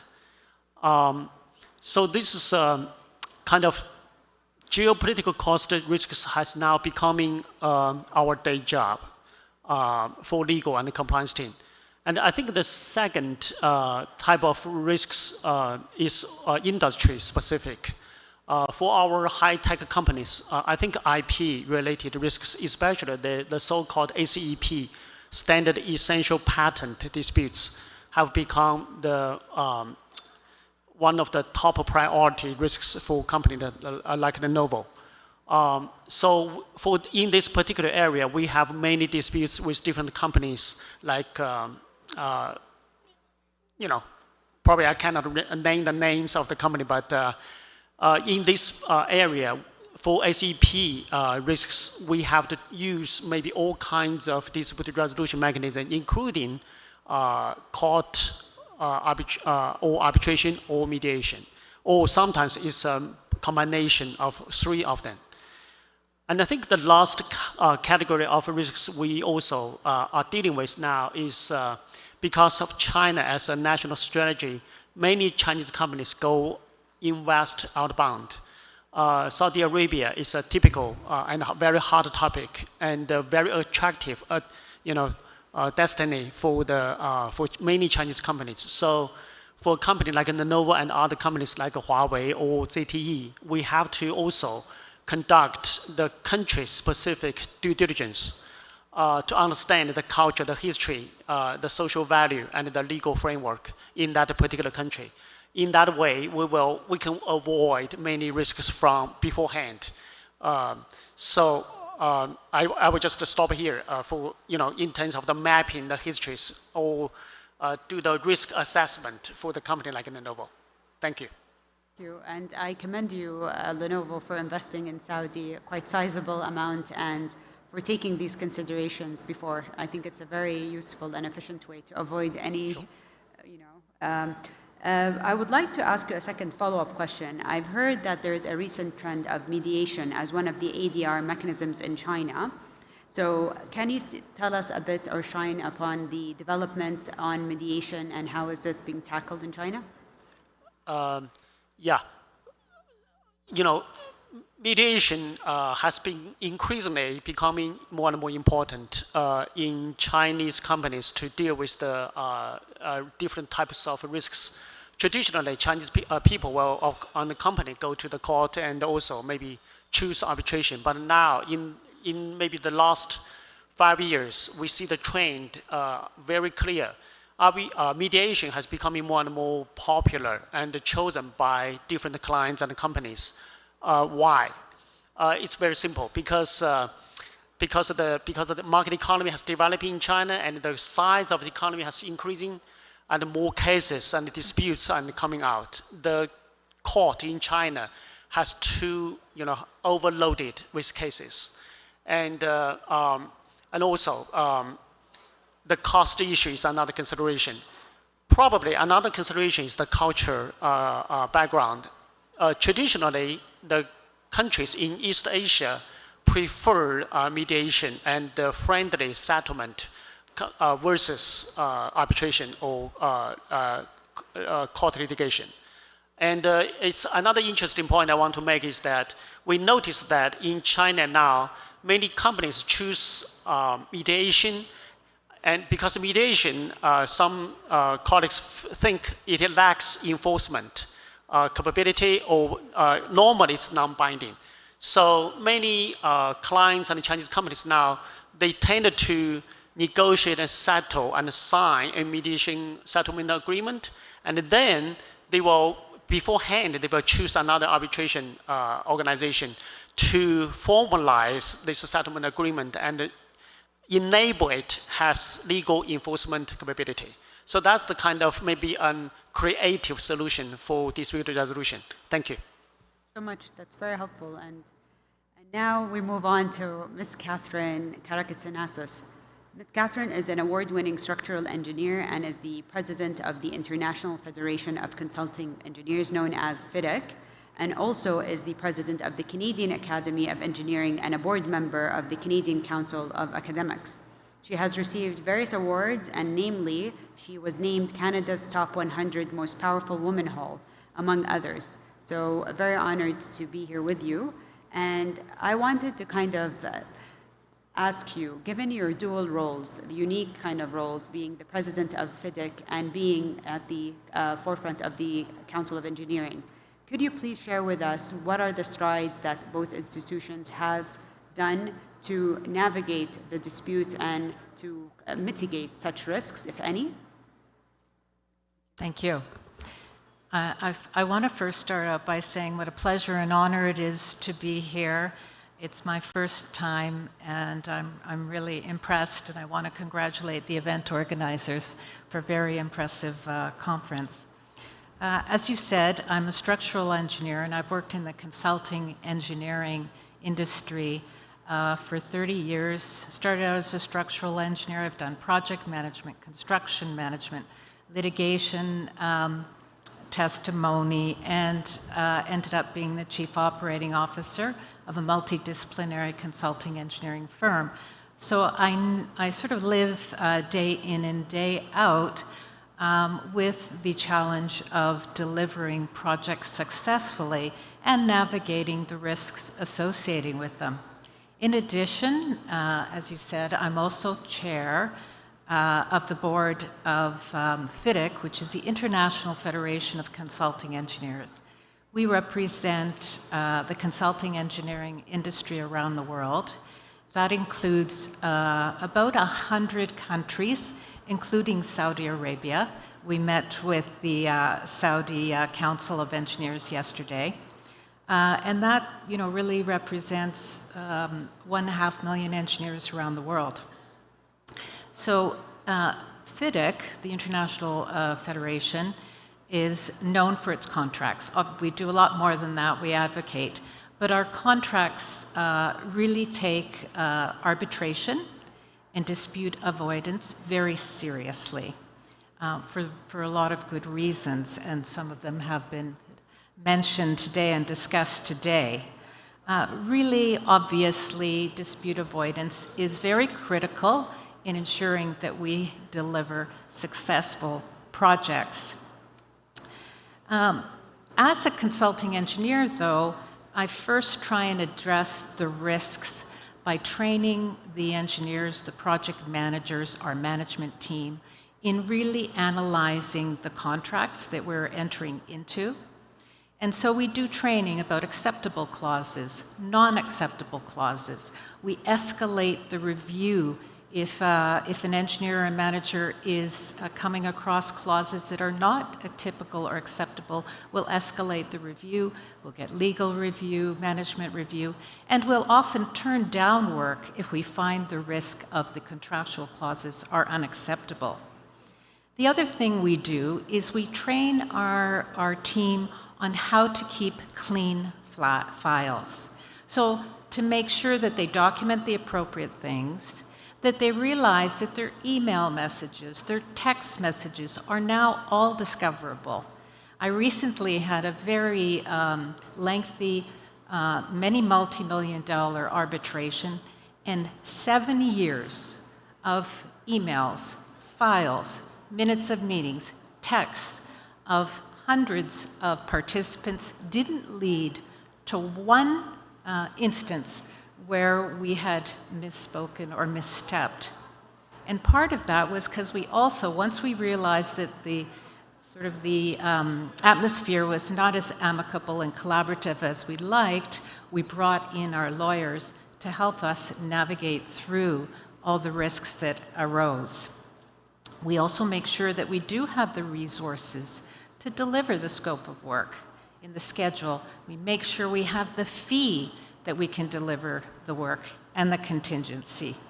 And we choose our partners appropriately. We also have senior project sponsors on projects that meet with the team regularly to evaluate the risks or meet with our clients. But from the FIDIC contract world now, really our contracts are used worldwide. They're very highly regarded because they're fair. They allocate risk appropriately, and they've been developed with input from all the stakeholders. So we're finding that they're being used around the world more, increasingly. They're an accepted form of contract and standard use in bidding documents for multi-development banks, including the World Development Bank, the Asia Infrastructure Investment Bank, the African Development Bank, the Inter-American Development Bank. We all have multi-year agreements with those banks to use FIDICs. The drafting really is to identify issues early and deal with them early. And what we're promoting is a dispute avoidance board that can help with that. And so you prevent the escalation that could really turn into major disputes. And by resolving them in a timely way, you achieve so many things. You really retain the environment of a collegial and collaborative relationship with your partners, which leads to more business eventually and a better reputation for you. You avoid the costly expense of delays in a protracted claims, the delay claims, the expense of the claims itself. You really are able to have a successful project in a timely way if you can identify them early. So really, I guess in conclusion, you know, we have produced a procurement guideline that can help the team on contracts really look for opportunities on how, when to address disputes early. Thank you. So lastly, but surely not leastly, Ms. Diana Weiss, she is the Global Counsel for PwC Network. And PwC doesn't need any introduction, I think everybody knows. And she leads international teams of professionals who support the PwC network with expertise in various sectors: ethics, compliance, regulatory, litigation, amongst others.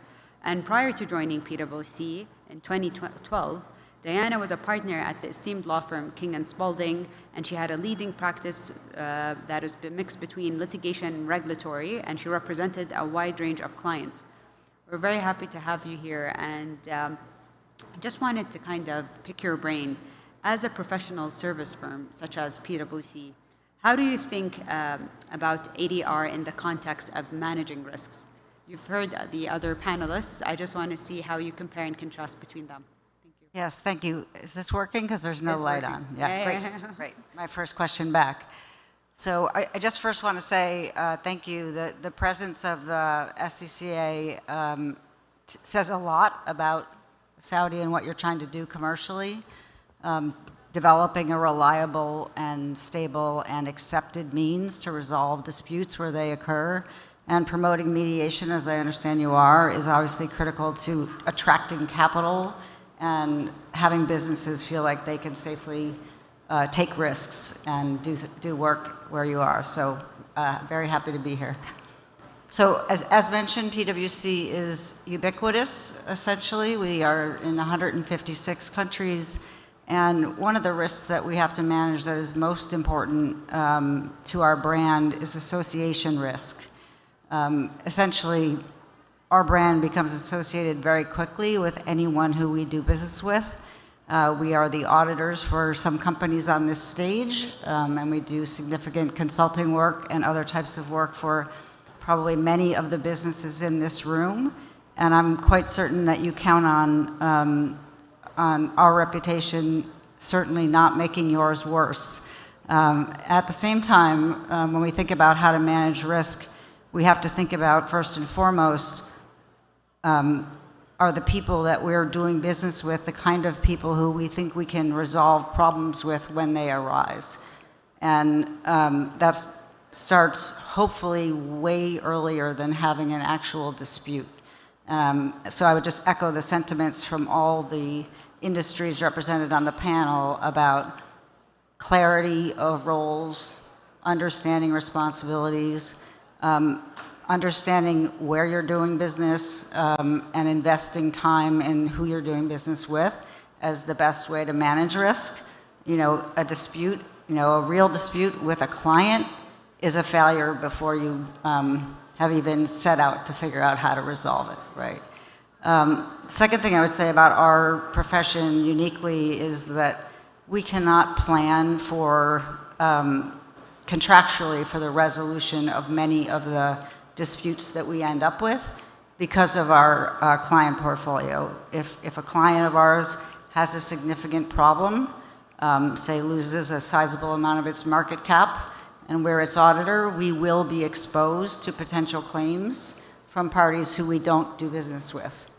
That doesn't mean that ADR doesn't play a very important role in how we think about those risks as well. And what I would say is that there are places in the world where having the entire arsenal of ADR available to you is critical to being able to manage very, very sizable risks. We are sometimes sued in existentially large cases that we're able to take privately, agree with investor groups, and get all the right stakeholders at the table and resolve confidentially in ways that are somewhat beneficial to everyone or they wouldn't settle. But that is only because we're able to have, without prejudice, confidential settlement conversations. And that's not true everywhere. And in this region in particular, that is a challenging thing, right? And so knowing where you're doing business and what you can rely on in terms of how you can resolve a dispute is very important. I would say local knowledge is critical, but also knowing what's important to you as a brand is also critical. We frequently are told by lawyers representing our firm in all parts of the world, well, you have a fantastic case. You should take this to trial. It would be weak and indicate wrongdoing for you to try to resolve this in any other way. And we often say thank you very much, but we're much more interested in protecting our reputation, resolving this issue with our client and moving on, and accepting responsibility where we have it, right? And then learning the lessons from that and bringing them back. So I think it's critical to have a foundation in the values that your organization thinks are most important as you approach dispute resolution, sort of no matter where you are. But it certainly multiplies the complexity when you're in places where you don't have the full arsenal at your disposal. Thank you. And I think that from different sectors, but you all kind of agreed on one point, is that local kind of expertise, knowing the local laws and customizing your approach is imperative for to successfully dispute or settle a dispute. And also having a systematic approach, I think, because once you're a big organization, you cannot afford to have different templates here and there, so it's a systematic approach where you ring fence the risk. And that's something that is interesting that all of you, I think, agreed upon in different ways. Now I would like to kind of ask you, how do you think about managing risks as a global network that might be different than a corporation, in particular when operating across different jurisdictions and legal systems? So what do you see as the difference between that? Yeah, maybe not so relevant to everybody, but I think it really goes back to the point about having a brand, because we are locally managed, which is a very valuable thing, you know, to our clients in every place we are, but we also have to try to have a consistent set of values and brand that we manage to, and how we try to avoid disputes is different. So I think I sort of covered that earlier. I might just say that, you know, it is a less command and control environment to manage risk in, when you're trying to set standards for everyone, you know, who has the brand to follow all around the world. And thank you for that. Just to follow up, Dr. Sanjeev mentioned something very interesting about, he stressed about interpretation being taken off-piece, different, depending where you are. Have you experienced the same in your role in terms of the contract being misinterpreted by the local courts or, you know, where you operate?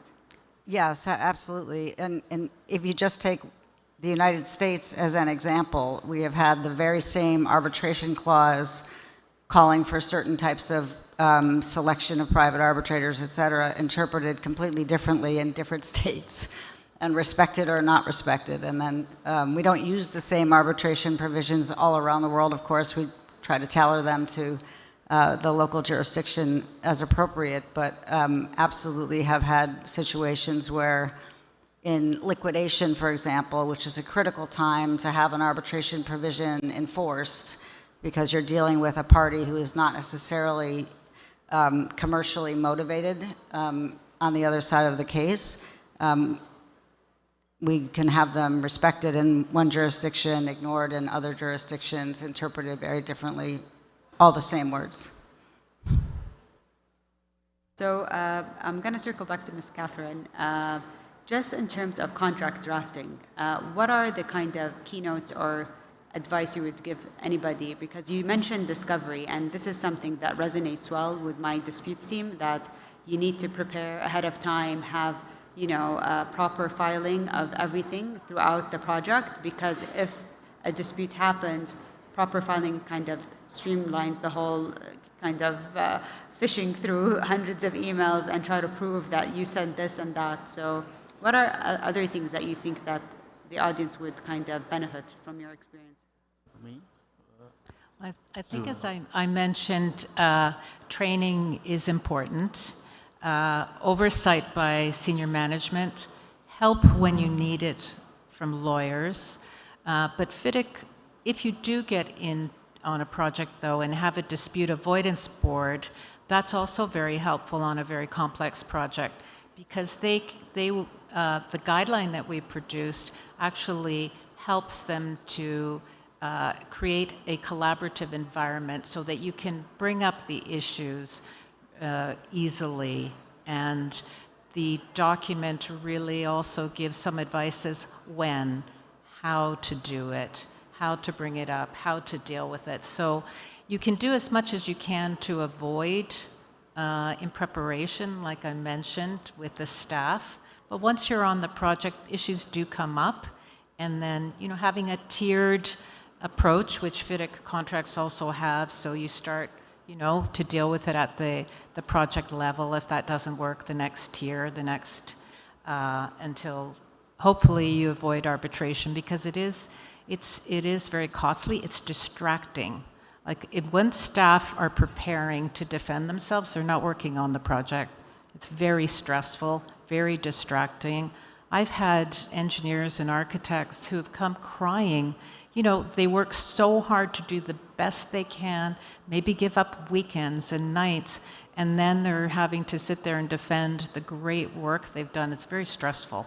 So it's good to, if you are in a very complex project, consider a dispute avoidance board to help you navigate them. Thank you very much, and a special thanks for my fellow panelists. It was very engaging, and it was an honor moderating you, really. Thank you. That's a wrap up. Thanks. Thank you.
Believe we're getting to the end of the day. Time for some closing remarks. Culture, business, and conflict management. This is going to be a short speech from Ziad al-Sudairi. He is the SCCA Court VP, an international arbitrator and principal at Ziad al-Sudairi Law Firm. Ziad, the stage is yours.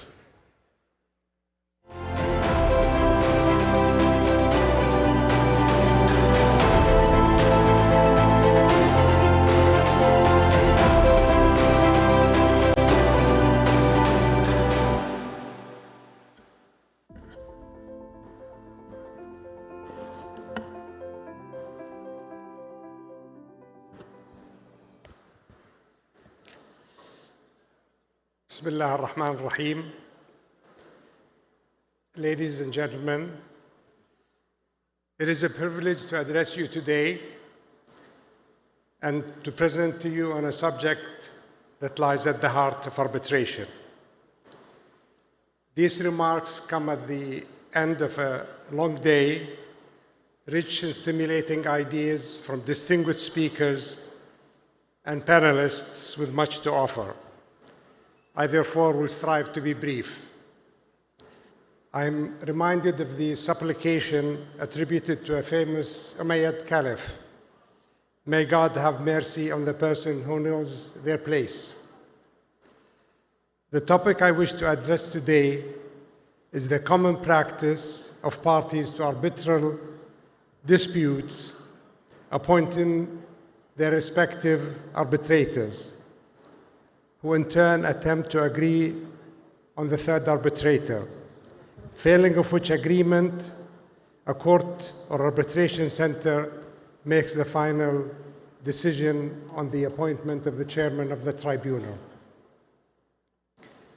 I wish to discuss in these remarks the pitfalls that are inherent in this common practice and point to an alternative that is readily available to parties and that may be free of these pitfalls.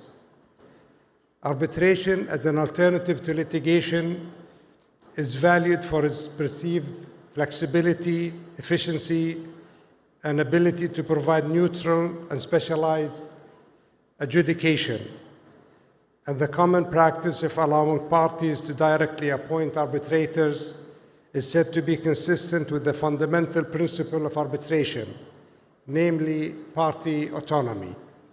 In other words, that parties have control over the process, including the ability to select arbitrators whom they believe will understand their case.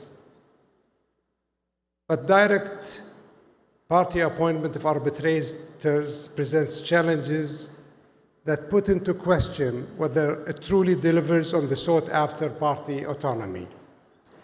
And it presents challenges on the other metrics we strive to achieve, namely impartiality, efficiency, fairness, and legitimacy. Let me elaborate. Arbitrators are supposed to be impartial. Party-appointed arbitrators, however, are often perceived, fairly or not to be impartial. Several studies come to the conclusion that party-appointed arbitrators are inclined to adopt positions favorable to their appointing party, even if unintentionally. The perception that party-appointed arbitrators are not impartial appears to be well entrenched and ranges widely, including within the circles of well-established arbitration centers. If the common perception then is that party-appointed arbitrators are often partisan, and if this often means that their opinions are discounted or not taken seriously by chairmen of arbitral tribunals, and if this typically means that chairmen are the effective sole arbiters of disputes, and if chairmen are often appointed by courts or arbitration centers, how much autonomy do parties really have in this process? Is it possibly no more than wishful thinking?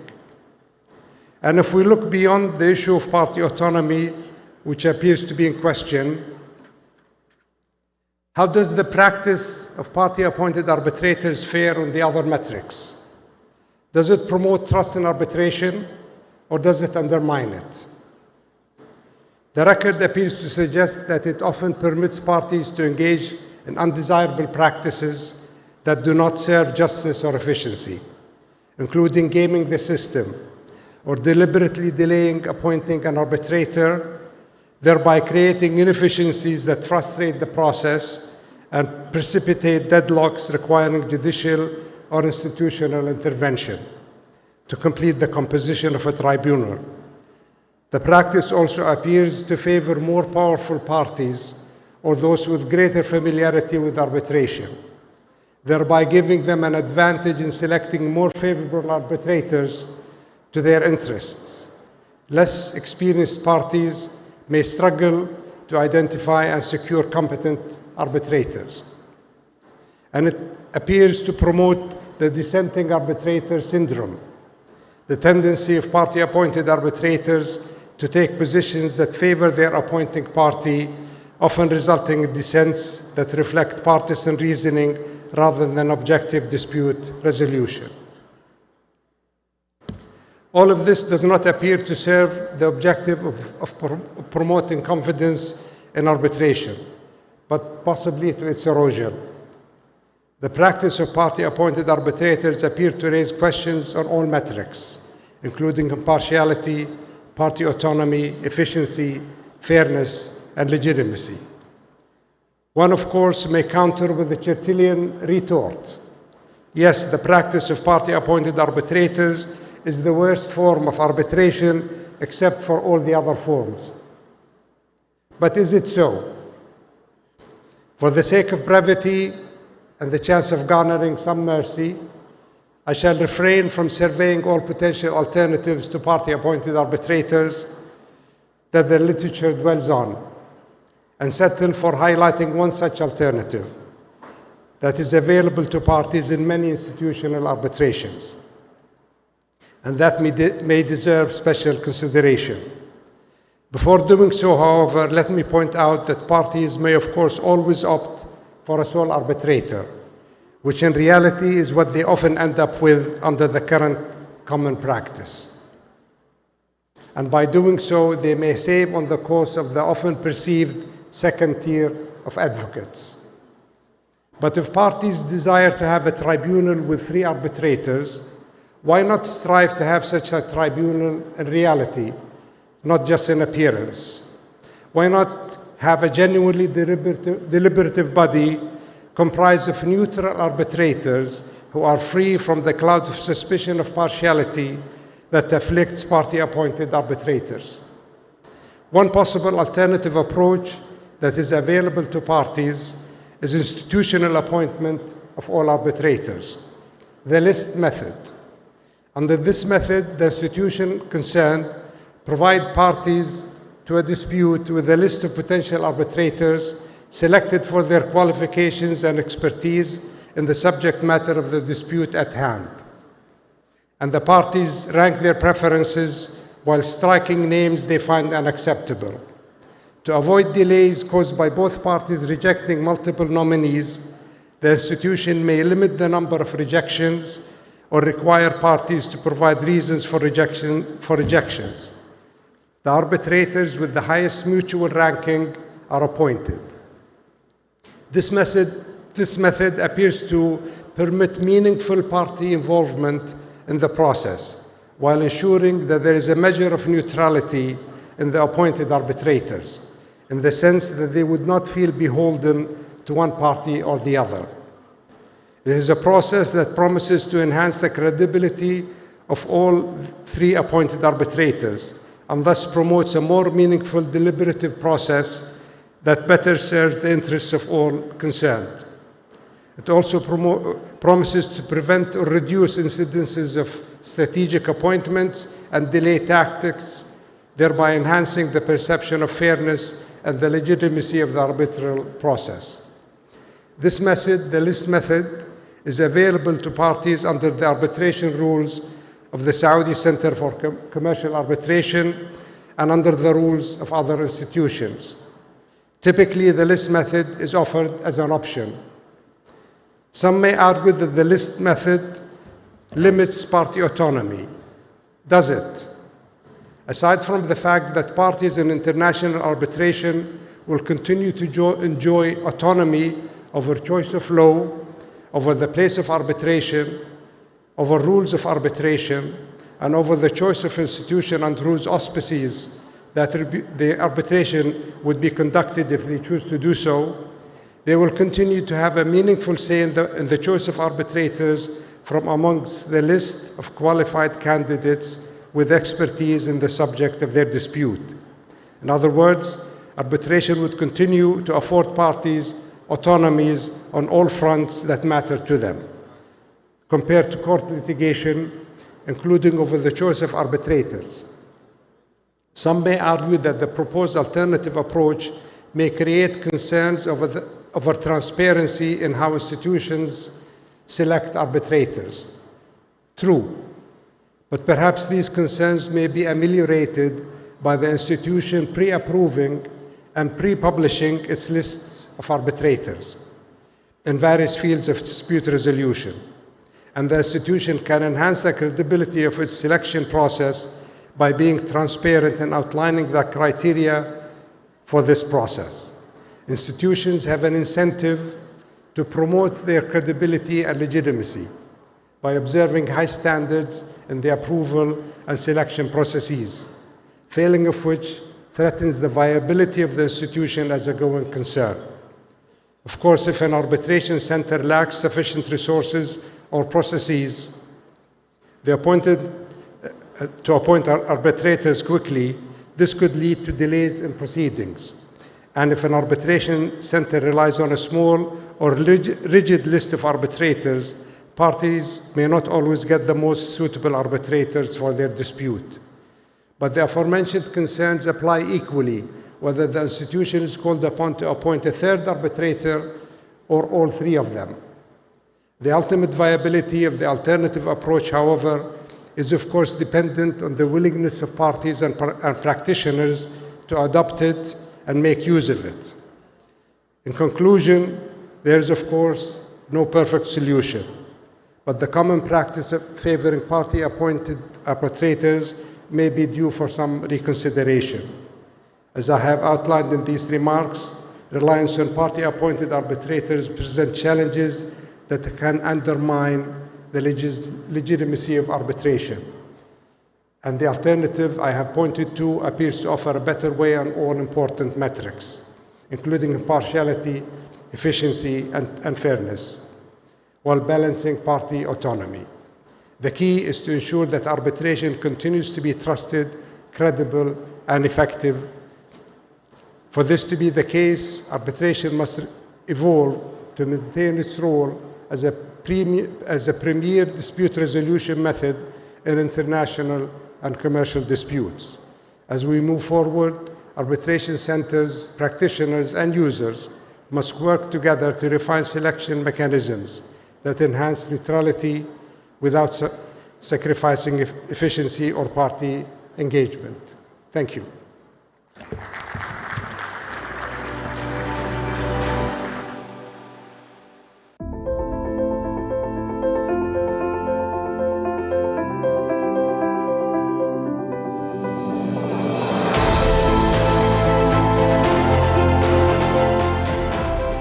Thank you very much for that. I believe now the chair of the board, SCCA, Dr. Walid Abanami, would like to say a couple of more words. He, of course, opened the event, and so it is only correct that we hear from him at the end of what has been an incredible journey together.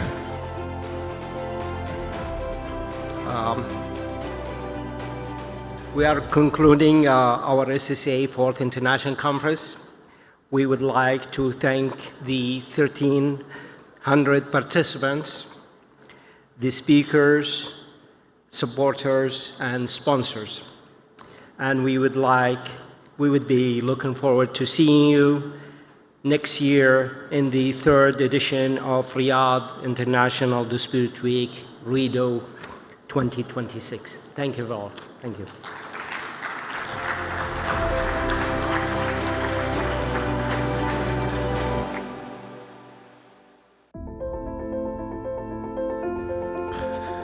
Straight to the point, but impactful. What a way to wrap up today. That brings us to the end. It's with a heavy heart that I get to this moment. There is going to be a separate awards ceremony for a competition that's coming up in 15 minutes, so there's going to be a break, and then that sort of section will return. But for the main conference deliberations, this has been a real privilege to help you navigate the twists and turns of so many fronts. So thank you for being an incredible audience, and hope to see you very soon. Have an amazing evening.